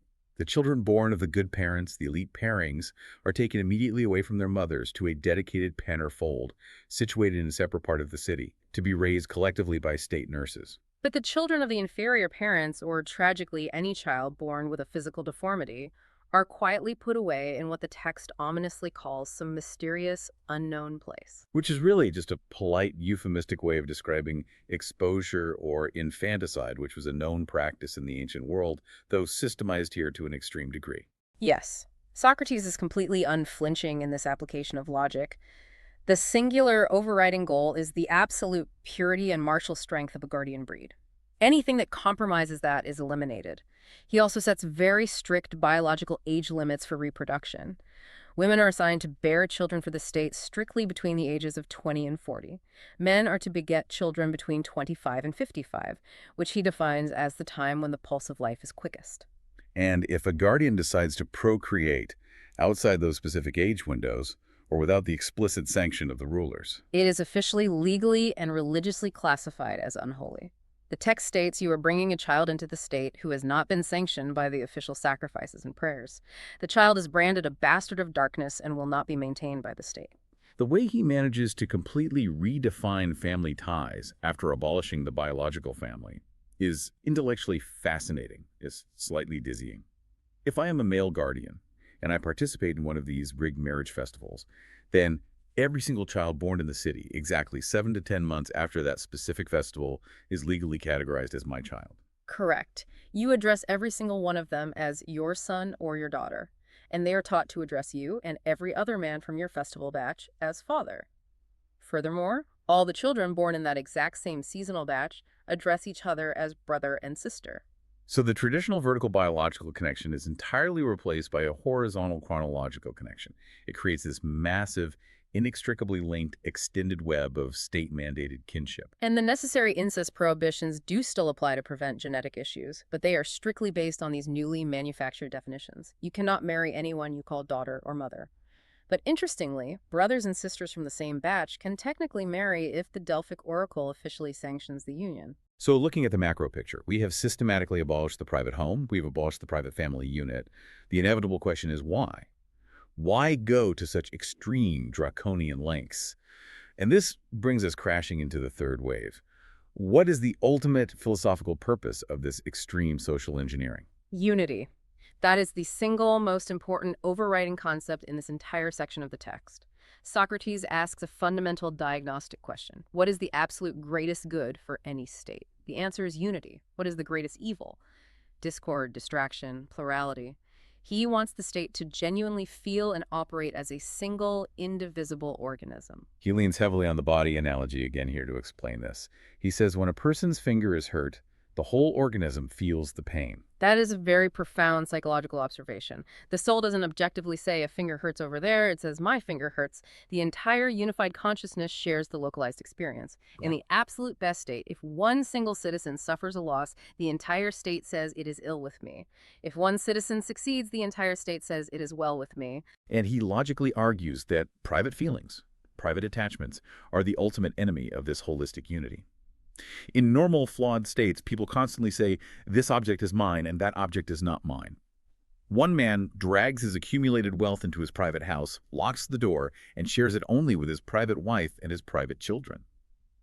Socrates says this inevitably creates distinct, competing centers of pleasure and pain within the city walls. Exactly. If I am thrilled because I just made a massive financial profit, but you are devastated because you just lost your farm, we are fundamentally not one entity. We are two competing entities. But in Socrates' idealized city, the conceptual words mine and not mine are perfectly synchronized. They are applied to the exact same things by every single citizen. They literally share wives, they share children, and they share all physical property. Therefore, they mathematically must share the exact same joys and sorrows. He goes on to list the practical societal benefits of this radical synchronization. He claims it completely eliminates lawsuits because there is literally no private property to physically fight over. It entirely eliminates the concept of debt. It eliminates systemic poverty. He even suggests it reduces casual violence. Yes, the logic there is fascinating. He suggests that if men of the exact same age class, who all view each other as brothers, get into a dispute, they are socially encouraged to just fight it out physically on the spot. He argues this satisfies their immediate anger, preventing it from festering, and avoids the need for dragging petty squabbles into a formal court system. Plus, it continuously trains them to be physically tough, which fits their military role. But hovering over all of this is that lingering, nagging worry that was brought up much earlier. Will the guardians actually be happy? They have absolutely no money, they own no land, they have no private family to comfort them. Socrates has to revisit this objection. He answers it by comparing their lifestyle to that of an Olympic victor. In Greek culture, an Olympic victor receives a simple olive crown and is granted free meals at the Prytaneum for life. It was considered the pinnacle of glory. But Socrates argues the guardians achieve something far greater. They achieve the salvation of the entire state. They are completely and perfectly maintained by the public labor. They are supremely honored while they are alive, and they are given glorious state-funded burials when they eventually die. Their offspring are guaranteed perfect care. He actually quotes the ancient poet Hesiod here to hammer home the point, saying, half is more than the whole. It's a very stern warning against the destructive nature of human greed. If a guardian becomes dissatisfied and tries to grab the whole, meaning if they try to appropriate the state's collective wealth or power for their own private use, they immediately lose the essential nature of the guardian life. In trying to grasp more happiness, they completely destroy the very structure that makes the unique form of noble happiness possible. So, navigating through all that, we have successfully reached the shore after the third wave. We have painstakingly described a fully communal, hyper-unified, rigorously engineered military aristocracy. The men and women train together, they hunt together, they live in common barracks together, and they will fight in wars together. They truly operate as a single breathing body. Socrates seems intellectually satisfied that if this conceptual framework could ever actually exist in reality, It would undeniably be the absolute best possible way for humans to live. But the massive looming question, the one he keeps instinctively trying to dodge, and the one the young men in the dialogue keep aggressively pushing him on, is the ultimate question of actual possibility. Right. We have brilliantly described a perfect crystalline utopia in speech. But is it fundamentally just a daydream? Can deeply flawed human beings ever actually be compelled to live like this in the real world? Socrates hints very strongly that the actual realization of this theoretical state depends entirely on one singular monumental change in society. A change so radical and so incredibly unlikely to occur that he barely even wants to say the words out loud. It is the biggest, most dangerous wave of all. But for this specific moment in the text, he leaves us pausing to admire the image. We have the just state established as a perfect, unbreakable unity. And we have the just man established as a perfectly tuned, harmonious musical instrument. We've successfully harmonized the inner soul, and we have mathematically unified the outer city. We finally have the complete, flawless blueprint in our hands. The only question remaining now is whether we can actually find the builder capable of executing it. And tracing that exact question is exactly where we need to direct our focus next, as the Philosopher King is finally waiting to make an appearance. Picking up the thread exactly where we left off. We are still embedded deep within the social structure of this guardian class. We just finished exploring the radical restructuring of their domestic sphere, the community of wives and children, and the equality of the sexes in governance and breeding. But now the text shifts gears into something a lot more visceral. We are moving from the nursery and the gymnasium directly to the battlefield. Right. It is a very necessary transition. If you recall the foundational purpose of this city, we are building the primary function of these guardians. Their entire reason for existing is the protection of the state. The book has established how these children are born and bred, but now it has to address the practical application of their existence. Because you have to figure out how to actually train them. Exactly. How do you turn a child who was raised in this communal herd into a guardian who is actually capable of holding the line in a war? And the answer provided here uses a very specific model. It is one that would have been immediately recognizable to anyone walking around back then. It is an apprenticeship model. The text brings up the analogy of the potter. Yes, the potter analogy is brilliant in its simplicity. We are asked to observe the children of potters, or really any craftsman. If you look at a master craftsman, they do not just hand the clay to their child on day one and say, make a wine jar. That would just be a total mess. It would be a disaster. Instead, the children spend a very long time just watching. They are helpers and lookers-on. They fetch the water and they mix the clay, and they watch the master's hands shape the vessel. They absorb the rhythm of the work long before they are ever allowed to touch the wheel themselves. And the argument built on this is quite compelling. The text asks if a potter takes that much care to expose their child to the craft of making a simple vase, shouldn't the guardians, whose craft is the defense of the entire civilization, do the exact same thing? The stakes are infinitely higher. A bad pot is a minor annoyance, but a bad guardian is an existential threat to everyone. So the proposal here is that the guardian children actually must go to war. They are to physically accompany the army on military campaigns. Which introduces this concept of the apprenticeship of war. But I think it is important to clarify that they aren't there to fight, at least not initially. They are just spectators. They are spectators, yes, but active ones. They need to see the work they will one day have to do in its rawest form. But it's not purely about watching either. It is also about serving. The book mentions that they should help with the needs of their fathers and mothers during the campaign, fetching things, carrying supplies, being of general use in the camp. It integrates them into the military machine from a very young age. Right. It demystifies the chaos of battle so they grow up comfortable in that environment. But this immediately raises a massive safety concern. War is inherently dangerous. If the army suffers a defeat, which is always a possibility no matter how perfectly trained these guardians are, you don't just lose the army, you lose the entire next generation. The state would essentially be wiped out in a single blow. It is putting all your eggs in one basket. It is a totally valid fear, and the text actually acknowledges it. It doesn't brush the danger aside at all. But the counter-argument is really interesting. The question asked is, should they never run any risks? If the absolute only way to become a superior soldier is to witness war firsthand, then that risk simply has to be taken. You cannot learn to swim without getting wet. Exactly, and you cannot learn to fight without seeing combat. However, the book is not reckless about this. It lays out a very specific logistical plan for safety. Right, and the role of the fathers becomes crucial here. It's assumed that these veteran guardians aren't just blind zealots. They have human foresight. They can distinguish between an expedition that is likely just a minor skirmish and safe for observation versus one that is truly perilous. Yes, they wouldn't take the kids on a suicide mission. But even on the safe expeditions, there is an escape protocol. And this is actually one of my favorite details in this section because it is just so intensely practical. The children are to be mounted on horses. But not just any horses. The text is incredibly specific about the breeding of these animals. It says they need horses that are spirited and warlike, but the most tractable and yet the swiftest that can be had. Precision really is key there. Think about the engineering of that choice.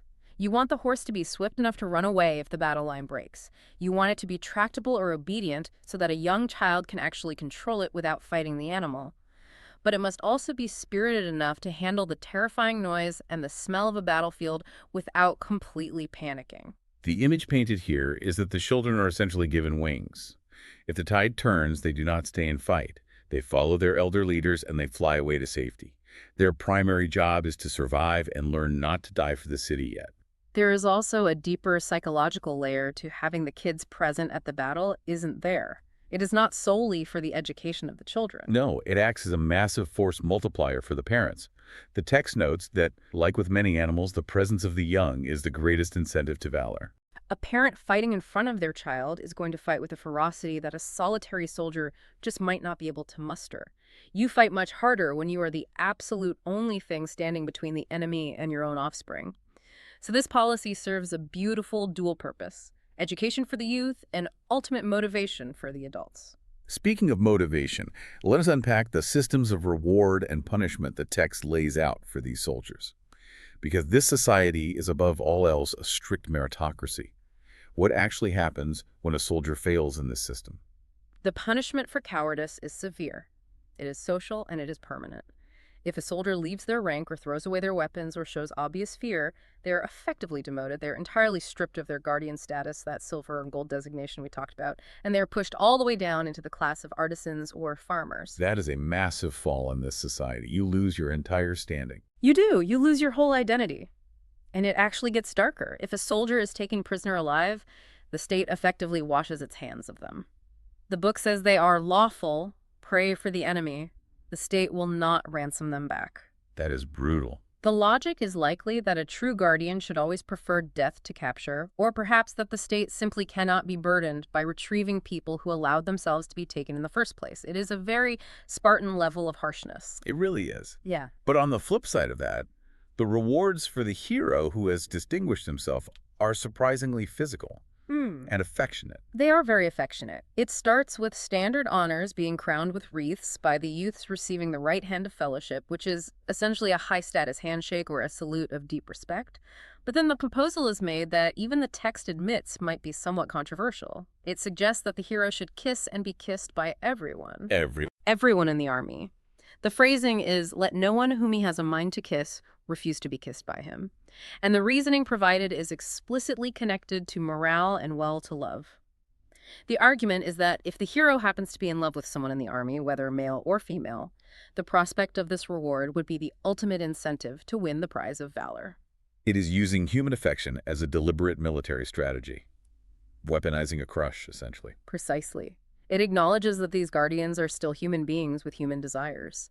And it goes even further into the eugenic aspects we explored in previous parts. The brave man is given first choices in marriage. He is allowed more wives, or at least more opportunities to procreate. The goal is completely explicit so that he may have as many children as possible. The state desperately wants those brave genes to propagate. There's also a mention of food rewards. The hero gets the best cuts of meat. Yes, that is a direct nod to Homer. There is a reference to Ajax receiving the long chines, which is the whole backbone with all the meat on it, as a specific reward. It is a practical honor, it is a tribute, but it is also a very strengthening thing. You feed the hero well so he can go back out and fight again. They get the best seats, the full cups, and the best meats. It is a very ancient, almost tribal form of honoring the alpha warrior of the group. And what happens when they die? If they die gloriously in battle, they are elevated to what is called the golden race. The text references the poet Hesiod here. They become holy angels upon the earth, spirits that actively guard the good and avert evil. Their tombs become shrines, and they are worshipped almost like those of demigods. So this incentive structure covers absolutely everything. physical pleasure and high status in life, and then divine worship in death. Moving on from the individual soldier to the conduct of the army as a whole, the text enters a really fascinating discussion on what we might call the rules of conflict or early international law, but it draws a very sharp line between two distinctly different types of fighting. This is the vital distinction between discord and war. The argument is that how you treat your enemy depends entirely on who the enemy actually is. The dividing line is essentially whether the enemy is Greek, meaning Hellenic, or barbarian, meaning non-Greek. Correct. The text posits a strong form of Panhellenism. It argues that the Greek race is united by deep ties of blood and friendship. They share common temples and common customs. Therefore, when Greeks fight other Greeks, it shouldn't even be called war. It is discord. It is a sickness or a temporary quarrel within the family. And this definition completely changes the rules of engagement. For example, the policy on slavery. Yes, a firm rule is laid down. Hellenes should never enslave other Hellenes. And furthermore, they should actively prevent others from doing so. The strategic reason given for this is the constant external threat. They need to spare their own kind to maintain numerical and cultural unity against the barbarians. If Greeks enslave Greeks, they systematically weaken the whole race against the external other. What about the treatment of the dead? We see a very specific and strong prohibition against despoiling corpses on the battlefield. Yes. The stripping of corpses is called meanness and womanishness, using the very gendered language of the time to denote weakness. A really vivid analogy is used here, the dog and the stone. Like a dog who cannot get at his assailant, quarreling with the stones which strike him. It paints the looter as entirely mindless and reactive. The true enemy was the fighting spirit, the soul of the opposing soldier. That has flown away. The body left behind is just a shell. It is just the stone that was thrown by the attacker. Attacking the body is just petty. But practically speaking, it is also noted that looting is a dangerous distraction. Many armies have been entirely lost because soldiers stopped to plunder the dead instead of actually finishing the battle. So it is both a moral failing and a tactical disaster. Then there is the scorched earth policy, or rather the total ban on it. Right. If you are fighting fellow Greeks in a state of discord, you do not burn their houses. You absolutely do not destroy their crops. You are only allowed to take the specific year's harvest to feed your army. Why mandate such restraint? Because you intend to be reconciled with them eventually. That is the key to all of this. If you burn their house down and salt their land, you are treating them as permanent mortal enemies. But in a civil quarrel, you are supposed to be correctors, not destroyers. You want to bring them back to their senses, not wipe them off the map. You punish the guilty few who started the conflict, but you intentionally spare the innocent many. But against barbarians? Against barbarians, the gloves are totally off. You treat them exactly the way Greeks currently treat each other in the real world. Slavery destruction, full devastating warfare. The text establishes a very stark dual morality based entirely on kinship. Now, at this exact point in the dialogue, we hit a wall. Or rather, we hit a wave. The speaker has been intentionally delaying this part. One of the listeners effectively stops him and says, look, this is all wonderful. The state sounds amazing. The soldiers are incredibly brave. The women are equal. The children are safe. But you are ignoring the giant elephant in the room here. Is this actually possible to achieve? This is what is known as the third wave. The speaker warned much earlier that he had 3 massive waves of objections to overcome. The first was gender equality. The second wave was the community of wives and children. But this third one, this is the one he genuinely fears will drown him in laughter. It's the single most radical proposal of the entire book. He hedges so much before finally saying it. He talks about how painters paint an ideal, perfectly beautiful man, even if no such man actually exists in reality. And he argues that they are building an ideal state in speech just to see what justice truly looks like, not necessarily to prove it can happen tomorrow. He is deliberately lowering their expectations. He asks his listener to admit that the actual world can never fully touch the truth of the ideal world. Words will always express more perfect concepts than facts ever can. But finally, he is completely cornered. He has to clearly state the one condition under which this perfect state could actually exist in reality. And here it is, the famous line, until philosophers are kings, where the kings and princes of this world have the spirit and power of philosophy, cities will never have rest from their evils. The Philosopher King. It is the absolute central thesis of this entire work. Political greatness and true wisdom must finally meet in one single person. Without that specific union, the ideal state is entirely impossible. The immediate reaction is a warning that people are going to literally grab weapons and attack him for saying this out loud. because in their specific historical context, the word philosopher did not necessarily mean a wise, noble leader. It often meant a weirdo, a recluse, or a manipulative sophist. So there's an immediate need to meticulously define what is actually meant by a philosopher. And to do that, a really beautiful analogy is use the analogy of the lover. The speaker appeals to his friend's own well-known nature as a very amorous man. He says if you truly love something, you don't just love a tiny part of it, you love the whole of it. The examples provided for this are actually hilarious. He talks about lovers of youth. If a boy has a snub nose, the lover calls it charming. If he has a hook nose, it is considered royal. If he is dark, he is manly. If he is pale, he is a child of the gods. The lover makes up elaborate excuses to love absolutely every version of the object of their affection. Exactly. And he applies the same logic to lovers of wine. They will happily drink the sweet wine, the dry wine, the heavy, the light, because they just fundamentally love wine. Lovers of honor are the same way. If they cannot lead an entire army, they will gladly lead a tiny file of soldiers. If they cannot get honor from the rich and powerful, they will take it from the poor. They just deeply desire honor in any form. So this strict logic is applied to the philosopher. A philosopher, philosophia, a lover of wisdom, must not just love some small subset of wisdom. He must enthusiastically love all wisdom. He must be endlessly curious about absolutely everything. But the listener challenges this definition. He goes, wait a minute, curiosity. That broad definition includes all the sight lovers, the people who constantly run around to every single local festival, every chorus, every new theater piece. They're completely obsessed with seeing and hearing new things. Are they considered philosophers? And the answer given is a very hard no. They are merely imitators. And this exchange sets up a truly crucial metaphysical distinction for the rest of the text. The sight lovers only love beautiful things. They love beautiful sounds, beautiful colors, beautiful shapes, but they are completely incapable of seeing or loving beauty itself, the absolute concept of beauty. Which brings us perfectly to the dreaming versus waking analogy. Yes. The question is asked, what is dreaming really? It is mistaking a resemblance for the reality. If you see a mere reflection of a bed and you actually think it is a real physical bed, you are dreaming. Similarly, the person who only sees the many beautiful things in the world but actively denies that there is an absolute form of beauty that defines them. That person is living their entire life in a dream. They are asleep. Whereas the true philosopher is fully awake. He sees the beautiful things around him, but he also clearly sees the idea of beauty. He doesn't ever confuse the copy with the original. This leads us directly into a very dense but important technical discussion of the three faculties of the mind: knowledge, ignorance, and opinion. Understanding this is absolutely vital for grasping why only the philosopher is fit to rule the state. Let us break down that triad very carefully for everyone listening. Okay, so first you have being, that which fully and completely exists.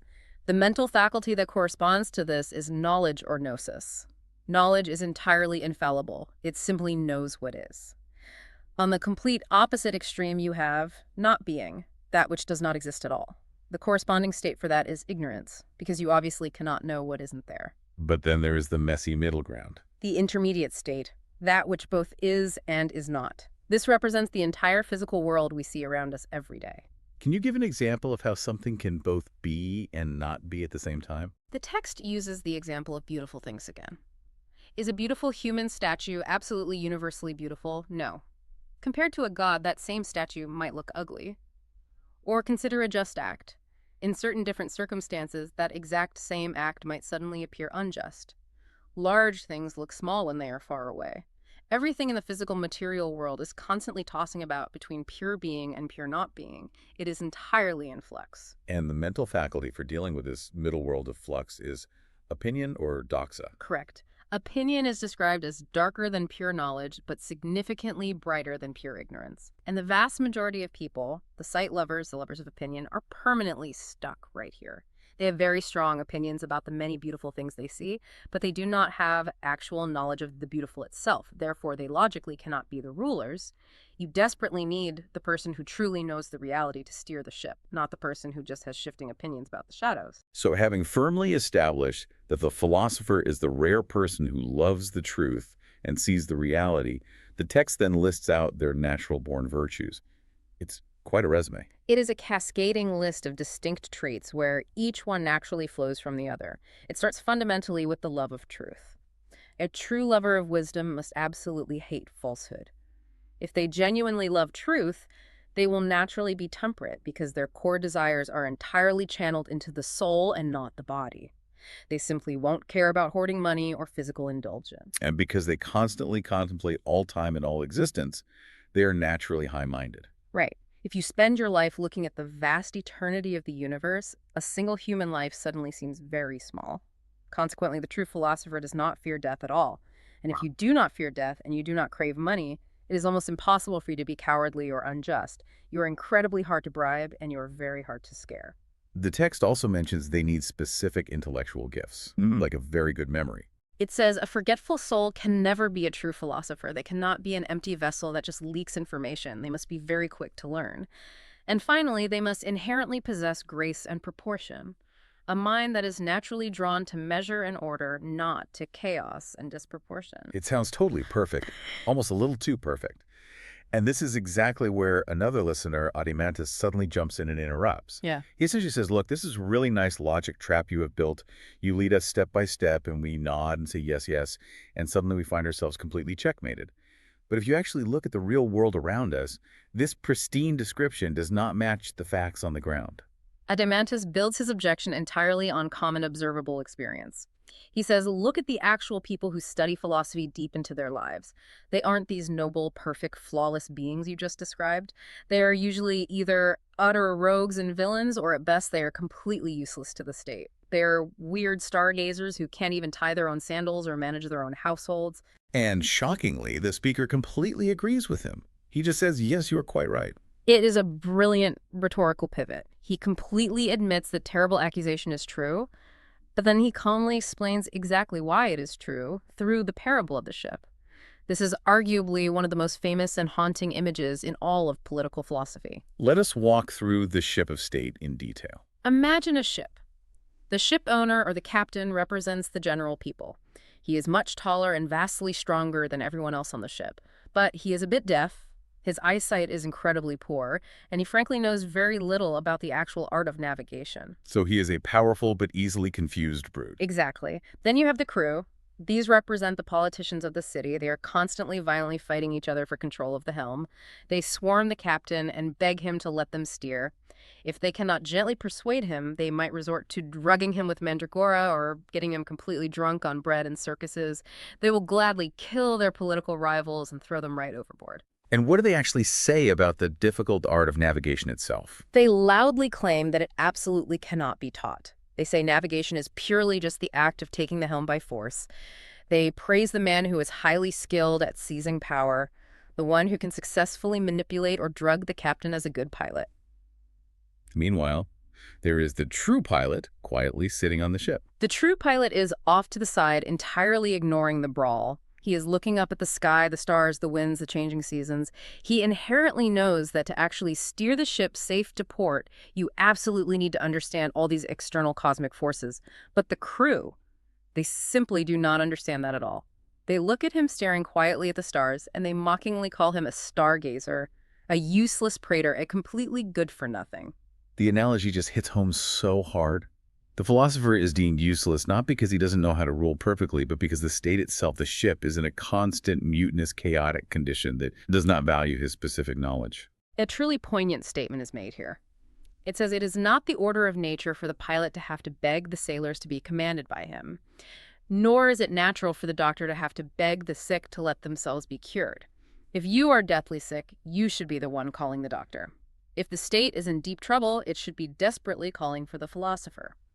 But in the current corrupt democratic system, the politicians, the crew, have entirely convinced the public, the captain, that the quiet stargazer is the crazy one. So that perfectly explains the accusation of uselessness. Yeah. But what about the other part? Adimantus also explicitly said that many philosophers are actual villains. How does the text explain the total corruption of this supposed philosophical nature? This is answered through the argument of the rare plant. The text argues that the true philosophic nature, that incredibly rare combination of perfect courage, memory, justice, and quickness, is like an extremely delicate exotic seed. And rare seeds require very specific conditions. Exactly. If you plant a generic tough weed in very bad soil, it just grows a little bit poorly. But if you plant a magnificent, delicate, exotic flower in toxic soil and give it the wrong nutrients, it doesn't just die, it mutates. It becomes something deeply twisted and horrific. The text argues that the very immense virtues of the philosopher are exactly what can destroy him. His intense courage becomes violent rashness. His brilliant, quick mind becomes a tool for clever, sinister manipulation. There's a line that says, "Great crimes come from great natures ruined, while weak natures do very little good or harm." A terrifying villain like a tyrant isn't just a weak man, he is a profoundly strong man who has been corrupted. And what actually corrupts him, it isn't just a few bad private tutors. The text boldly claims that the absolute biggest sophist, the biggest corrupting force of all, is the public itself. The public as the great sophist. When a young, highly talented man goes down to the public assembly or the courts or the theater, he is instantly bombarded by the deafening noise of public praise and blame. The massive mob shouts, they clap, they boo. The text asks, can any delicate private education possibly stand up against that massive flood of public opinion? The young man inevitably learns to love whatever the mob loves and hate whatever the mob hates. He is entirely molded by the roaring public. And if he somehow finds the strength to resist them. They apply what is ironically called the gentle force of death, confiscation of property, and exile. The public does not play nice with those who refuse to conform. Another really striking analogy is introduced here, the beast trainer. Yes. The text compares the highly successful politician to a man who keeps a large, incredibly powerful beast which represents the mob. The trainer carefully learns all the beast's erratic moods. He knows exactly what specific growl means it is angry and what scratch means it is happy.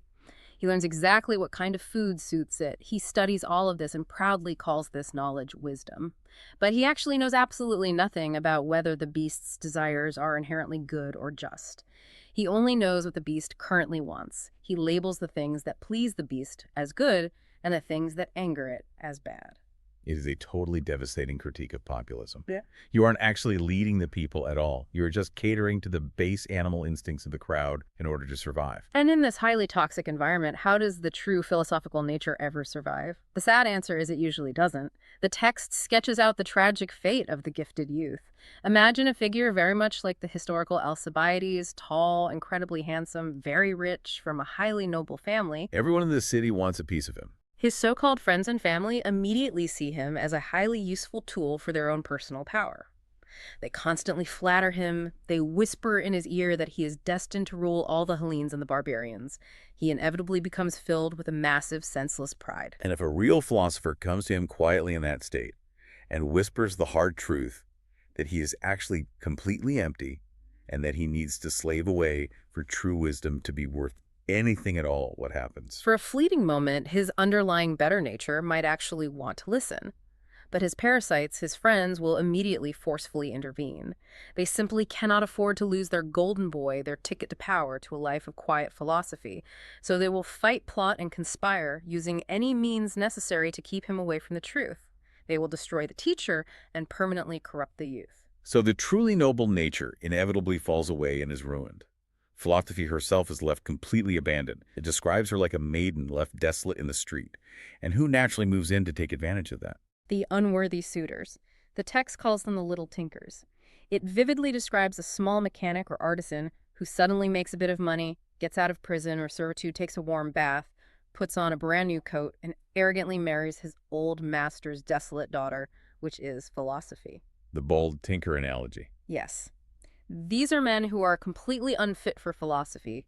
Their souls are actually warped and maimed by their repetitive mechanical trades, but they desperately crave the high prestige of the name philosopher, so they dabble in it inappropriately.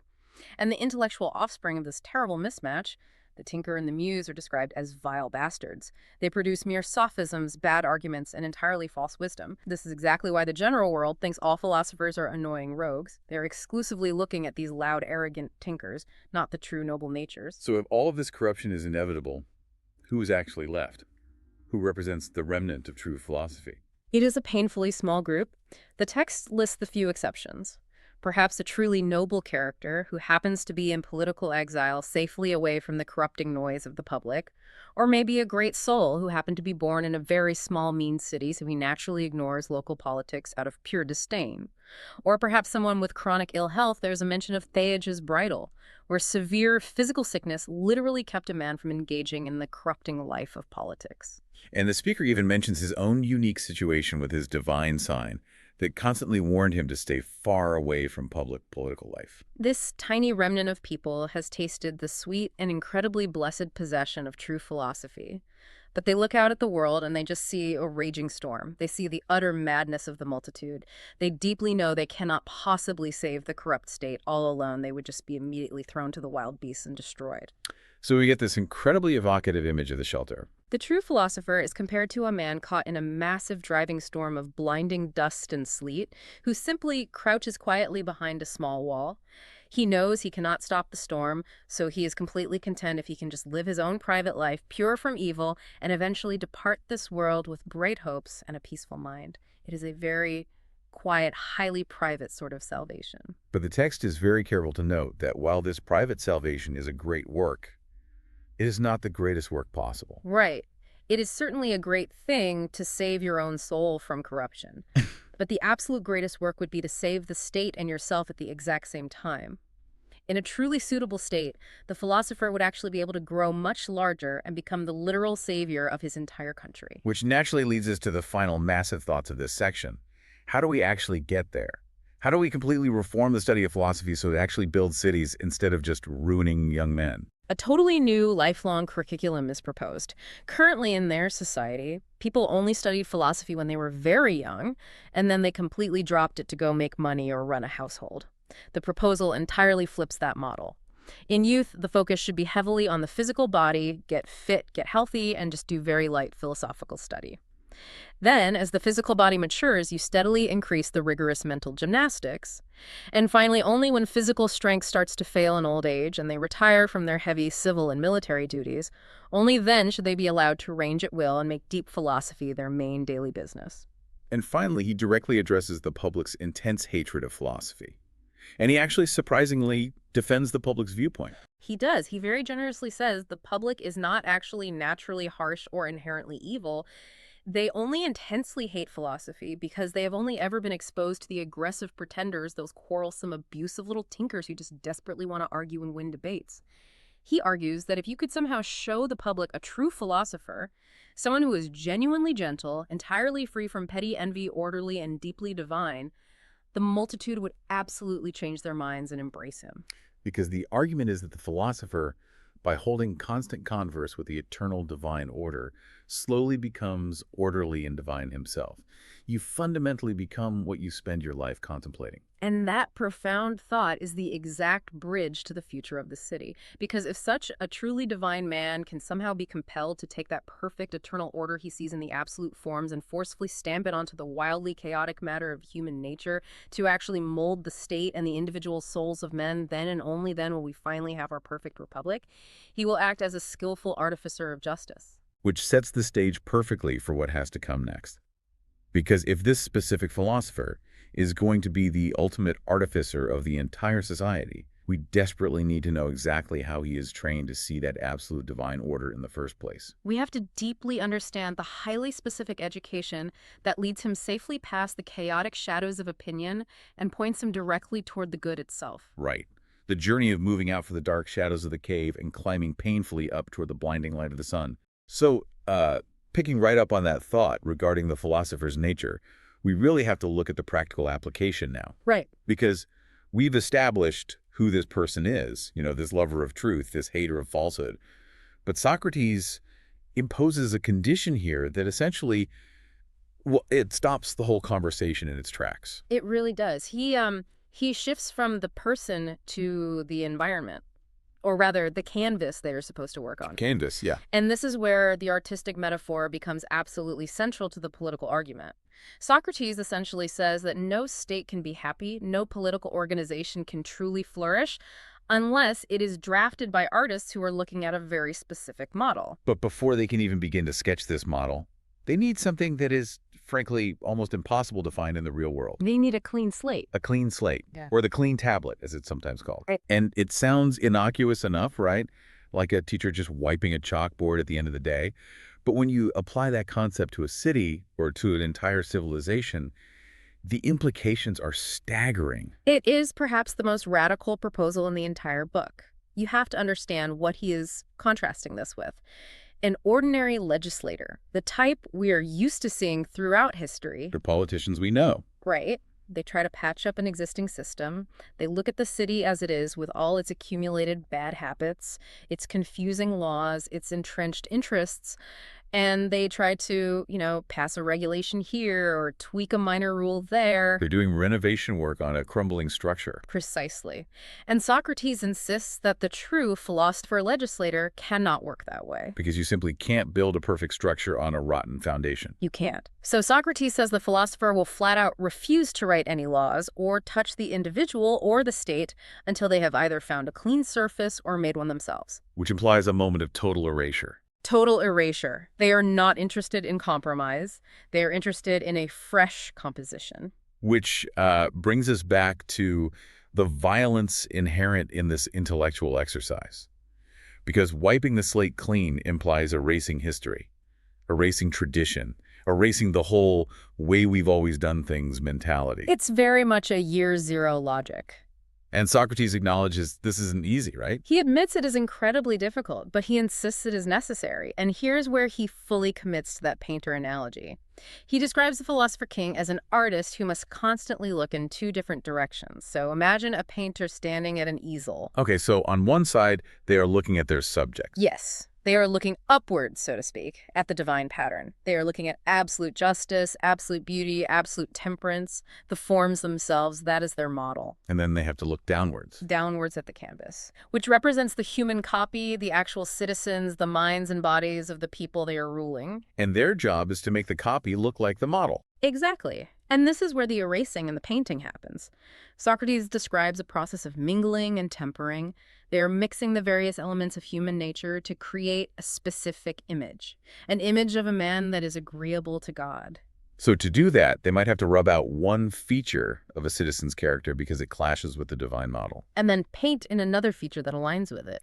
They are essentially editing human nature in real time. They are. It's a constant, painstaking process of adjustment.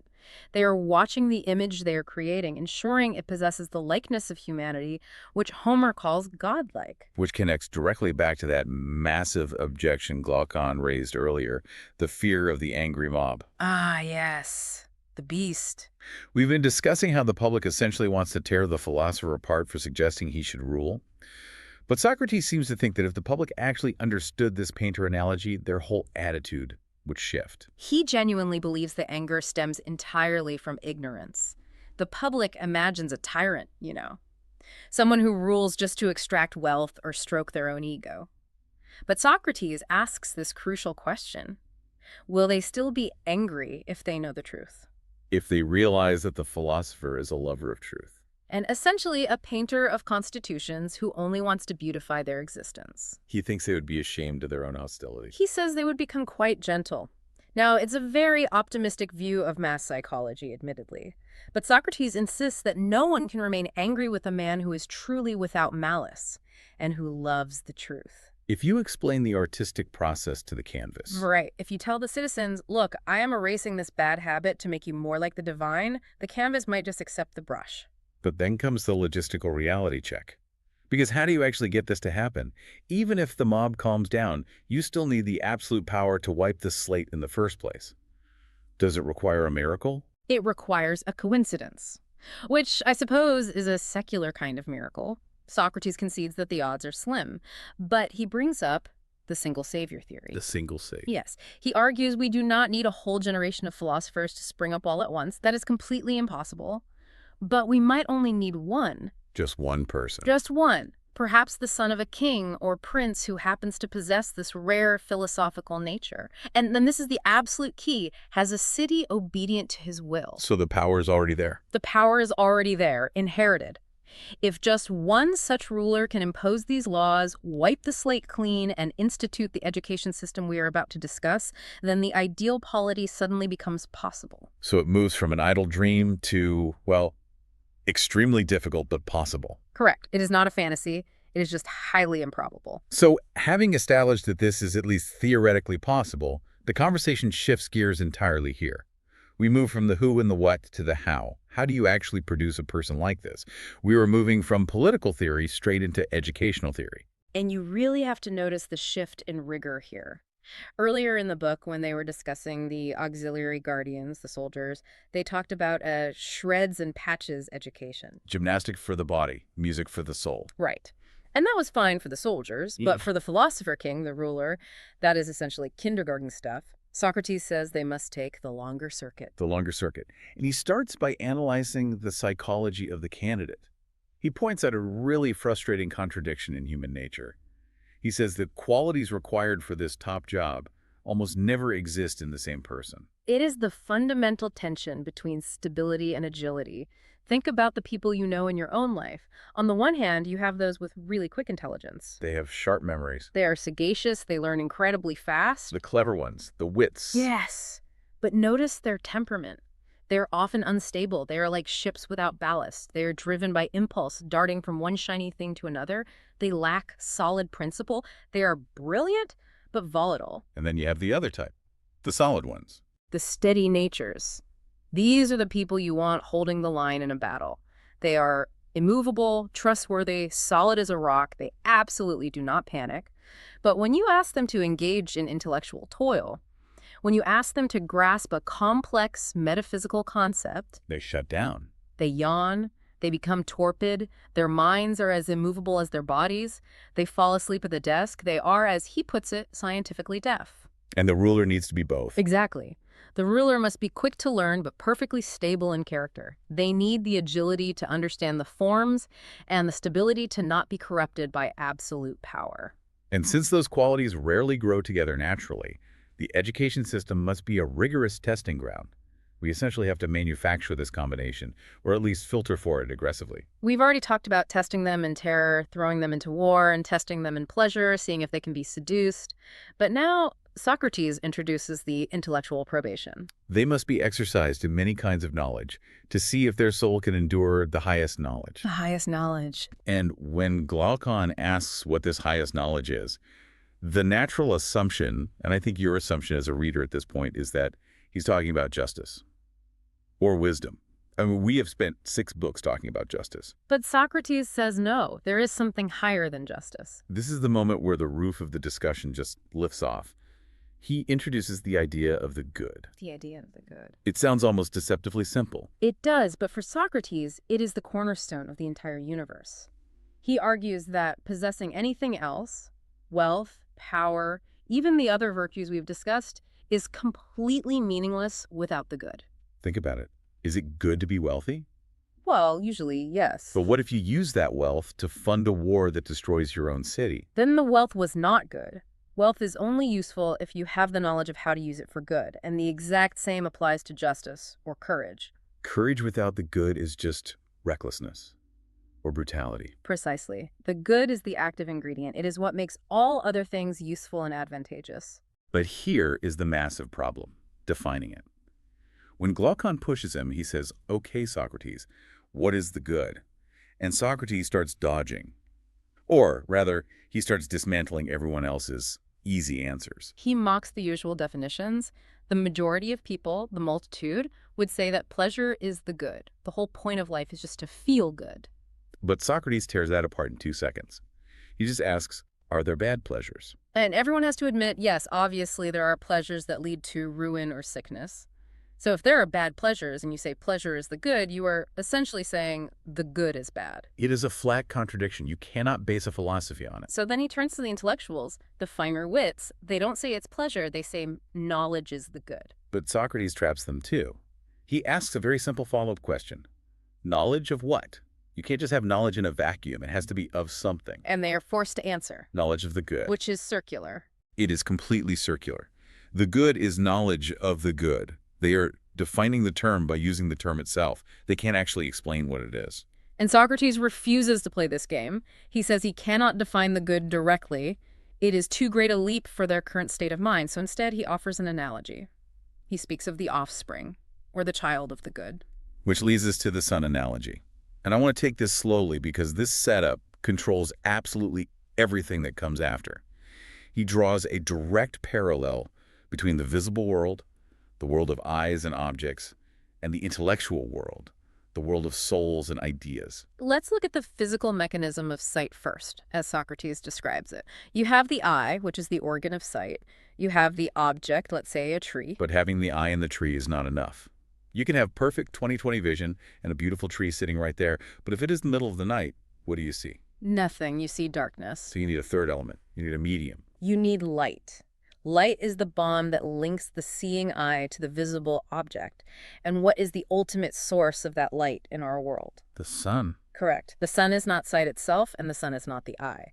But it is the author of sight. It governs the entire visible realm. It allows the transaction of seeing to happen. Now, Socrates takes this exact structure and maps it directly onto the intellectual world. So in this parallel, the soul is the eye. Yes, the soul is the organ of understanding. It is the eye of the mind. And the objects in this realm are not trees or rocks, but the forms, truth, reality, the eternal essence of things. But just like the physical eye needs light to see the tree, the soul needs a third element to grasp the truth. Precisely. The soul cannot just grab the truth in the dark. It needs the light of the mind. And the source of that intellectual light is the idea of the good. Just as the sun illuminates the physical world, the good illuminates the intelligible world. It shines upon the forms, upon truth, and makes them intelligible. It gives truth to the objects of knowledge and the power of knowing to the knower. So without the good, we are intellectually blind. We are just stumbling around in the dark. We are guessing. We are forming opinions. But we are not knowing. But Socrates takes it one step further, and this is where it gets highly metaphysical. The sun doesn't just make the tree visible. What else does the sun do for the tree? It makes it grow. It provides the energy for generation, for nourishment. That is the crucial point. The sun is the actual cause of the tree's generation. Now apply that back to the good. The good is not just an epistemological tool. It isn't just a flashlight that lets you see justice. The good is the cause of the existence of justice. So justice, beauty, truth, they only exist because of the good? Yes. The good is the ontological source. Socrates makes a profoundly sweeping statement here. He says the good is not essence, but far exceeds essence in dignity and power. It is the superessential source of all reality. It is the battery that powers the entire universe of forms. Glaucon's reaction here is almost funny. He exclaims, "By the light of heaven, how amazing!" It's this moment of overwhelming awe at the sheer scale of what Socrates is suggesting. It is the absolute peak of the philosophy. But Socrates immediately grounds this in a structural diagram to make it clearer. He knows the good is hard to visualize, so he gives us the divided line. The divided line. This is one of those concepts that students often struggle with, so let's really walk through it visually. Socrates asks us to imagine a single vertical line. And he cuts it into two unequal parts. The lower part represents the visible world, everything we interact with through our physical senses. The upper part represents the intelligible world, everything we grasp with our mind. Then we cut those two sections again in the exact same ratio. So we end up with 4 distinct sections, or rungs on a ladder. Let's climb them from the bottom up. At the very bottom, the lowest possible form of reality, we have images. These are shadows, reflections in a puddle. Right. If you see a reflection of a tree in a pond, it looks like a tree, but it has no real substance. It depends entirely on the real tree existing. The mental state corresponding to this lowest rung is perception of shadows, or imaging. It is the furthest possible remove from truth. Step up one rung. We are still in the visible world, but now we are looking at the second section, visible objects. This is the actual tree, the rock, the animal, the manufactured things, tables, chairs. These are the physical things that cast the shadows from the level below. The mental state here is belief or conviction. We trust our senses. We think this tree is real. But for Plato, because the tree grows, changes, loses its leaves, and eventually dies, it isn't fully real. It is a thing of becoming, not being. So this is still just opinion. It is not knowledge. Now we cross the major divide. We move from the visible world up into the intelligible world. We are entering the realm of the pure mind. The lower section of this upper world is what Socrates calls understanding. This is the realm of mathematics and science. And the distinction here is subtle but vital. Socrates uses geometry as the primary example. When a geometrician draws a square on a dusty board, what is he actually talking about? He's talking about the square itself, the absolute eternal definition of a square. But what is he looking at? He is looking at a physical drawing. He is looking at a visible object, the drawing, to help him think about an intelligible idea, the absolute square. This is the limitation of this level. It still uses images from the visible world as crutches. And there's another limitation. He heavily emphasizes hypotheses. Yes. The mathematician starts with assumptions. He assumes that a triangle has three sides. He assumes the existence of odd and even numbers. He doesn't prove them. He just accepts them as self-evident starting points. And then he moves downward from that assumption to a logical conclusion. If a triangle is X, then Y logically results. So it's highly rigorous, but it's not the highest level of thought because it rests on unproven assumptions. Which leads us to the top section, the highest section of the divided line. This is reason, or dialectic. Here, the soul moves completely differently. First of all, it throws away the crutches. It makes absolutely no use of visible images or diagrams. It relies on ideas alone. And the direction of movement. Instead of moving down from a hypothesis to a conclusion, it moves up. It treats hypotheses not as absolute beginnings, but as stepping stones. It climbs up the hypotheses to reach a first principle that is completely unhypothetical. It seeks the ultimate starting point of everything, the good. And once it grasps that first principle, it can turn around and descend again, moving from form to form, understanding the entire structure of reality without ever touching the sensory world. So the mathematician explains the world using axioms he simply accepts.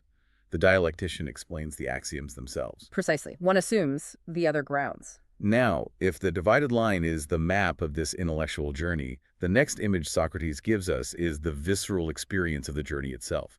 This is the allegory of the cave. And honestly, describing it merely as an allegory makes it sound dry and academic. It's actually a very terrifying, almost horrific scenario. It is a stark depiction of imprisonment. Socrates asks us to imagine human beings living deep in an underground den or cave. They have been there since childhood, and they are heavily chained.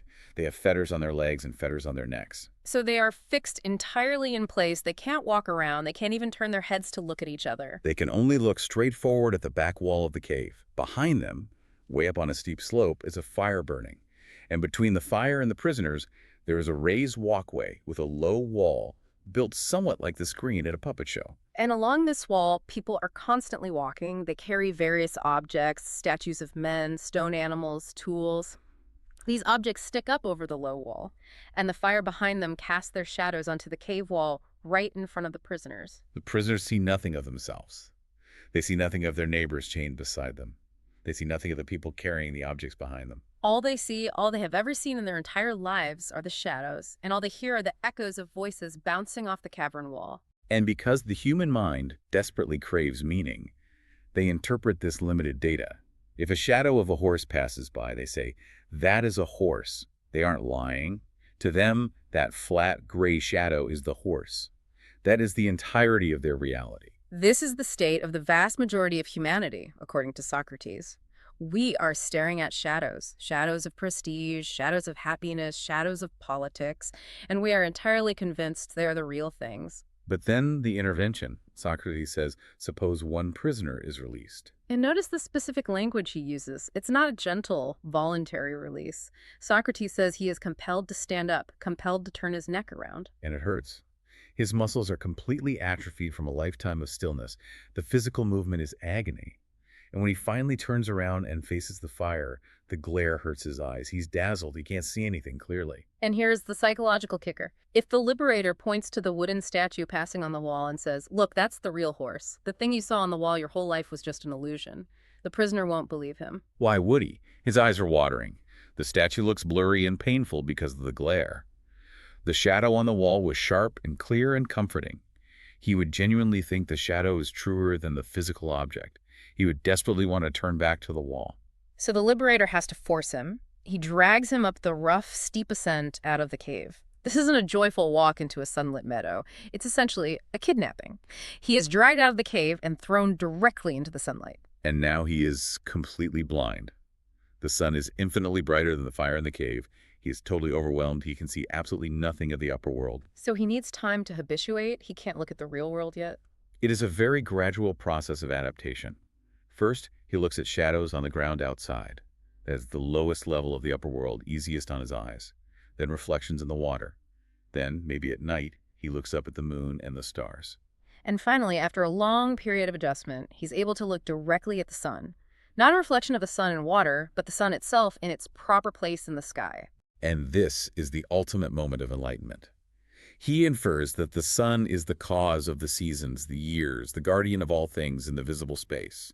He realizes that the sun is the fundamental reason the shadows in the cave even existed to begin with. This changes everything for him. He remembers his old habitation. He remembers the so-called wisdom of the cave, the people who were best at guessing which shadow came next, who had the sharpest memory for the patterns of the illusions. And he pities them. He realizes all their prizes and honors and political victories down there are entirely worthless. He quotes Homer, saying he would rather be a poor servant of a poor master on earth than reign as a king over those shadows.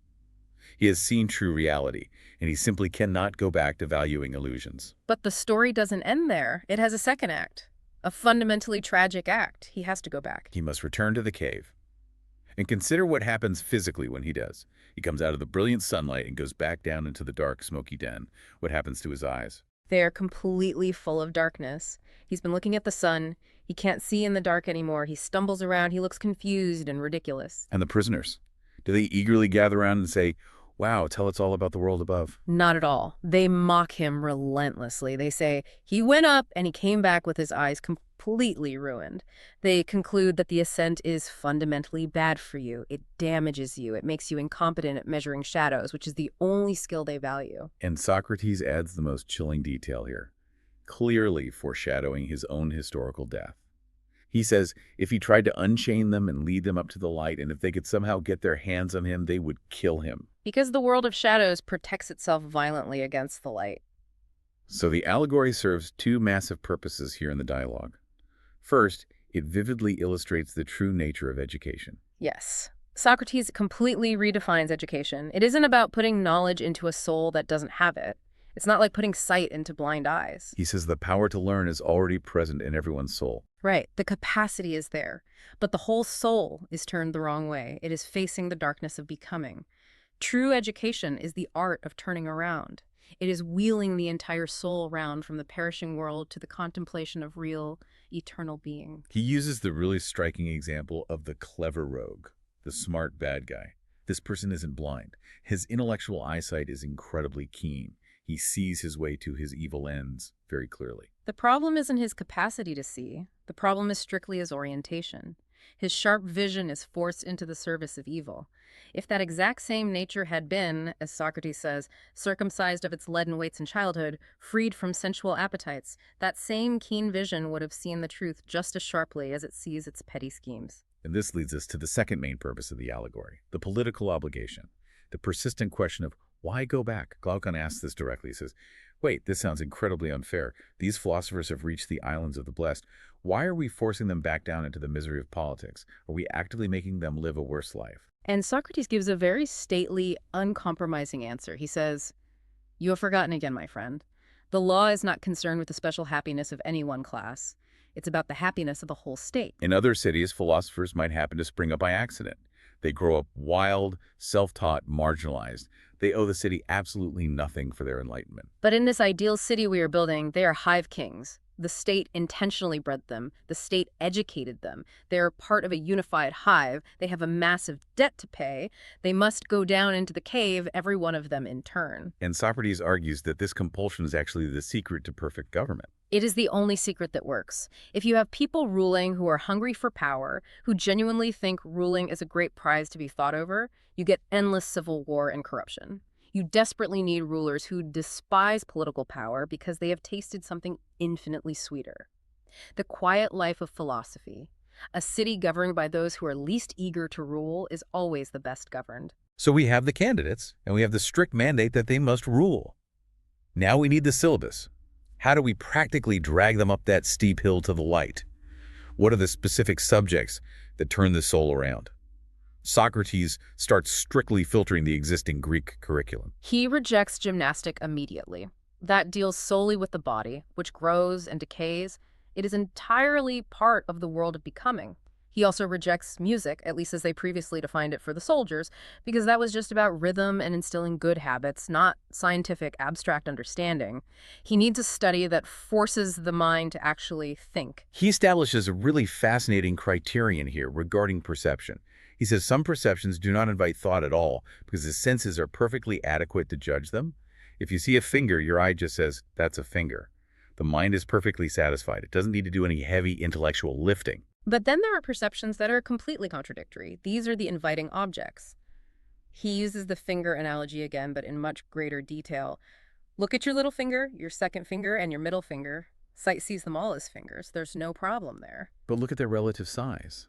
The middle finger is big compared to the little finger, but it is small compared to, say, a giant. Or the second finger is big compared to the little one, but small compared to the middle one right next to it. Exactly. So the eye is reporting to the mind, this object is big, and simultaneously it is reporting this exact same object is small. And the mind goes, whoa, hold on. Big and small are direct opposites. How can one single thing be both simultaneously? This confusion is the vital spark. The soul is perplexed. It summons the pure intellect to solve the sensory puzzle. The intellect has to separate the abstract idea of the great and the abstract idea of the small as distinct entities, entirely independent of the physical finger. It forces the mind into abstract thought. It asks, what is greatness itself? What is smallness itself? And this mechanism leads to the very first subject of the true philosophical curriculum, arithmetic. Number and calculation. Because the concept of unity, or one, behaves the exact same way as the finger. If you look at a shoe, it is one shoe. But it is also many parts. Laces, a sole, pieces of leather. Everything in the visible sensory world is simultaneously one and many. It's fundamentally messy. But the abstract number one in pure arithmetic is perfectly pure. It is indivisible. It is perfectly equal to every other one. So studying arithmetic compels the soul to leave the messy visible world behind and contemplate pure eternal being. And Socrates adds a very humorous practical note here to keep Glaucon engaged. He references Palamedes, the mythical inventor of numbers often seen in Greek tragedies. Palamedes is always making fun of Agamemnon, the great general, implying that before numbers were invented, Agamemnon couldn't even accurately count his own feet. So a general obviously needs arithmetic to arrange troops. That's the practical hook to justify it to a soldier like Glaucon. Right. It is useful for war, but the philosopher needs it for the vastly higher reason, to rise out of the sea of change and grasp true being. Next on the syllabus comes geometry, specifically plane geometry. And again, Socrates warns sternly against the way it is currently practiced by professionals. He notes that everyday geometricians use very practical, almost violent language. They say things like squaring, applying, extending. They talk as if they are actively doing physical things to the shapes. But the true object of geometry is knowledge of the eternal. Yes. The absolute square itself never changes. The absolute triangle itself doesn't grow or die. Therefore, studying it draws the soul inevitably towards truth. It raises up the faculty of the soul that is usually allowed to wither away in daily life. Then there's a bit of a fascinating stumble in the curriculum. Socrates initially moves straight to astronomy, but he catches himself and corrects himself. He says, wait, I moved too fast. He realized he skipped an entire dimension. He went directly from plane surfaces, which is 2D, to solids in motion, which is astronomy. He needs to logically insert solid geometry, the study of 3D solids and cubes, in between them. But he explicitly notes that this science is currently in a very sorry state. He says it is highly undeveloped for two main reasons. First, no city honors it or funds it, so people don't have the energy or resources to pursue such difficult, abstract work. Second, the students who do pursue it are unbearably conceited. They desperately need a director to guide them, but they are too arrogant to listen. Socrates predicts, however, that if the state were to patronize and honor this study, these obstacles would vanish, and the inherent charm of the subject would allow it to flourish. So after establishing solid geometry, we finally get to astronomy. And here, Glaucon falls right into a trap. He tries to sound highly philosophical. He says, oh yes, astronomy is great because it compels the soul to look upwards. And he means literally tilting your head back to look at the physical sky. And Socrates absolutely roasts him for this. He says, you have a very strange, literal idea of higher knowledge. If a man lies on his back floating in the ocean, or throws his head back to study a beautifully painted ceiling, is his soul looking up? No, he's just looking at visible things with his physical eyes. It's still the sensory world. Exactly. Socrates argues that the stars are incredibly beautiful. They are the fairest of all visible things. But they are still physical bodies. They are still wrought on a visible ground. Therefore, their physical movements are not the true eternal movements. They deviate. The days are not perfectly equal. The orbits are not perfectly constant over millennia. So true astronomy, according to Socrates, actually involves ignoring the night sky. In a very real sense, yes. He says we should let the heavens alone. We should use the visible stars merely as a pattern, like a beautifully drawn diagram by a master artist, to help us understand the true mathematical motions of absolute swiftness and absolute slowness. We're supposed to be studying the pure mathematics of motion, not tracking the physical position of glowing lights. And finally, we get the counterpart to astronomy, harmonics. As the eyes are built for astronomy, the ears are built for harmonics. And again, Socrates harshly warns against the empiricists. He mocks the working musicians who torture the strings and rack them on pegs. He describes them putting their ears incredibly close to the instrument, arguing endlessly over whether they can hear the absolute smallest audible interval. They are setting their physical ears before their pure understanding. Even the Pythagoreans, whom he generally respects immensely, fail here. They investigate the mathematical numbers of the heard harmonies. Exactly. They're still tied to the physical, sensory experience of sound. Socrates wants a pure harmonics that investigates the natural harmonies of number itself. Why are some numbers inherently harmonious and others not, independent of whether a human ear can hear them vibrating? He admits this is a work more than mortal, but he insists it is the only way to make the study useful for the ultimate search for the beautiful and the good. And all of these rigorous sciences, arithmetic, plane geometry, solid geometry, astronomy, harmonics. Socrates explicitly calls them the prelude. They're just the warm-up act. The actual song is dialectic. This is the hymn of dialectic. Glaucon asks for a clear definition, but Socrates warns him it is incredibly difficult to grasp at their current level. Dialectic is the only science that completely dispenses with the senses entirely. It is the pure progress of the mind, using reason alone to find the absolute essence of each thing. He contrasts it sharply with the mathematicians we discussed earlier. He says mathematicians often can't give an account of their knowledge. They start with those hypotheses and build a massive logical structure, but they never examine the foundation itself. Therefore, their work is only a dream of being. It is not waking reality. Only dialectic goes directly to the first principle. It destroys the hypotheses. It dismantles all the assumptions to find the truly solid ground of the absolute. It gently lifts the eye of the soul from the barbarian mud where it is buried. And to logically wrap up this massive section of the discussion, Socrates finalizes the proportion of the faculties we mapped out earlier with the divided line. Yes, he reiterates the four divisions to make it crystal clear before moving on. Science, that is dialectic, corresponds to the highest reality. Understanding, that is mathematics, corresponds to the second highest. Belief corresponds to physical, visible objects. And perception shadows corresponds to mere images. And he leaves us with a final, elegant ratio. As being is to becoming, so is pure intellect to opinion. And as intellect is to opinion, so is science to belief, and understanding to perception of shadows. It is a perfectly balanced structural ending to the description of the mental faculties. The absolute hierarchy is established, the upward path is clear, the only thing remaining is to actually walk it. And that is exactly where we leave the classification. So we have climbed out of the cave. Okay. We have gone through the early education, the gymnastics, the music, the mathematics. We have basically structured the entire early life of these guardians in the book. Right down to the stories they're allowed to hear. Exactly. But the question remains, what happens next? We left off right at the age of 20. The future Philosopher King is not a child anymore. Right.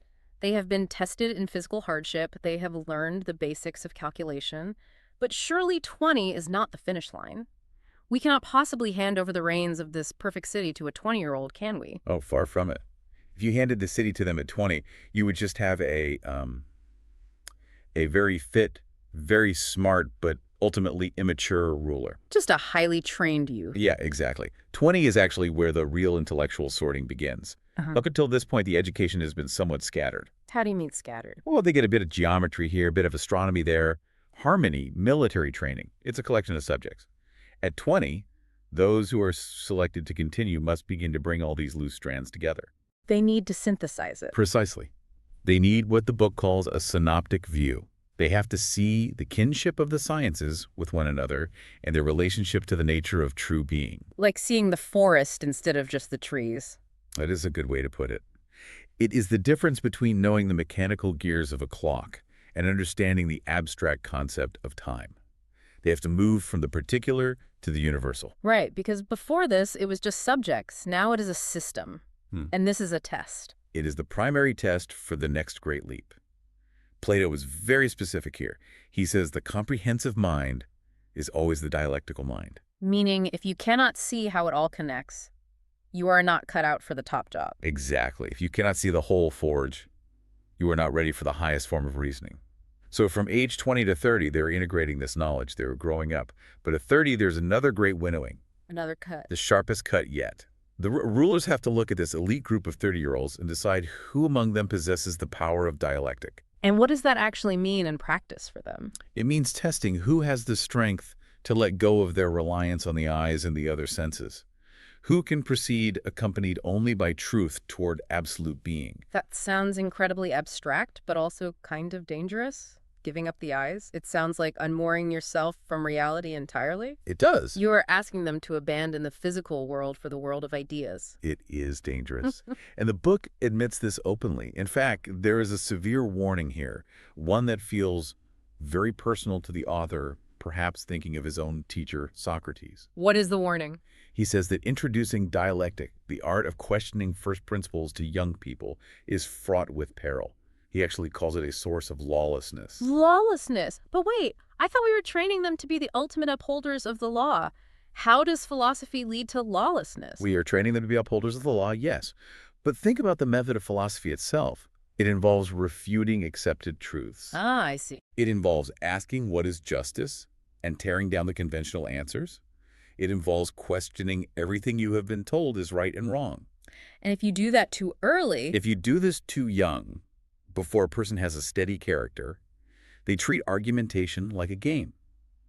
The book uses a wonderful image here. It compares them to puppy dogs. Puppy dogs? Yes. Young philosophizers are like puppies who rejoice in pulling and tearing at anyone who comes near them. Just playing with ideas like chew toys. Exactly. They refute for the sake of refuting. They knock down an argument just to see it fall.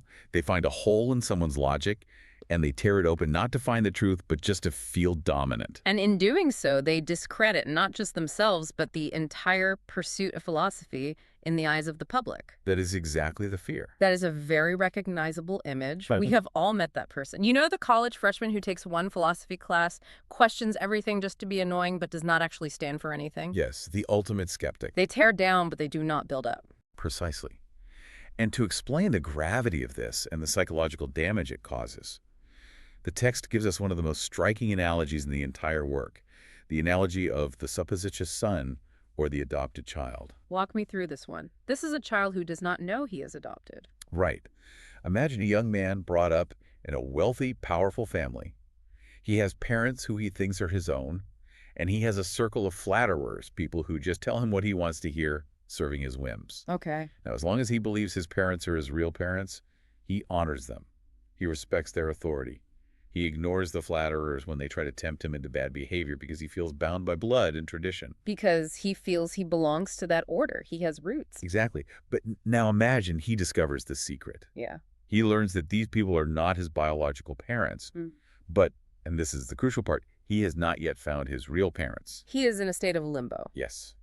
He knows where he is not from, but not where he is from. So the authority of the fake parents is shattered, but there is no new authority to replace it. Correct. Yeah. And what do you think happens to his behavior? He probably rebels. He stops honoring the traditional parents. He starts listening to the flatterers.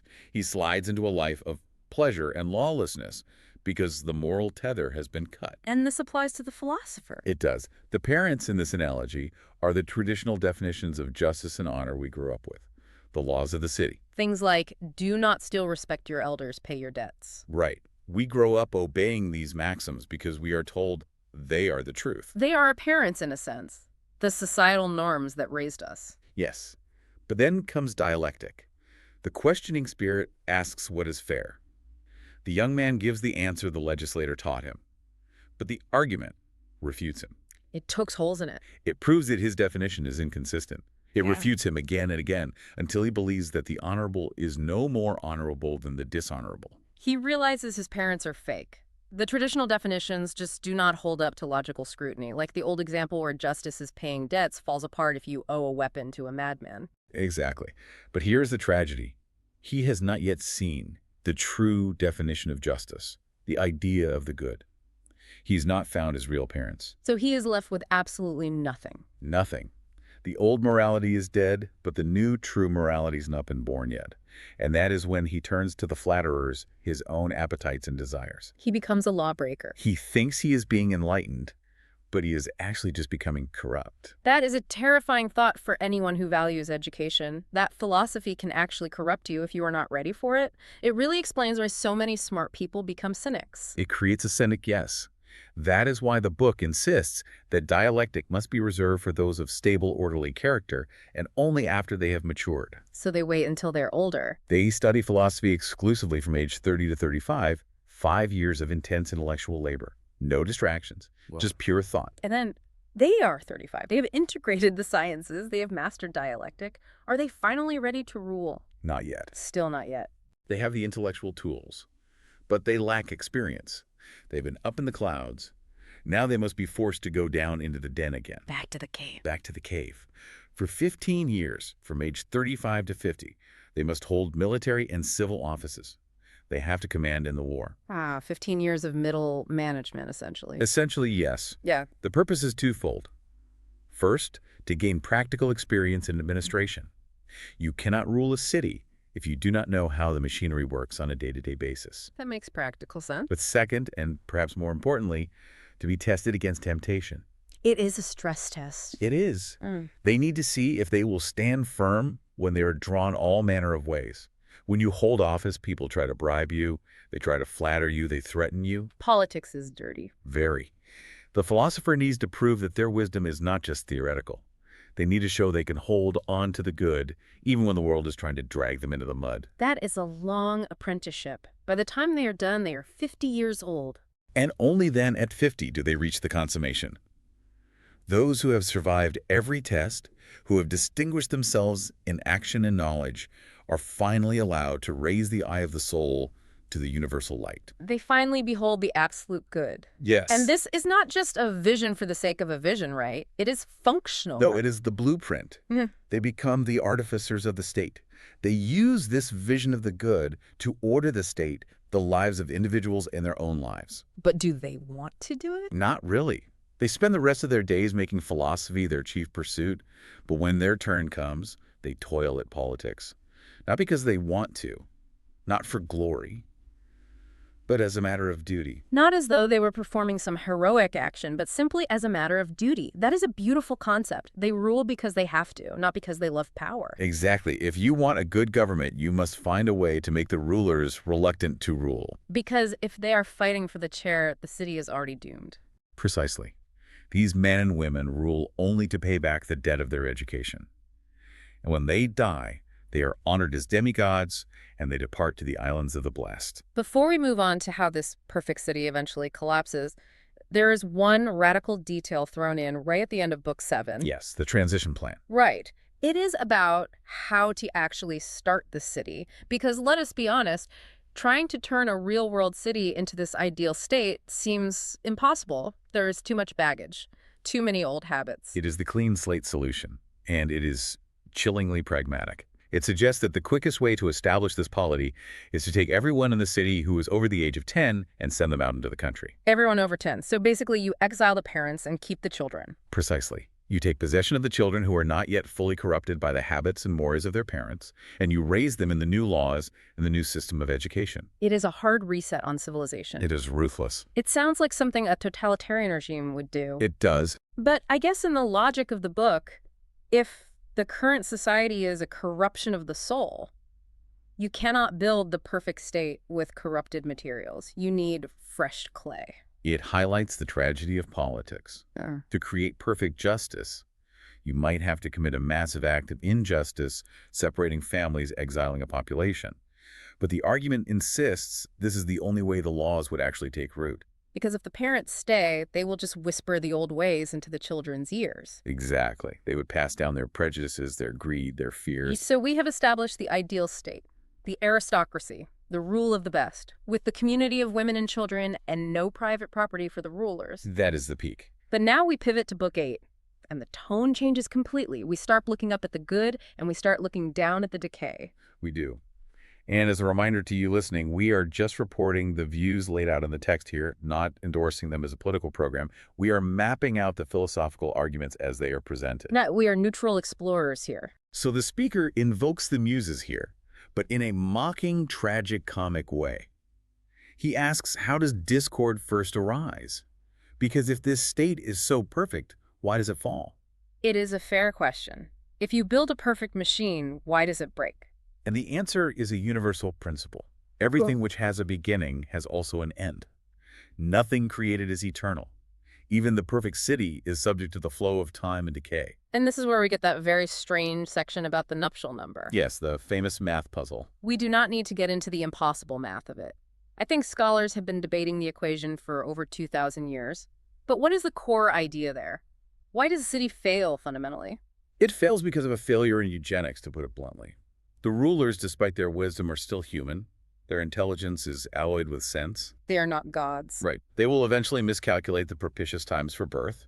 They will unite brides and bridegrooms out of season. So the breeding program fails. They miss the window. They do.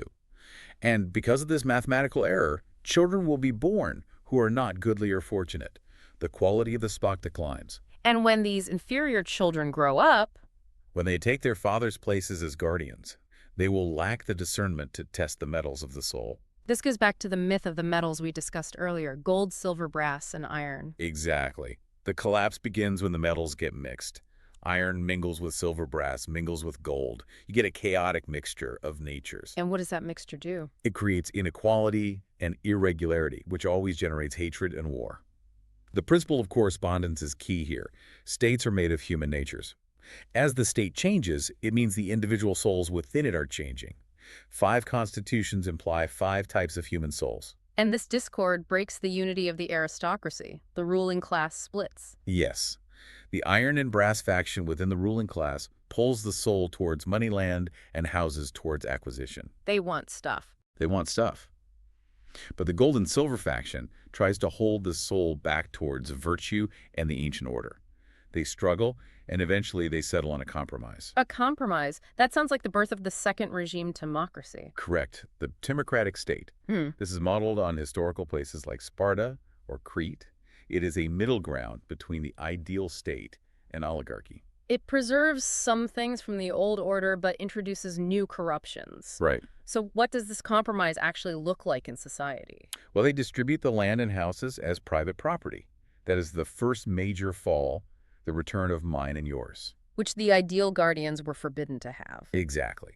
And the common people who were previously called friends and maintainers are now enslaved and treated as serfs or servants. So the rulers become oppressors. The ruling class turns into a military garrison watching over a subject population. But they still respect the rulers, right? They still have common meals and military training. They do. They keep the external forms of the ideal city. They honor the rulers. They abstain from farming or trade. They eat together in mess halls. They're obsessed with gymnastics and war. But the internal spirit is different. Completely different. They're no longer wise men. They are spirited men. They are simpler, rougher, fitted for war, not peace. And there is a secret corruption, isn't there? Yes, the secret greed. Because they are forbidden from openly loving money by their own laws, they love it in the dark. They become hoarders. The text says they have fierce secret longings for gold. They have private treasuries and nests, which are their homes where they can spend lavishly on their wives and their desires. It is fascinating. They are miserly with their own money, but generous with other people's. It is a culture of complete hypocrisy. They act austere and disciplined in public, but they secretly want to be rich. They want the luxurious lifestyle, but the tough reputation. Because they have neglected the true muse, which is philosophy. They value gymnastics over music. They value force over persuasion. They have become hard. Now, the text does something brilliant here. For every state, it describes the man who corresponds to it. Who is the Timocratic man? What makes him tick? The Timocratic man is contentious and ambitious. He loves power and honor. He's a bit rough with slaves, unlike the true aristocrat who is too proud to be abusive, but he is very obedient to authority figures. He sounds like a typical ambitious general. Very much so. He loves physical feats and hunting. He defines himself entirely by his reputation and his honor. But the most fascinating part for me is his origin story. How is he created? There is a domestic drama described that feels incredibly modern. It is a very specific, intimate scene. You have a good father living in a corrupt city.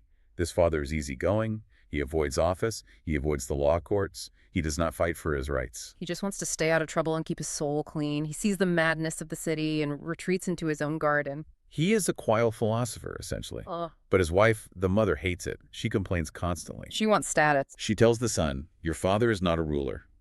He is unmanly. He is too slack." She sees other women taking precedence over her in the city, and she is jealous. She feels slighted. She sees her husband not caring about money, and she takes it personally. She feels diminished because her husband is not aggressive or acquisitive. So she is whispering in the son's ear. Constantly. Your father's only half a man. And the servants pile on, too. The servants? Why the servant? Well, if the father gets cheated by a debtor and lets it slide, the old servant takes the boy aside and says, "When you grow up, you punish that man. Be more of a man than your father. Retaliate against those debts." That is such a vivid picture of peer pressure and family dysfunction. The boy is torn. He is torn between two principles. His father nurtures the rational part of his soul, but his mother and the outside world nurture the spirited and abnegative parts. So what does he do? He ends up compromising. He surrenders the rule of his soul to the middle principle, the spirited element. He becomes a man of haughty ambition and honor. Not quite wise, but not yet wholly greedy. He just wants to be the man his mother wanted his father to be. So that is democracy, the rule of honor.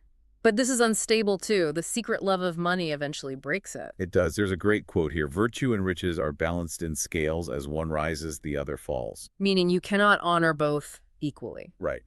As the love of money grows, the definition of a good citizen changes. They start to admire the rich more than the brave. Eventually, they change the Constitution itself. They introduce a property qualification. You have to have a certain amount of money to hold office. Exactly.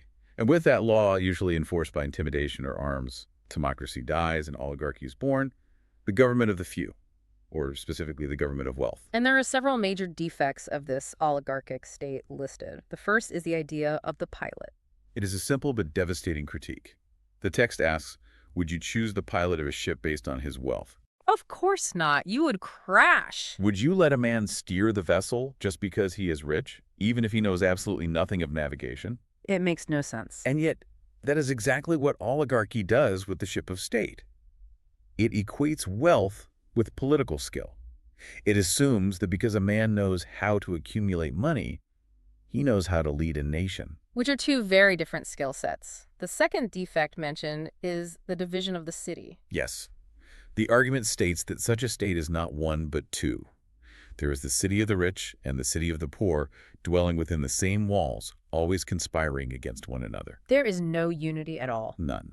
The rich are terrified of the poor and the poor hate the rich. And this makes them terrible at war. They are completely paralyzed. If the rich arm the poor to fight, they fear the armed poor more than they fear the enemy outside. Which is a real problem if you are under attack. But if they do not arm the poor, they have to fight alone, and there are very few of them. Plus, they are misers. They hate paying taxes to support a mercenary army. So they are weak and cheap. They would rather lose a war than spend their gold. But the most significant social change in oligarchy seems to be the appearance of a new kind of person. The drone. The drone. This concept is crucial for understanding the rest of the decline. In an oligarchy, you are allowed to sell your property. A man can sell everything he has and still live in the city. But what is his role then? He has none. He is not a ruler, not a soldier, not a merchant. He is a poor, helpless creature. He is essentially useless to the hive. And these drones are divided into two types. The flying drones versus the walking drones, conceptually. We have the stingless drones and the stinging drones. What is the difference? The stingless ones are the paupers, the old beggars who sit by the wall. But the stinging ones, those are the criminals, the thieves, the cut purses, the temple robbers. So poverty breeds crime. That is the point.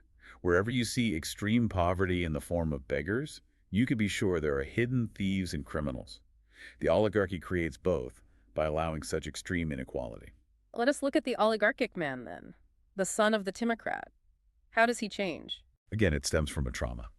The Timocratic father, the ambitious general or politician, crashes into the reef of politics. He is ruined. How does he get ruined?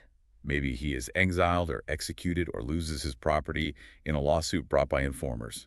He fell because he was too high-spirited, too proud to play it safe. And the son watches this happen. He sees his father stripped of everything. And he is terrified. He takes that ambition and high spirit that his father had, and he violently knocks it off the throne of his soul. He is humbled by poverty. He learns the wrong lesson from his father's fall. He decides, I will never be vulnerable like that again. So driven by fear, he turns to greed. He installs avarice on the throne. He becomes a moneymaker above all else. Hardworking, miserly, satisfying only his necessary appetite, saving every penny. He is described as a shabby fellow. What happens to his other faculty? He enslaves his reason. His reason is now only allowed to calculate how to turn a little money into more money. It is not allowed to think about truth or beauty. He enslaves his spirit too. He only admires wealth and wealthy people. But he seems respectable to society, right? He probably has a good reputation as a businessman. On the surface, yes. But the text says he has an internal split, a dual personality. He holds down his bad desires, his drone-like desires, not because he thinks they are wrong, but because he's afraid of losing his money. So his morality is just risk management. Exactly. If you gave him the guardianship of an orphan's estate where he could steal without being caught, you would see his true nature. He's not virtuous, he's just constrained by fear. He is a man who suppresses the wolf inside him, not by taming it, but by starting it. Precisely. He is internally at war, but the better desires usually win out over the worse ones, just to keep up appearances and protect his assets. But the seed of destruction is already there, because he does not properly educate his son. He wants his son to be thrifty too. But the oligarchy, by its very nature, encourages the young heirs of the rich to be extravagant. Wait, why would they encourage extravagance if they are misers? Because the moneylenders want the youth to go into debt so they can seize their estates. It is predatory. Ah, so the system eats its own young. And this leads us to democracy. The transition here is violent. It is the inevitable result of the oligarch's insatiable desire for wealth. They allow the youth to become licentious and wasteful because it profits them. So you end up getting a class of men who are ruined and angry. The stingers. Yes, ruined rich men who stay in the city, armed and hateful, plotting revolution alongside the lean and sunburnt poor. I love that visual. The lean and sunburnt poor living right next to the puffing rich men who have never known a day of hard labor. They look at the soft rich man panting under the sun in the bathhouse or on the battlefield. And they realize the rich are weak. They say to each other, these men are ours. They are good for nothing. The mystique of wealth evaporates. And eventually a spark ignites the fire. Maybe an alliance from outside, maybe just a small domestic dispute. The poor rise up, they conquer, they slaughter some of the rich, they banish others, and they share freedom and power equally among the survivors. Thus, democracy is born. The government of liberty. Now, the text seems to have very mixed feelings about this one. On one hand, it's called the fairest of states. It's called a multicolored cloak. It is like an embroidered robe spangled with every sort of flower. It is beautiful to look at. Because it is so diverse. Yes, it contains every kind of constitution within it. If you want to build a state, you go to a democracy. Like you go to a bazaar, pick the constitution you like and just buy it. It is the supermarket of constitutions. You can be whatever you want to be. You can be anything. There's complete freedom of speech and action. A man may say and do what he likes. There is no compulsion to rule or be ruled. It sounds incredibly modern. If there's a war, you do not have to fight if you do not want to. If there's a peace with me, you do not have to keep it. If there's a law that says you cannot be a judge, you can be a judge anyway if the mood strikes you. There is a charming anarchy to it. The text even mentions criminals walking around freely. Yes, the charm of forgiveness. A man sentenced to death or exile just stays. He parades like a hero, and nobody cares or enforces the sentence. There is a total disregard for principles. The mob does not care about a politician's educational background or their past. As long as they profess to be the people's friend, they are honored. But beneath this tolerance, there is a total lack of hierarchy. And this is where we get the analysis of the democratic soul. This is perhaps the longest and most detailed psychological breakdown in the book. It is, and it starts with a vital distinction between necessary and unnecessary pleasures. Break that down for me. How does the text define them? Necessary pleasures are those we cannot get rid of and which benefit us. Eating simple food for health is necessary. We are hardwired to need it. What about unnecessary pleasures? Unnecessary pleasures are those that can be trained out of us if we start early and which do no good or even do harm. Like what? Eating luxury food, gluttony, excess, specific types of destructive lusts.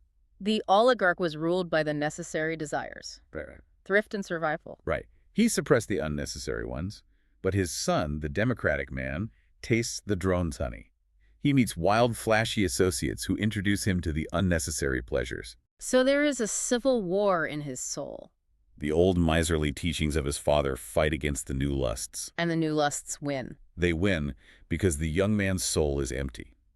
It has no true knowledge, no sentinels of culture to protect it.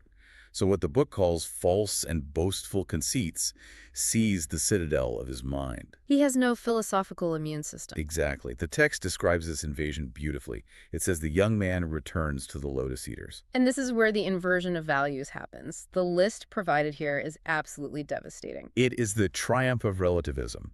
They rename everything to make the vices sound like virtues. Give me the examples. They call insolence good breeding. They call anarchy liberty. They call waste magnificence. And they call impudence courage. They sanitize the vices. They put a nice gloss on bad behavior so they do not have to feel guilty about it. Exactly. They march these vices into the soul with garlands on their heads. And the result is a man who lives entirely for the moment. He establishes an absolute equality of pleasures. This is the man of the moment. One day he is drunk and listening to flute music. The next day he is drinking water and strictly dieting. Very recognizable. Then he is exercising. Yeah. Then he is idling and neglecting everything. Then he decides to be a philosopher for a week.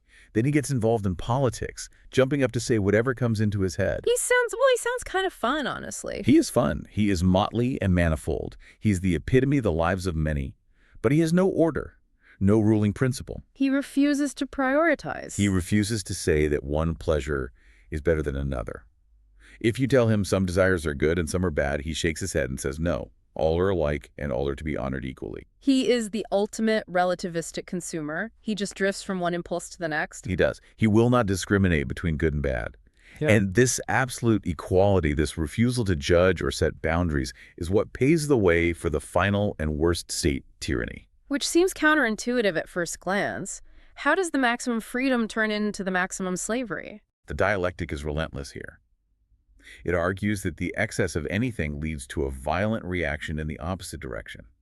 Too much liberty brings a reaction of too much servitude. So how does the collapse actually start in the city? It starts with the thirst for freedom itself. The democracy demands strong wine, pure, unfiltered freedom. They become intoxicated with it. And if the rulers try to temper it... If the rulers try to restrain them even a little, the people accuse them of being cursed oligarchs. They punish any form of authority. This is where we get the description of the total breakdown of social order. It is an inversion of every natural relationship. The father learns to fear the son. The son has no shame or fear of his parents. They just treat everyone as equals to an absurd degree. The teacher fears and flatters the students. The students despise the teachers. The old men sit around mimicking the young, trying to be cool and pleasant, terrified of being thought authoritarian or grumpy. And the animals. We cannot forget the animals. That part is wild. It is the funniest image in the text. It says even the dogs and horses become infected with democracy. The horses march along the street with the dignity of free men, bumping into anyone who does not get out of their way. Everything is just ready to burst with liberty. The animals refuse to be ruled. Exactly. So the soil is soft. The concept of authority is completely gone. How does the tyrant actually emerge from this mess? We have to look at the three classes in the democracy again. Okay. Remind me what they are. First, you have the drones. The leaders are the stinging ones. The followers are the stingless ones. They manage the democracy and buzz around the platform. Second, you have the wealthy, the most orderly class from whom honey can be squeezed. And third, you have the people, the demos, the workers and farmers. The people are the largest class, right? They're the largest, but they only assemble when they get a share of the honey. Confiscated wealth. Right. So the drones run the show. They realize that the wealthy are a great food source. So they start stinging them. They accuse the rich of being plotters, of being reactionary oligarchs. Even if they are not. Even if they are not. They squeeze money out of them to give to the people while keeping plenty for themselves, of course. And the rich try to defend themselves, I assume. They do. But their defense is twisted by the drones into proof that they are indeed enemies of the people. So the rich eventually do become oligarchic revolutionaries out of sheer self-defense. A self-fulfilling prophecy. Exactly. The city falls into chaos.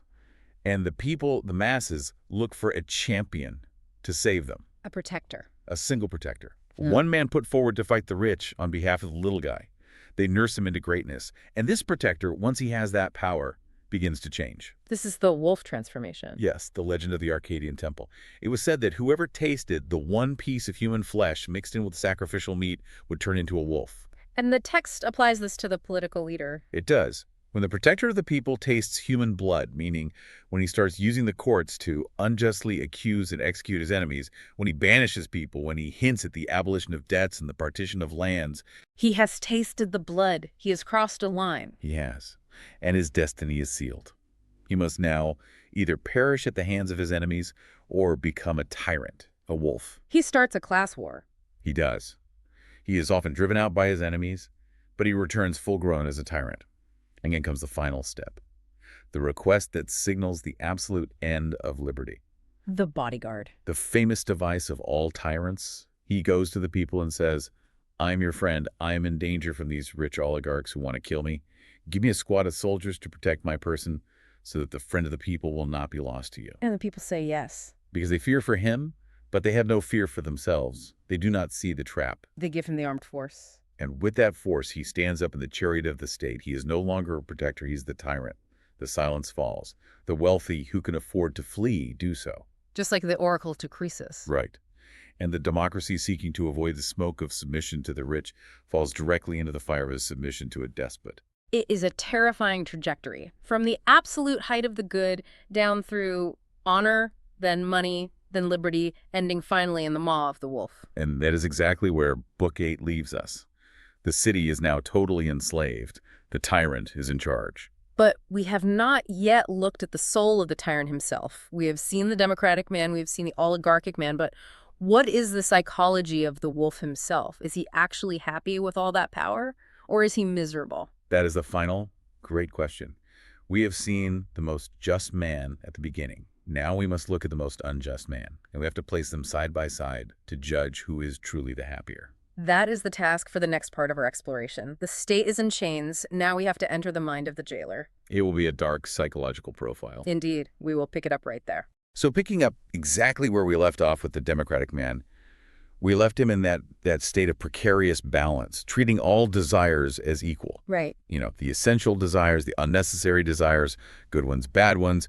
He'd exercise one day, then glut himself on food the next, maybe dabble in philosophy for an afternoon, and then just sort of forget about it entirely. Yeah. It sounded almost pleasant in a chaotic way. That sort of modern, I can be anything I want kind of liberty. It does sound appealing on the surface. It's the allure of total freedom. But as we move into Book 9X of this book, we see that this vacuum of authority simply cannot last. You can't have a soul, or a city for that matter, without some kind of hierarchy. If you don't intentionally appoint a ruler within yourself, a ruler is going to emerge on its own. And usually not a good one. Exactly. Because the democratic man has dismantled all his internal guardrails, the ruler that eventually takes over is going to be a monster. We are moving from the man of diversity to the man of pure obsession. This is the birth of the tyrannical man.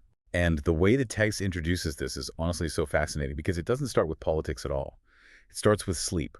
It argues that inside every single one of us, even the most respectable, law-abiding person listening to this right now, there is a wild beast nature that only really wakes up when our rational guardrails are down. It's a quietly terrifying insight, isn't it? And one that anticipates modern psychology by thousands of years.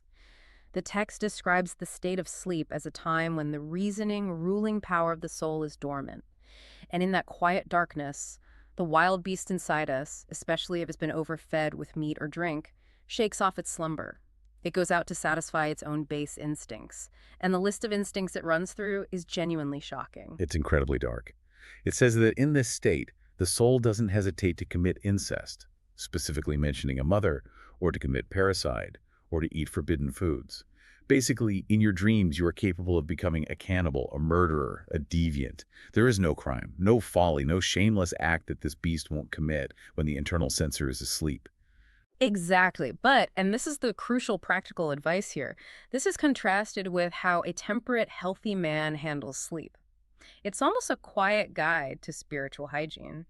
The temperate man doesn't just pass out exhausted, he prepares.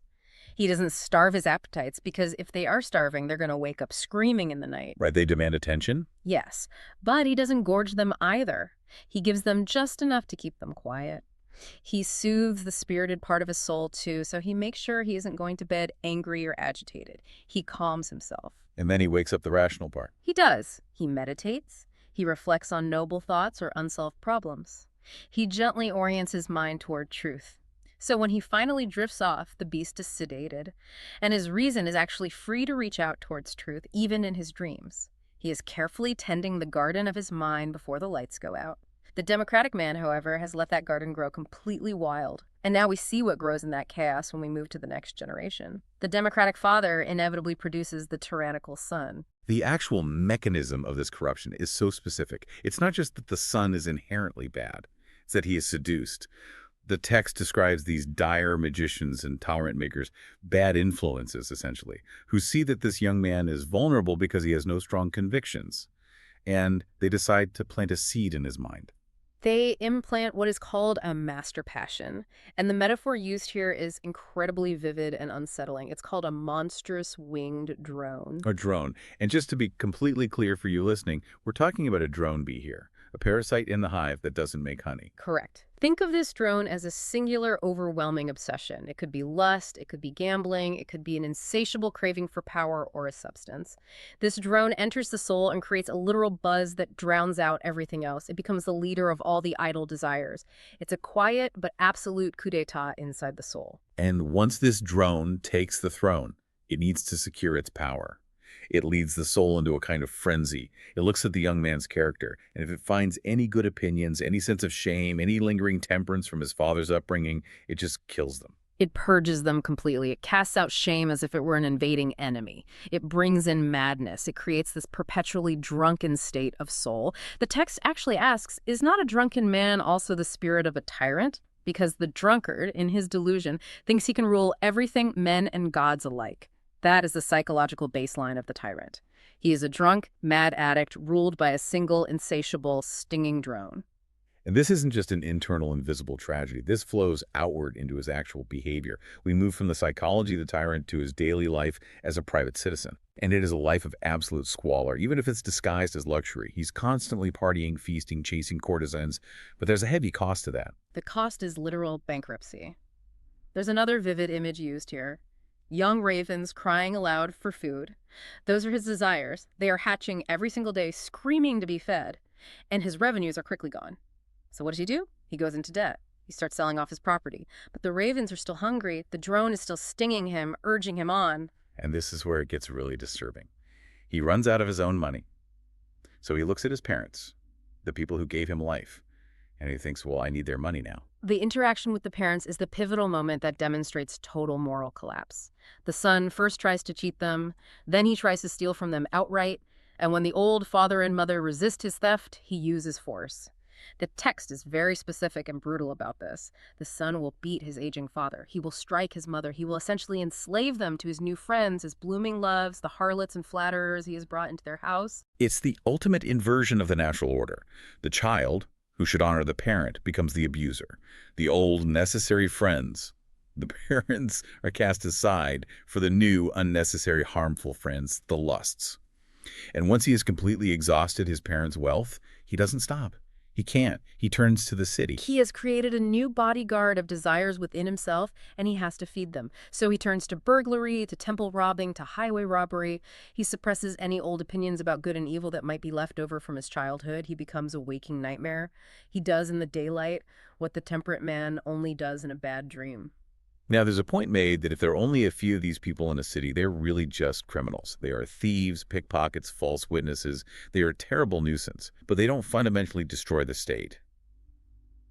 But, and here's the terrifying leap for us to consider, what happens when there are many of them? What happens when the city itself is full of these drone-filled people? That is precisely when the private tyrant becomes the public tyrant. The mob, driven by their own chaotic desires, looks for a leader. They look for one among them who has the biggest drone in his soul, the most tyrannical nature of them all, and they elevate him. We've seen this political transition briefly before, but now we get the granular details of how he actually rules. It starts with a smile, doesn't it? Yeah. He presents himself as the protector. It's the classic populist playbook. In the early days, he smiles at everyone he meets. He vehemently denies he is a tyrant. He promises everything to everyone. He forgives debts. He redistributes land from the rich to the poor and naturally keeps a nice, wealthy chunk for his own favorites. He pretends to be incredibly kind and benevolent. But the honeymoon just can't last, because he needs to maintain absolute power, and the people will eventually want stability and peace. So he has to manufacture a crisis. So he starts wars. Constant, grinding wars. This serves two brutal purposes. First, the people feel they need a strong leader during wartime. They rally around the flag out of fear. Second, war impoverishes the people. They are so busy trying to pay their war taxes and just survive the day-to-day that they don't have the energy or the resources to plot against him. It's a deliberate strategy of exhaustion. But surely some people catch on. There must be some smart, brave people who see through the protector mask. There are the brave and the free-minded citizens, and this leads directly to the tyrant's dilemma. He cannot tolerate anyone who is genuinely good for anything. If a man is wise, he is a threat. If he is wealthy, he is a threat. If he is valiant, he is a threat. So the tyrant must systematically purge them. There's a brilliant, if chilling, medical comparison made here. It says, a doctor purges the bad to leave the good, but the tyrant purges the good to leave the bad.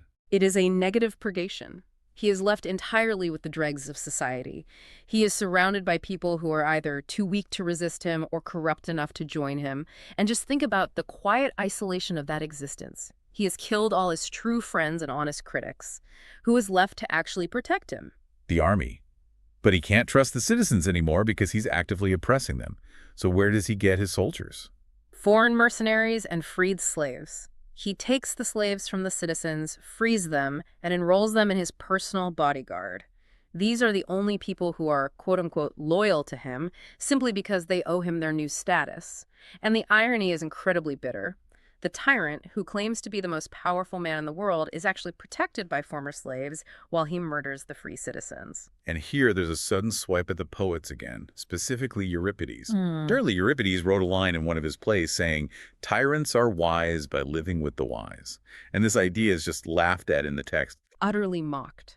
The response is essentially, Euripides must have meant that tyrants live with these people, these mercenaries and former slaves. If those are the wise, then the very definition of wisdom has collapsed. And this is exactly why the tragic poets are banned from the ideal state we've been constructing. They praise tyranny as godlike, they are seduced by the pomp and the power, and worse, they sell that seduction to the audience. They are dangerous because they make the tyrant look like a tragic hero, when in reality he is a parasite and a monster. So we have the complete picture of the tyrant now. He is a parasite, a temple robber, a starter of endless wars, a purger of all that is good. But now comes the really big question. The question that started this whole long exploration in the earlier sections. Does injustice actually pay? Is the tyrant, despite all his wickedness, actually happy? Because look, playing devil's advocate here from the outside looking in, he has the palaces, the gold, the feasts, the absolute power. It looks like a pretty good life. It definitely looks like it, yes.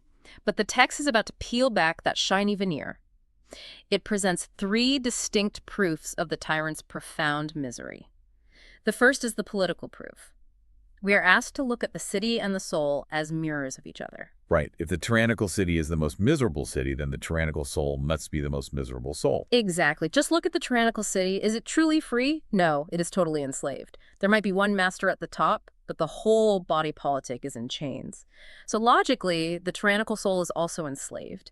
The best part of him, his reason, is chained up and constantly beaten by the worst part, his mad, raging desires. The city is poor, the soul is poor. The city is full of fear, the soul is full of fear. The city is full of wailing, groaning, and lamentation. And if you listen closely, so is the tyrant's soul. But people looking from the outside don't see that internal wailing. They just see the external power. So the text realizes it needs to pierce that illusion with a really concrete, relatable image. So we get this incredible thought experiment about the rich slave owner. It's a brilliant way to explain the specific, quiet terror of the tyrant. We are asked to imagine a wealthy private citizen who owns 50 slaves. In the city, this man feels perfectly safe. Why? Because the entire city, the laws, the police, and the other free citizens protect him. If a slave tries to kill him, his neighbor will run over and help. But imagine a god picks up this man, his family, and his 50 slaves and drops them right in the middle of a desolate wilderness. No neighbors, no police, no laws. Just him and 50 people he legally owns and regularly mistreats. That is a terrifying image to sit with. Just the silence of the wilderness. Him and 50 people who deeply hate him. He would be absolutely petrified. He would be in absolute agony. He would instantly realize that his supposed power is a complete illusion held up entirely by society. To survive in that wilderness for even a day, he would have to start flattening himself before his own slaves. He would have to promise them freedom, give them money, cajole them, beg them. He would instantly become the servant of his own servants. And the text says, Hmm? and it's exactly the tyrant. Yes. The tyrant has actively destroyed the laws. He has destroyed the social contract. So he is effectively living in that terrifying wilderness, even if he is sitting in a palace in the middle of a crowded city. He has surrounded himself with enemies. He can't trust anyone. He is trapped in his own home, which is really just a luxurious prison. He can't travel abroad. He can't go to the public festivals. He lives in a hole, deeply jealous of every single free man he sees out the window. He has to flatter the vilest, cruelest people, his mercenary bodyguards, just to stay breathing. So the verdict of the first proof is that the tyrant is, at his core, a slave. He's a slave to his fears, a slave to his lusts, and a slave to his own bodyguards. But the argument doesn't stop there. It wants to prove this from multiple angles to be absolutely sure. So we move to the second proof, which is psychological. And this goes back to the three parts of the soul we've talked about before: reason, spirit, and appetite. Correct. And it assigns a specific love or pleasure to each of those parts. The rational part loves wisdom and truth. The spirited part loves honor and victory.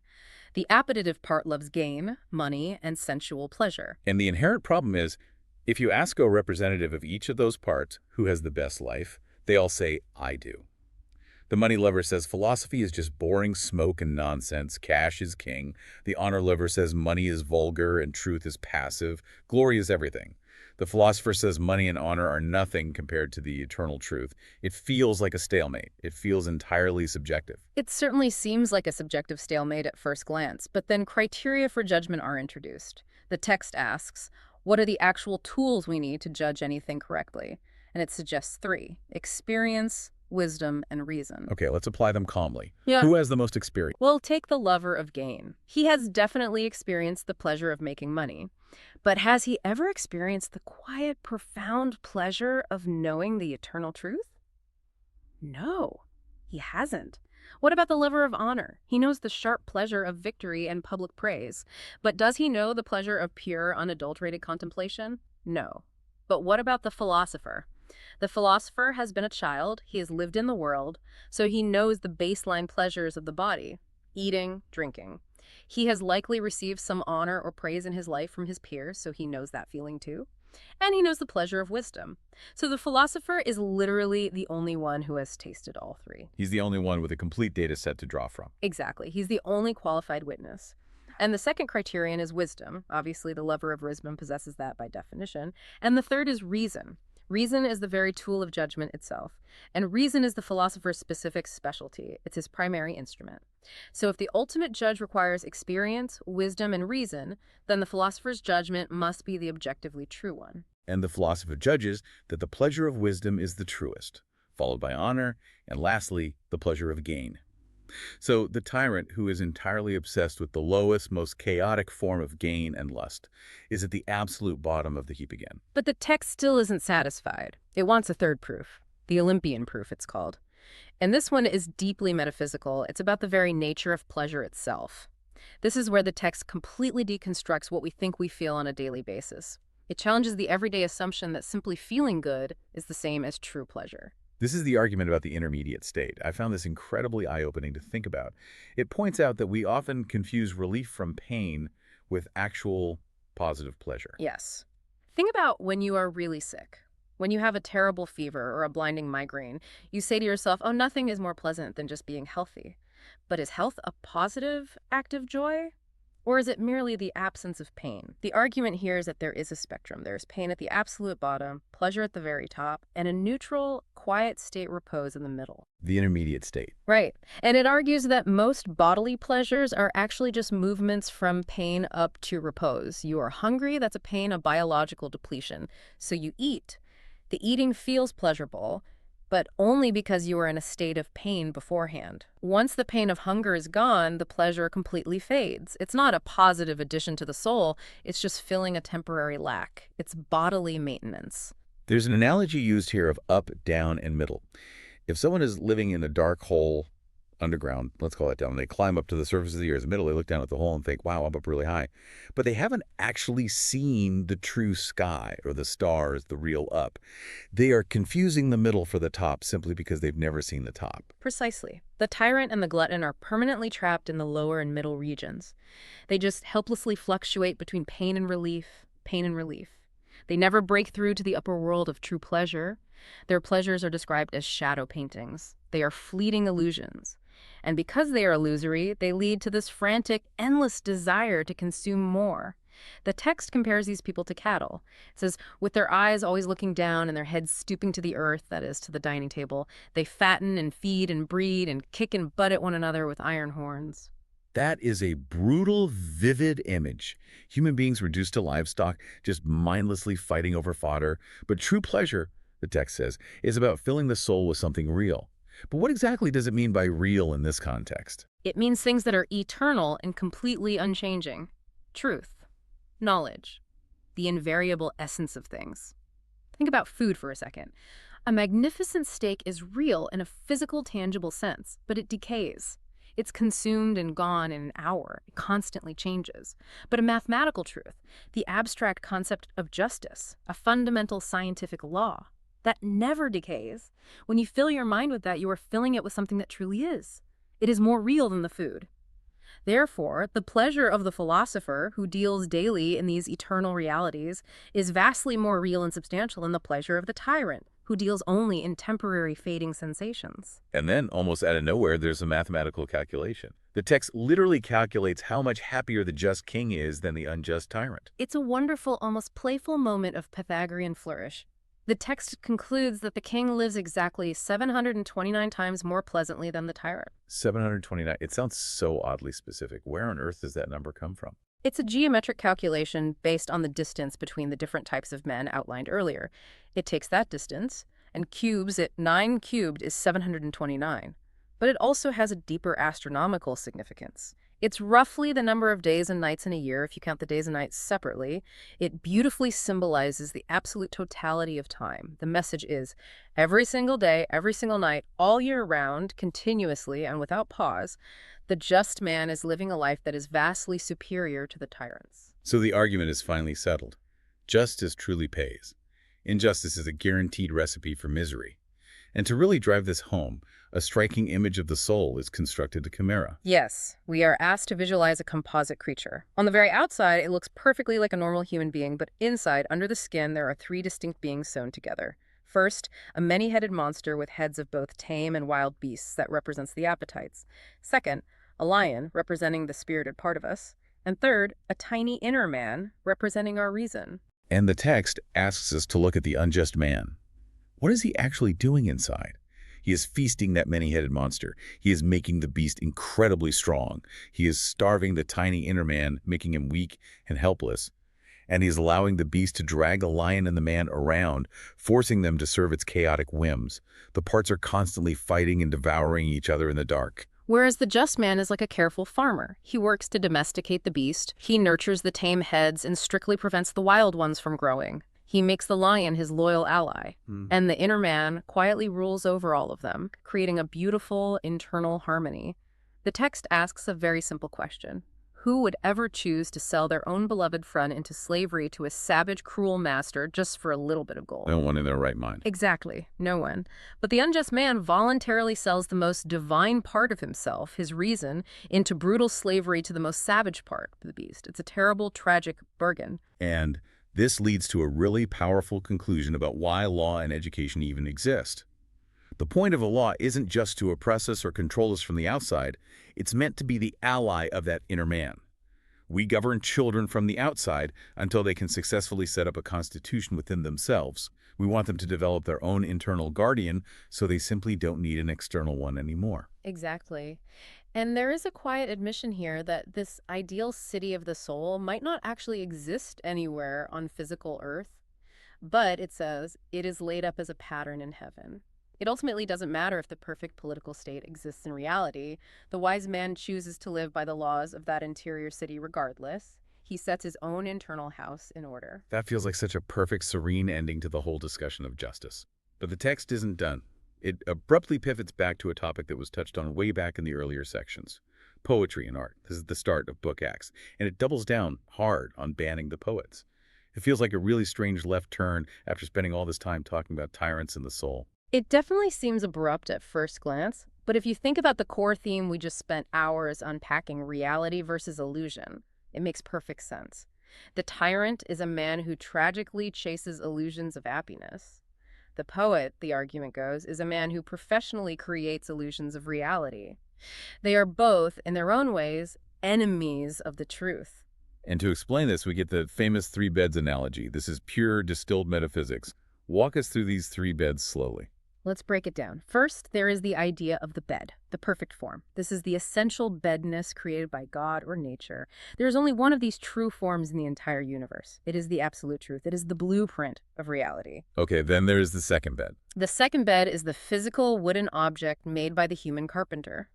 The carpenter looks at that idea mentally. He understands the underlying concept and function of a bed, and he builds a physical manifestation of it. It is like the truth, but it isn't the truth itself. It's a specific, flawed instance. It's a copy. And the third bed. The third bed is the painting of a bed made by the artist. And this is where the trap is sprung. The text asks, what is the artist actually doing? Is he imitating the pure idea of the bed? No. He's imitating the carpenter's physical bed. And is he imitating the carpenter's bed as it truly is in three dimensions, or only as it appears from one specific angle? Only as it appears. If you look at a bed from the side, it looks completely different than from the front. The painter just captures that one single angle, that one superficial appearance. So the painting is merely an imitation of an appearance. It is 3 full steps removed from the actual truth. It's literally a shadow of a shadow. There's a mirror analogy used here that is so dismissive. It says, I can create the sun, the stars, the earth, and you, right now. And someone asks, well, how? And the answer is, I just spin a mirror around in my hand. It's a profoundly dismissive comparison. The mirror reflects the visual look of things, but it creates absolutely nothing of substance. The argument is that the painter is just a human mirror. He creates nothing but a flat surface. And the real danger comes when ignorant people mistake this flat surface for reality. It talks about how a painter can paint a picture of a cobbler so convincingly that young children might look at it and think the painting is a real, living shoemaker. But the painter knows absolutely nothing about how to actually make shoes. And this leads to the spear tip of the attack on Homer and the great tragedians. People in that society constantly claim that the poets know all things. They know war, military strategy, politics, virtue, healing. But the counter-argument here is devastating. No, they don't. If they actually knew how to be victorious generals or healing doctors or brilliant legislators, they would go out and do those things. They would leave behind real works, real laws, real military victories. Instead, they just leave behind pretty stories. They are skilled imitators of virtue, but they don't fundamentally understand the truth of virtue. It's essentially stripping away the authority of the culture makers. It's warning the listener, do not look to the poets for actual wisdom. They are illusionists. They deal entirely in phantoms. And we absolutely must connect this back to the tyrant to see the whole picture. Remember, the tyrant is a man completely ruled by illusions, by those shadow pleasures we discussed. The poet is a manufacturer of illusions. The grave danger of poetry, in this view, is that it feeds the appetitive and spirited parts of the soul, the parts that deeply feel grief, lust, and anger, and it actively starves the rational part. It waters the very weeds in the soul that the temperate man tries so hard to dry up. So, by aggressively banning the imitative poets from the ideal city, it is actually a measure to protect the inner constitution of the citizens. It is preventing the democratic audience from slowly sliding into a tyrannical emotional state. Precisely. It all connects beautifully in the end. The internal disorder of the soul, the political disorder of the city, and the cultural disorder of art. They all stem from the exact same mistake. Moving away from the truth and embracing the mere appearance. The tyrant embraces the appearance of absolute power, but is secretly a terrified slave. The glutton embraces the appearance of pleasure, but is constantly in biological pain. The audience embraces the appearance of profound wisdom in Homer, but gets only a shallow imitation. It is a rigorously demanding vision of the world. It asks us to constantly, quietly peel back the layers of the onion, to deeply distrust the shiny surface of things, to distrust our own immediate, screaming desires, and to always look for the pure idea behind everything. It asks us, quite simply, to wake up. to stop dreaming the lawless, chaotic dreams of the beast, and to live fully in the clear, waking world of the philosopher. And speaking of waking up, we've dealt with the city, the soul, the tyrant, and the poet. We've mapped out life. But there is one final, massive frontier to cross. The question of what happens after we wake up from life itself. We've established that justice is mathematically and psychologically better in this life. But what about the next? That is the final act of this grand structure. Yeah. The true rewards of justice are not arbitrarily limited to our short mortal span. And that is exactly where the narrative is leading us next. Into the story of the afterlife, which brings us right to the threshold of what happens when we leave this world behind. And that really brings us right to the end of the discussion on the tyrant, doesn't it? We have spent so much time dissecting the psychology of the unjust man, watching him descend into fear and madness. It feels like the argument is entirely complete right there. Yeah, you really would think so. Structurally speaking, the main political argument, the comparison between the just city and the unjust city, is completely finished. Right. We built the city, defined justice, saw the consequences of injustice. Exactly. But the book doesn't end there. Socrates lingers. It is as if, having established the political and psychological framework, he feels this need to step back. He wants to look at the metaphysical implications of everything they just built. Like he is looking at the backstage of the reality he just described. And we are moving into the final section of the book now, the 10th book. And he starts this final leg of the journey by circling back to a topic that honestly I thought was settled way back in the earlier discussions. He goes right back to poetry and art. He does, and the tone is very calm here, very quiet, but incredibly firm. It does feel different. In the beginning, when they were setting up the education for the Guardians, the censorship felt almost like a practical policy decision. Right, like saying, we do not want the soldiers to be afraid of death, so let's just cut out the scary descriptions of Hades. Exactly. But here, he really digs his heels in. He tells Glaucon that of all the regulations they established in their ideal city, the one he is most absolutely certain about is the refusal to admit imitative poetry. It is a striking statement to make at this late stage. He is doubling down. But this time, he is armed with a much deeper understanding of the soul. Back in the earlier sections, they had not fully mapped out the tripartite soul yet. The rational, the spirited, and the appetitive parts. Right, the map of the mind. Yeah. And now that they have that map, he can explain exactly why poetry is dangerous, not just for the state, but for the internal constitution of the human mind itself. He says that imitative poetry is ruinous to the understanding of the hearers. Unless they possess the antidote. Exactly. And that antidote is knowledge of the truth. This is where I start to get a little uncomfortable, and I think a lot of people reading this today do too, because he is not just talking about bad poetry. He is talking about the absolute greats. He is essentially putting Homer on trial. Yes. And Homer is not just a writer to them. He is the educator of Greece. He is their history, their religion, their entire cultural foundation rolled into one. Attacking Homer is basically attacking the bedrock of their society. It is a complete demolition of a cultural icon. And Socrates knows how heavy this is. He even admits that he has felt a certain love and reverence for Homer since his own childhood. He is hesitant to speak against him. But, and this is really the key motto for the entire philosophical journey, a man is not to be reverenced more than the truth. So let's look at this trial, because he doesn't critique Homer's rhyme scheme or his character development. He critiques his actual utility. He asks these very pragmatic, almost aggressive questions. He applies what we could call the competence test. He argues that if Homer truly knew about the things he wrote about, if he really understood generalship or medicine or governance, rather than just imitating the sound of those things, he would have left a real mark on the world. Right. So Socrates essentially asks, friend Homer, tell us, since you actually know what makes men better or worse, which city was ever better governed by your help? That is a very tough question, because if you think about it, we can list people who actually did improve cities. Exactly. Socrates lists them right there in the text. He mentions Lycurgus, who completely transformed Sparta with his laws. He mentions Solon, the great lawgiver of Athens, Charondas in Italy and Sicily. These were thinkers who actually engaged in statecraft and made lives better. But can anyone name a single city that credits Homer as its legislator? No. And Glaucon, who's usually pretty charitable in these dialogues, has to admit that the answer is no.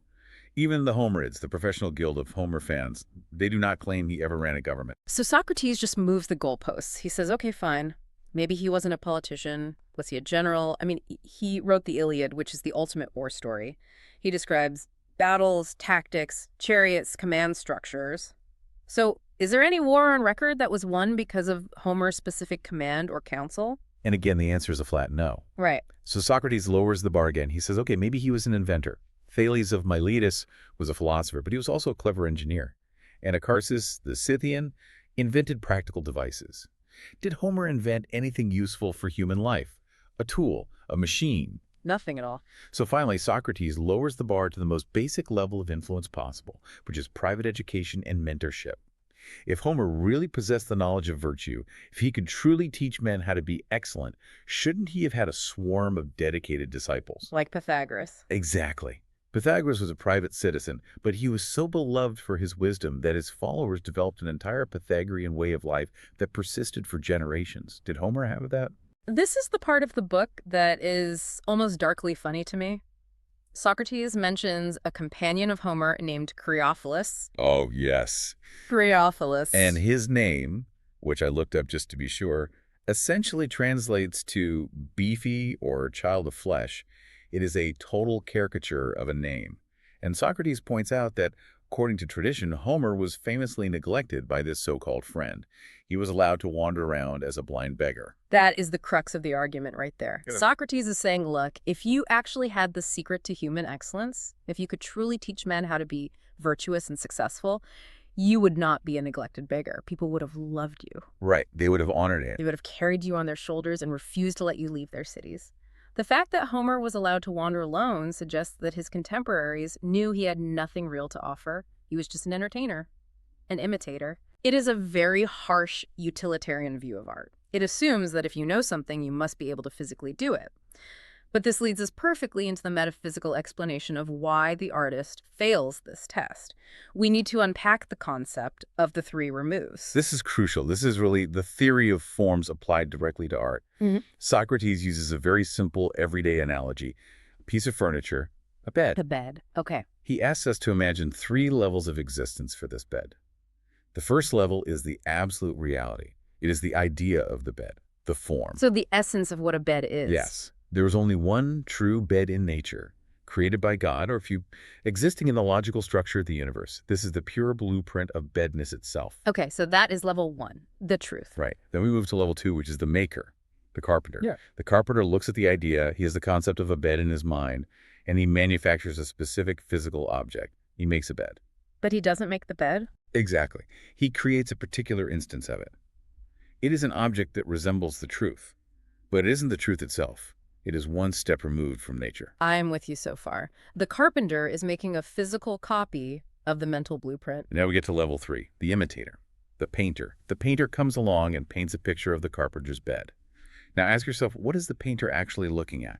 Is he looking at the form, the divine idea? No. Right. He is looking at the carpenter's physical object. And he is not even capturing the whole physical object, is he? This is the kicker. He is painting the bed from one single angle. If you look at a bed from the side or the front or the top, it looks completely different. Does the bed itself change? No. But the appearance changes.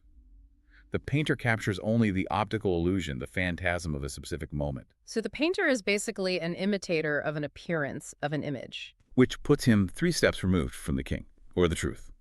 He creates a mere semblance. And Socrates says, this is exactly what the poet does. Homer describes generalship. He describes healing a wound. He describes cobbling a shoe.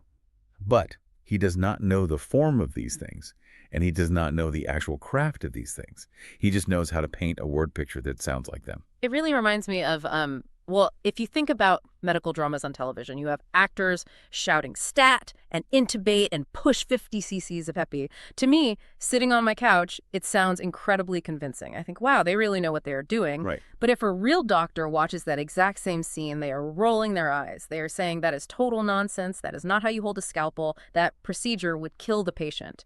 That is a perfect modern analogy. The actor is the imitator. The doctor is the maker, or the user of the knowledge. The actor has no actual knowledge. They just have the ability to mimic the appearance of knowledge. And Socrates warns that this is dangerous because it enchants the simple-minded. People start to believe the poet is the expert.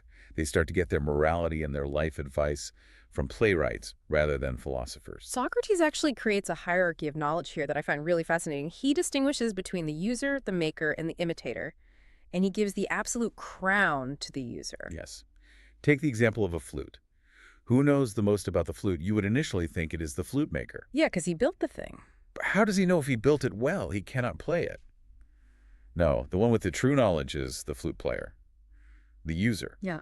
The player tells the maker, hey, this key is sticking, or the tone is flat in the upper register. The user possesses knowledge. The maker possesses right belief because he listens to the user and faithfully follows instructions. And the imitator, the painter who paints a picture of the flute. The imitator has neither. He cannot play the flute, so he has no knowledge. He does not build the flute, so he has no interaction with its mechanics. He just knows what a flute looks like. He imitates what appears beautiful to the ignorant multitude. It is a completely superficial engagement with reality. This sounds incredibly dismissive, almost snobbish, honestly. But Socrates is not just being a snob for the sake of it. He thinks this superficiality triggers a very real psychological trap. He starts talking about optical illusions to explain how art essentially hacks the brain. He does. He brings up these very famous examples. A stick looks perfectly straight in the air, but if you dip it halfway into the water, the refraction makes it look bent. Or objects look small from far away and huge up close. Our senses are constantly lying to us. But we have a fix for that. We do. We have measuring, counting, and weighing. These are the tools of the rational soul. When your eye says the stick is bent, your reason grabs a ruler, measures it, and says, no, that is an illusion. The stick is straight. So we have an internal conflict. One part of us believes the eye, that it is bent, and another part believes the math, that it is straight. And since the soul cannot hold two contradictory opinions at the same time about the exact same thing, these must be two different parts of the soul. Precisely. The part that trusts the measurement is the superior rational part. The part that falls for the illusion, that trusts the surface appearance, is the inferior irrational part. And here is Socrates' deeply damning conclusion. Imitative art is exactly like the optical illusion. It bypasses the rational mind entirely and speaks directly to that inferior part of the soul. This is where the argument shifts from metaphysics to psychology, and this is where it gets very personal for you as a listener, because he talks about how we consume drama. He uses the example of a decent man who suffers a terrible tragedy, like losing a son. It is a very powerful, very quiet image. Imagine a man who prides himself on being rational and composed. When he loses a child, what does he do? If he is in public, surrounded by his peers, he fights the grief. He restrains himself. He follows the law of reason, which says there is no use in crying over spilled milk. We cannot know if this is truly evil. Human life is not of such great consequence. He tries to remain stable. That sounds quite repressive. Modern psychology would probably say that is very unhealthy. Perhaps. But for the philosophical framework we are in, health is defined by the rule of reason. So this man holds it together in public. But in private, he might weep and wail, but he is ashamed of that behavior. He considers it the weaker, childish part of himself. But then this exact same stoic man goes to the theater. Yes. He sits in the audience and watches a tragedy. He sees a hero on stage, maybe Achilles or Priam, wailing, beating his breast, chanting these long, rhythmic dirges of sorrow. And what does the decent man do? Does he despise the hero for being irrational? No, he loves it. He cries right along with him. He praises the actor for making him feel so much emotion. And Socrates says this is the trap. The decent man thinks, it is harmless to pity this guy on stage. It is someone else's suffering. I can let my guard down here. He relaxes the control of his rational soul and lets the weeping beast inside him come out to feed.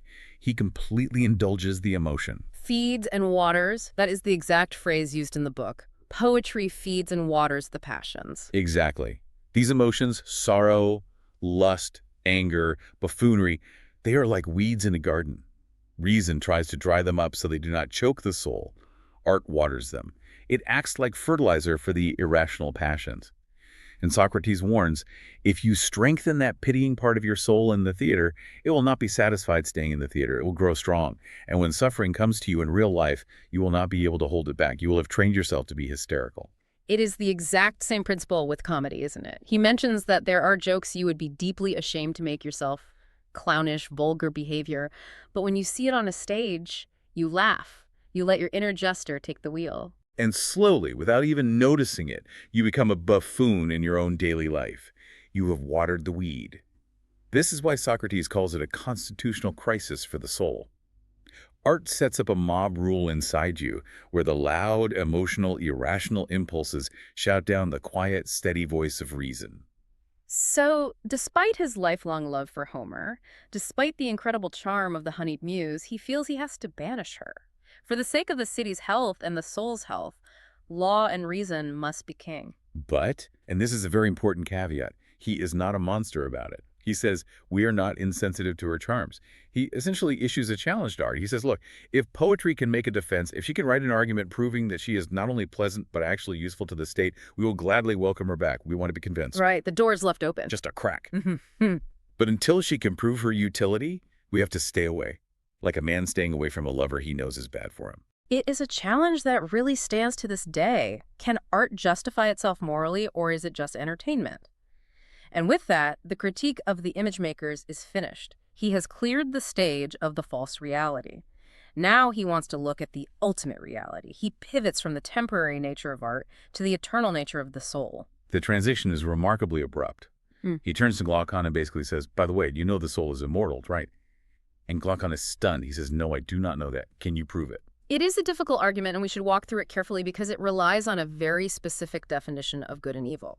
Socrates starts with a basic premise. Good is that which preserves and benefits. Evil is that which destroys and corrupts. Yes, that seems standard enough.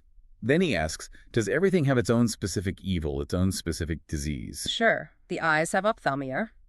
The body has fever or rot.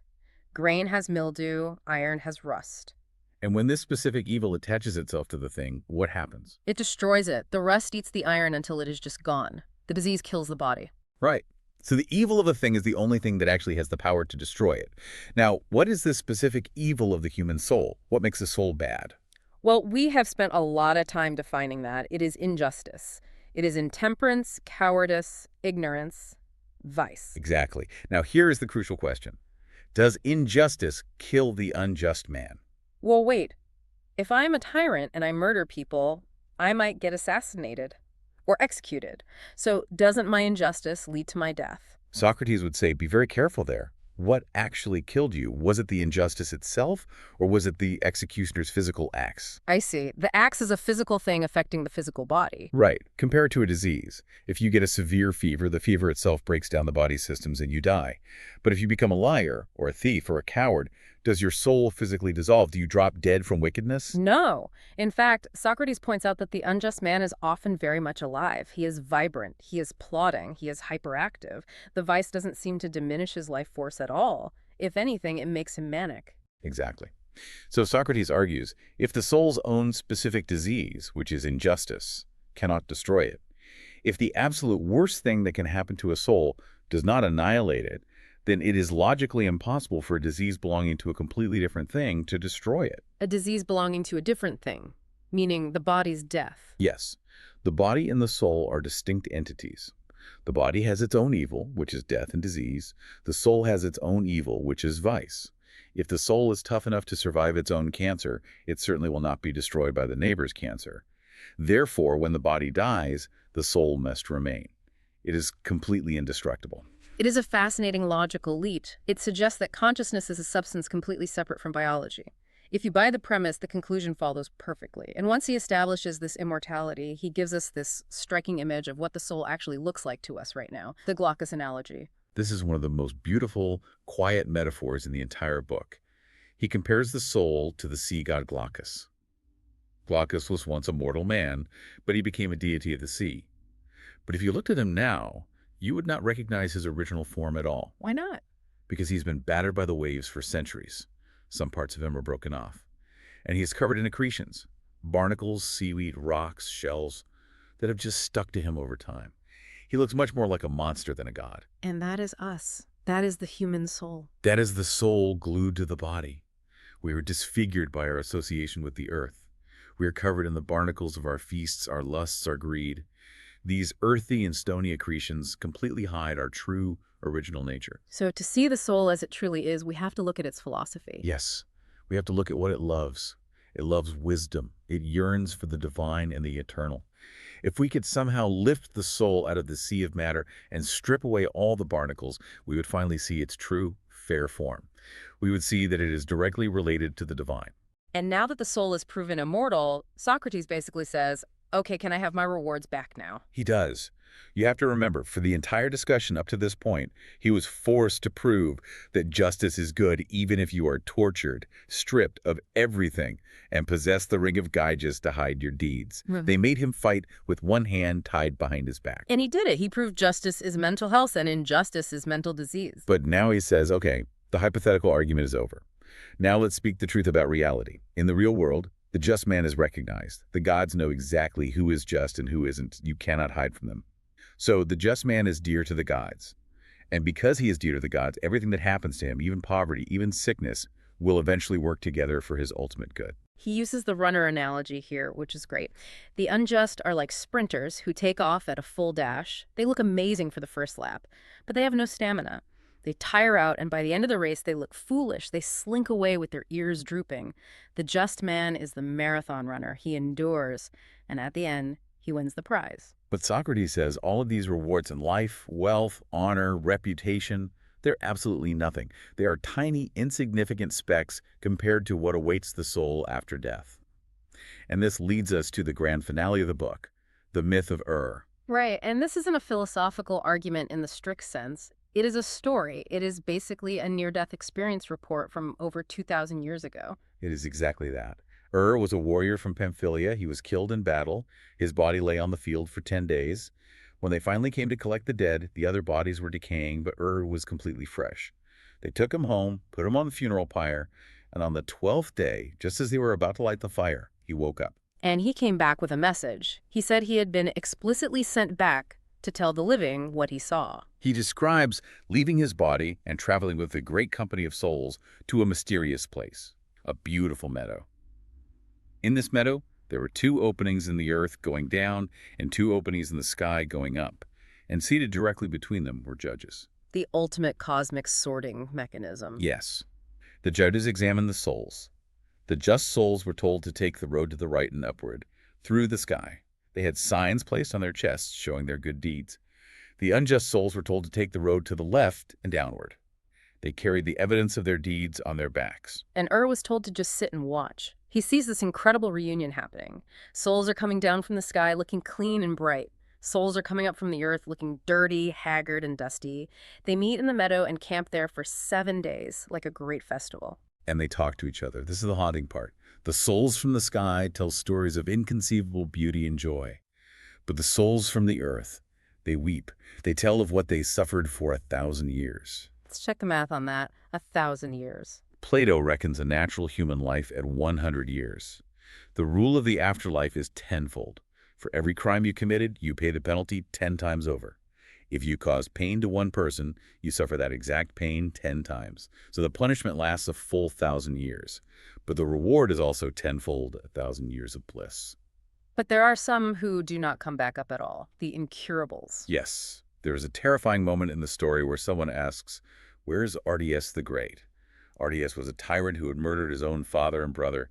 The answer they get is, he is not coming. Artie describes this mechanism at the mouth of the cave. Most souls can exit when their time is up. But when a soul that is incurably wicked, or simply hasn't finished its punishment, tries to leave, the cave literally roars. Imagine that sound.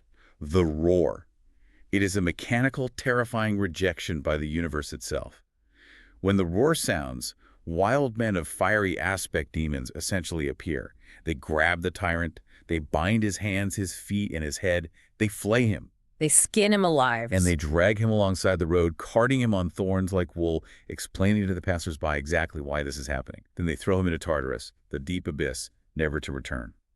The souls in the meadow say that their absolute greatest fear as they were coming up was that the cave might roar when they tried to step out. It is a very sobering image. So after the 7 days of storytelling in the meadow, the souls have to move on. They travel for 4 days until they see a light. And this brings us to the cosmology of the text, the structure of the universe itself. They see a straight column of light stretching through all of heaven and earth like a rainbow, but much brighter and purer. This light is the literal bond of heaven. It holds the entire universe together. And hanging from this light is the spindle of necessity. Visualizing this is a bit tricky, but it is essential for understanding this view of physics.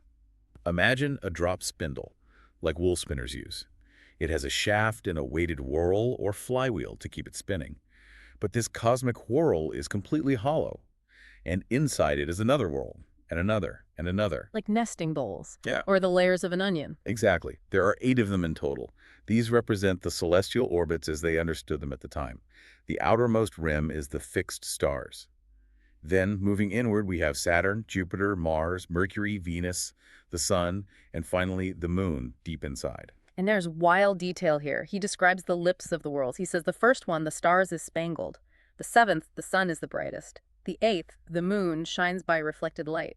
The second and fifth, Saturn and Mercury, are yellow. The third, Jupiter, is the whitest. The fourth, Mars, is reddish. He is literally building a physical colored model of the solar system. And it is not silent. On the rim of each of these 8 circles stands a siren.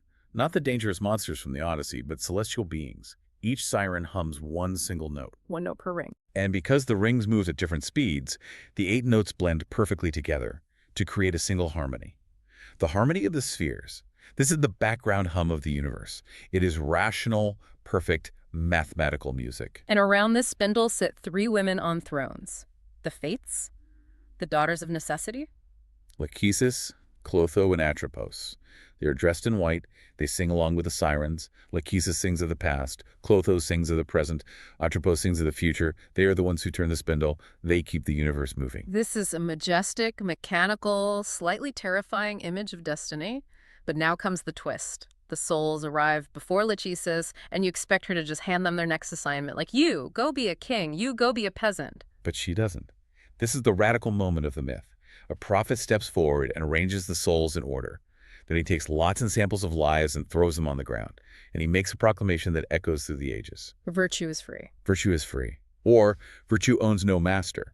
And he continues, the responsibility is with the chooser. God is justified.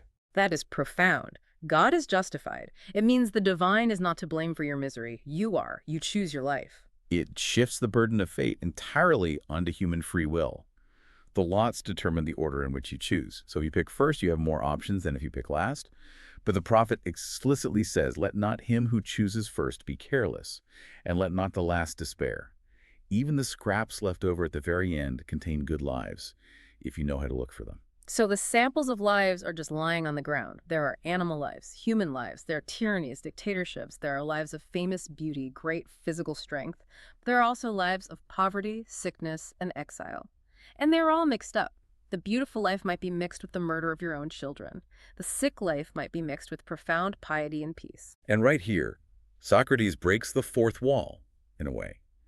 He stops the story to look directly at us, the listeners. He says, this moment right here is why we must abandon every other study. We should not worry about making money or getting elected or looking cool. We should spend our entire lives seeking out the teacher who can help us learn one single thing: how to distinguish the good life from the bad life. Because if you cannot tell the difference, if you are dazzled by the shiny surface of a tyranny or a celebrity life, you will choose your own damnation. You will grab a life that looks great on the outside but contains an evil that will eat your soul. And we see this tragedy play out immediately in the story. The man who drew the very first lot, the luckiest guy in the universe. He walks up to the pile of lives. He sees a tyranny, great wealth, absolute power, everyone obeying him. And he doesn't think. He rushes. He rushes. The text says through folly and greed, he chose it without sufficient examination. He didn't read the fine print. And what was the fine print? That he was fated to devour his own children and suffer other unspeakable miseries. Oh, wow. And when he finally inspects it and realizes what he's done, he does not say, my bad, I made a mistake. He beats his breast. He wails. He blames chance. He blames the demons. He blames the gods. He blames absolutely everything but himself. And Socrates tells us something deeply disturbing about this man's background. This was not some wicked criminal. No. This man had just come from heaven. He had spent the last 1,000 years being rewarded for a good life. In his previous life, he lived in a well-ordered state. He was a good citizen. But, and this is the insight that should keep us awake at night, his virtue was a matter of habit, not philosophy. Habit without philosophy. That is so dangerous. He was good because everyone around him was good. He followed the rules. But he never internalized the reason for the rules. He never built his own rational defense against greed.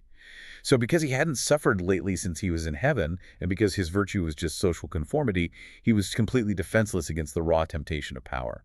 That is a terrifying critique of just being raised right. It says that if you just follow your parents' rules without thinking for yourself, you are exactly one bad decision away from becoming a monster. Exactly. Meanwhile, the souls coming up from the earth, the ones who had been tortured for 1,000 years, they were slow. They were suspicious. They examined every life carefully. They knew the cost of evil. So we get this weird rotation. The happy souls become careless and choose bad lives. The suffering souls become wise and choose good lives. It is a constant cosmic cycle of rising and falling. Now, the spectacle of the famous souls choosing is fascinating. It is almost like a gossip column from the underworld. We see the great heroes of the Trojan War. And they are all so traumatized, they choose lives based entirely on their grudges. Orpheus is there, the great musician. He chooses the life of a swan. Why? Because he was torn apart by the Maenads, women followers of Dionysus. He hates women so much that he refuses to be born from a woman's body ever again, so he becomes a bird. Thamyris, another singer, chooses a nightingale. And then there is Ajax. Ajax, the lion. He was the second greatest warrior after Achilles. But remember, he killed himself because the Greeks awarded Achilles' armor to Odysseus instead of him. He is still so angry about that injustice that he refuses to be a human. He wants the life of a lion, strong, but completely outside the system of human justice. Agamemnon is there too, the king of kings. And he picks the life of an eagle. He hates the human race because of his sufferings. Remember, his wife murdered him in the bath. So he wants to fly above it all, completely alone. Atalanta sees the life of a male athlete and grabs it because she just wants the fame. Thersites, the ugly buffoon who always mocked the kings, puts on the form of a monkey. It just fits him perfectly. But then we get the final chooser, the one who drew the very last lot, Odysseus. The man of many wiles, the ultimate survivor. You would think he would be screwed. All the good kingships and rich merchant lives are totally gone. But Odysseus has changed. The text says the recollection of former toils had disenchanted him of ambition. He is done with the game. He's done with war. He's done with trying to be the main character. He goes searching. He digs through the pile of rejected lives that no one else wanted. And he finds one, the life of a private man who had no cares, no politics, no wars, no fame, just a quiet, private existence. And when he sees it, he says that even if he had drawn the very first lot, he would have chosen this exact one. That is the ultimate wisdom, to step off the wheel of ambition, to realize that the quiet life, the life where you can tend to your own soul without the madness of public opinion, is actually the best life. It is the only life that guarantees you will not become a tyrant. So all the choices are made. The souls march forward to the fates. Lachesis gives them a guardian spirit to fulfill their choice. Clotho confirms it. Atropos spins the thread so it cannot be reversed. They pass under the throne of necessity. And then the final march begins. They travel into the plain of Lethe, the plain of forgetfulness. It is described as a scorching desert. No trees, no plants, terrible, suffocating heat. And at evening, they camp by the river of unmindfulness.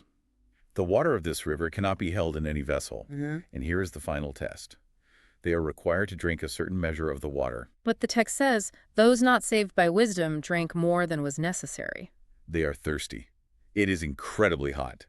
If you are not wise, if you lack self-control, you gulp the water down. And if you drink too much, you forget everything. You forget the rewards, the punishments, the spindle, the choice you just made. You go into your new life completely asleep. The wise. The wise drink just the minimum required. They drink enough to be reborn, but they keep a spark, a hidden memory of the truth. Then, in the middle of the night, as they are sleeping, there's thunder, an earthquake. And suddenly the souls are driven upwards in all manner of ways to their new births, shooting up like stars. And he was forbidden to drink the water. He watched it all. And suddenly he wakes up lying on the funeral pyre, just as the wood is catching fire. And that is how the story reaches us. As Socrates says, and thus Glaucon, the tale has been saved and has not perished. He offers us a final benediction.